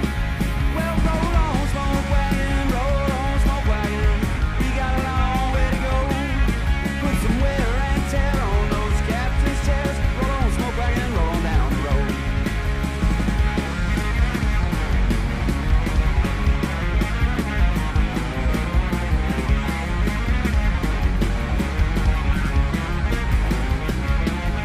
Well, we filled you up in Nashville, headed across eastern Tennessee. By the time we got to Gastonia, your tank you had nowhere near E. All the way up the eastern seaboard, on 95 they're driving way too slow. New York City traffic, it ain't no problem. We have check plates right away we own. Well, roll on, smoke wagon, we got a long way to go. Almost 48 states in your Texas plates. Roll on, smoke wagon, roll on down the road.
Welcome back, everybody, to ETV Live, online Auto Sports Entertainment Network, and, of course, an exciting race this evening. And, man, what an awesome, great entertainment we saw between not only the Silver Crown cars just finishing up and the sprint cars, but it was all said and done. Man, I'll tell you what, Justin Rose now was in the booth with us. We lost him earlier today. Michael Keaton, man. What an awesome, awesome event. And when it was all said and done, my cousin Vinny Sansone put it in victory lane. Yeah, he sure did. My cousin Vinny putting on one heck of a show. Also, PJ Sturgios, man.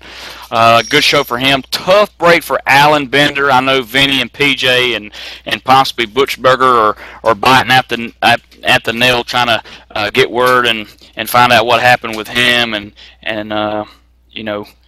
But anyway, Brandon Butchberger finishing third place tonight. Brandon, congratulations on your run, sir. Thanks. That was a tough race. We had a long green flag there in the middle, and wow, Alan was a bullet during that run. He came from nowhere, and he got by me no problem. And that yellow bunched everything up, and it was looked like it was gonna be a 3-car race. And I was watching on my windshield, seeing what was gonna happen with that. And I made a bunch of yellows right at the end, and almost got turned on that last restart. I know it wasn't anyone's fault, just a matter of how that restart ended up, and luckily I saved it and got third out of it. Yeah, and Brandon netting third, pretty nice payout, $500 richer here tonight.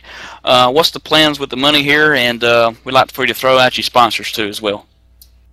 I'm definitely going to donate some of that to Breast Cancer Foundation. I know Alan was running for that tonight, and he had some bad luck, so I was going to donate originally. I'm going to donate a little bit more now because I ran a little bit better because of his misfortune. Got no sponsorship. Looking for sponsorship for the Pro Series coming up. I've got nothing that starts on Tuesday, I think. And just want to thank everybody at Last Row Motorsports, including PJ and Vinny, helping me out here.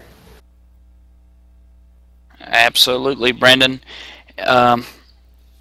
Congratulations again, Brandon Butchberger, who finishes third. Nets him $500. And now we're going to throw it to Wesley Outland, who's standing by with PJ Sturgios. Kind of a tie deal here, if you will. So, Wes, you'll take those two. PJ Sturgios and my cousin Vinny. Yeah, I'm actually in victory lane where Vinny Sansone is right now. My cousin Vinny putting that number 80 in victory lane, and PJ Sturgios in second spot. These guys are runner-ups, and they tied the overall points money of the over $3,500 in cash and prizes on the line here tonight for Thursday Night Thunder for the Breast Cancer Research Foundation event. And guys, $875 you are carrying home a piece because there was a tie. There was no other way to break it. So take the money and run. You got half of it, half and half. And PJ Sturgios, man, second spot overall points tonight. Great job for you. And second in this race. Yeah, that was one of the most insane races I've done in a while. I did not want to see that caution come out with the lead I had, but when it did, I was so nervous, and Vinny got me on that restart. And then Alan got me, and I was really trying to fight back at that point when Alan fell out of the server, so it was... I feel so bad for him since he would have probably wound up winning the whole thing, but wow, what an event. Thanks to all these guys for putting it on. Now, are all you guys teammates? I'm just kind of wondering. You got a lot of closeness with each other. Are y'all teammates all together?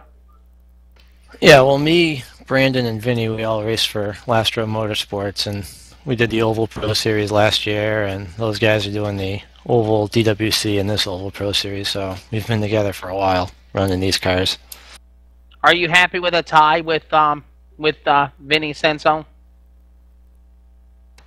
Yeah, I was hoping to get him at the end there, but I kind of just messed the whole restart up, and Brandon almost got by me, which really would have messed it up. But I guess if you're going to tie with somebody, it may as well be your teammate.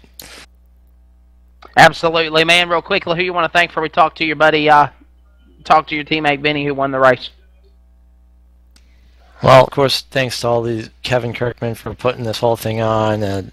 Double Clutch, the Von Erichs, Beast Chassis, and all those guys for helping make this event possible. And Eddie, of course, for running all the servers tonight, and all went off without a hiccup. It was really good to see an event like this for these cars. Absolutely, no doubt about it. PJ Sirius again in second spot, and of course the co-champion with the man Vinny Sansone, my cousin Vinny. Man, congratulations! Of course, you're not my real cousin, but awesome job, Vinny, in winning tonight here at the Milwaukee Mile in this Silver Crown event. Yeah, that's quite a bit of a pick-me-up from that sprint car race. Yeah, just what a battle. I let PJ get out ahead of there in that middle portion, that long 50-lap run there. Saw Alan, pretty far back there battling for fifth at one point. That kind of threw me off, but I was pretty sure he's gonna catch us. He started gaining ground right towards the end there. I thought we kind of all evened off on lap times. Then the yellow came out, kind of bunched us up, gave me that restart opportunity on PJ. He kind of threw it in there kind of hard, slipped up. I was able to cut underneath him, and from there just slicing and dicing. That's just what this kind of excitement these cars provide. Absolutely, no doubt about it, man. Now, I got a question. Points racing, obviously, a lot more money on the line. You tie, you get $875. You have to split amongst you and PJ Sirius when it's all said and done. But, you finished, I believe it was third in race one. So you win this race. Was you thinking in your head, maybe I might need to points race in this deal, or was it just go out and give it all you got? No, it was all about trying to get that win. That kind of more or less pride on my part, being one of the few guys that still runs the Silver Crowns. We all started with the Silver Crowns. Then the sprint cars came along. Everybody kind of migrated to that. We're all short track guys at heart. But I stuck with both of them. And, that's kind of what Alan's thing is with the sprints. It was good to see him back in the Silver Crown. And PJ, who kind of took a break from these cars as well. So just getting the chance to race them, I kind of wanted to prove to myself that I kind of had the upper hand with these cars. But true to form, they were both wicked fast, and probably would have had a good three-car battle there with Alan if it wasn't for some electrical problems, it sounds like. $875 payday you've got coming home after this event. How much are you going to donate to the Breast Cancer Research Foundation for this great event we put on? Yeah, I wasn't expecting to run into this situation. Like Brandon said, kind of figured we'd finish further back there maybe, and already did a little part. Definitely going to have to step up and add to that. Kind of feel like I stole something from Alan. But, it's all for a good cause, so that's cool. And, thanks to everybody else, too, Kevin and Eddie over at their group, and the Von Erichs and Beast Chassis, everybody putting the whole series together, this whole season. And it's been a 12-week build up to this. All the guys, 16, 17 competitors here, put in the time to run with us, keep the series going, and competitive. So it's a good job on everybody's part. Absolutely, no doubt about it. And Michael Keaton, of course, that's your winner. Vinny Sansone, the winner of the Silver Crown. And, of course, Alan Bender was the winner of the sprint car race we saw here earlier tonight at Milwaukee Mile. What's your final thoughts when we close out the program with J.D. Webb? Excellent race, excellent event. Hope these guys met their goal for tonight's event and why we all came here and did this. Hats off to Eddie and Jennifer there and all the other guys that helped in putting this thing together, and for those that raced from the first guy to the last guy, even for Wheeler Jr. for pulling out that caution move in the heat or the feature of the sprint car. Everybody did a great job, and look forward to doing the next one sometime soon. Absolutely, it was great. It was exciting. two different winners, two different outcomes. We had that caution with less than 2 laps to go, which set up for the finish under caution, which gave Alan Bender the win in the sprint car race. Then the drama with less than 3 laps to go. The late race caution with Layla Wilson and the rest of the pack there with, to set it up for a 1-lap shootout. And when it was all said and done, Vinny Sansone held off the likes of Buschberger, Sturgios, Kinder at one, Alan Kinder at one, Bender at one time until he had the electrical issues to take it to victory lane and tie with him and PJ $875. They got a lot of money, JD Webb, going back home to them after this great race for a great cause. They got to ante up and decide how much they want to donate. JD Webb, take us home until we meet again, sir. You bet, and I'll tell you what, actually I want to get a final word from Eddie here, Eddie Walczyk, putting this whole thing together here tonight. I know that it's been a lot of late nights. Talked to you last night. I believe it was either right at or just after midnight when we ended our conversation, but certainly do appreciate all the effort that you and your wife Jennifer put into this event here tonight.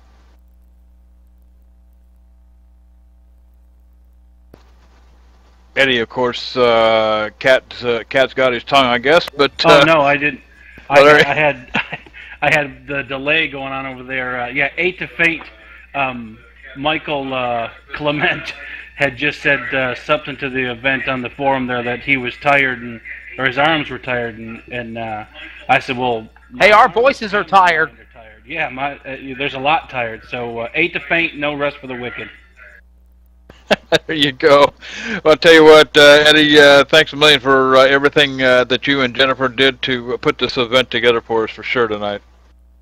Well, I appreciate that, and we've been in the trenches here for a long time, and we got some bigger things coming. There's a lot of big picture stuff here that we're very passionate about short track racing, and we believe that the iRacing sim is a viable tool for a lot of things that racers can do on and off the track, and so we've been in the trenches a long time. There's about eight years of infrastructure work here, and so we're looking forward to the spring with some of the things we have planned, and we hope to include the guys that we've raced up here tonight in those plans, as well as you guys at ETV, and we really appreciate what you guys have done, and you put on an awesome show here tonight for us and put that out there. It was a great cause. Alan had an awesome idea when he came to me about doing this deal for charity and including that. So we just jumped in and tried to run with that, even though we were a little bit behind the 8 ball. So I appreciate what he's done for us. Vinny, I'd probably be running tour mods right now, but Vinny's promotion of these cars, and I've always been a fan and loved these cars, and that's kind of how I ended up there. And there's a lot of great guys. Scott Kelly does a lot of stuff for the write-ups for us, and there's a lot going on here right now, and it's a really good group of guys that race together cleanly, and we're looking forward to the things we got planned for that. You bet. I'll tell you what, it was a busy night for sure, and we want to throw some thanks out there as well as EJP Entertainment Agency, Double Clutch, Beast Race Cars. You saw one of those on the track here tonight. It was driven by Alan Bender, the number 10 machine. Beautiful looking car in that sprint car race with the pink paint job on it for the Breast Cancer Research Foundation. Of course, the Von Erichs. We heard some of their music here tonight too, Cowboy, and the UDSRA. At Facebook.com, and of course Vinny Sansone's Iron Man Challenge, Mason Baker Designs, Cowboy, and of course all the boys up here in the booth, Justin Rose now, Wesley Outland, Michael Keaton calling the action for you, John Magic Fingers Westling. There is no better in the house, Cowboy, pushing them buttons on the cameras, bringing you the footage from flag to flag here at ETV Live. You can catch us again tomorrow night. Actually, I take that back. I don't even know what day it is, but more racing coming your way this week. Check the ETV calendar, etv-eplay.net. I need to hire a secretary. But I'll tell you what, let's go ahead and get on up out of here. Make sure she's good looking, JD. Yeah.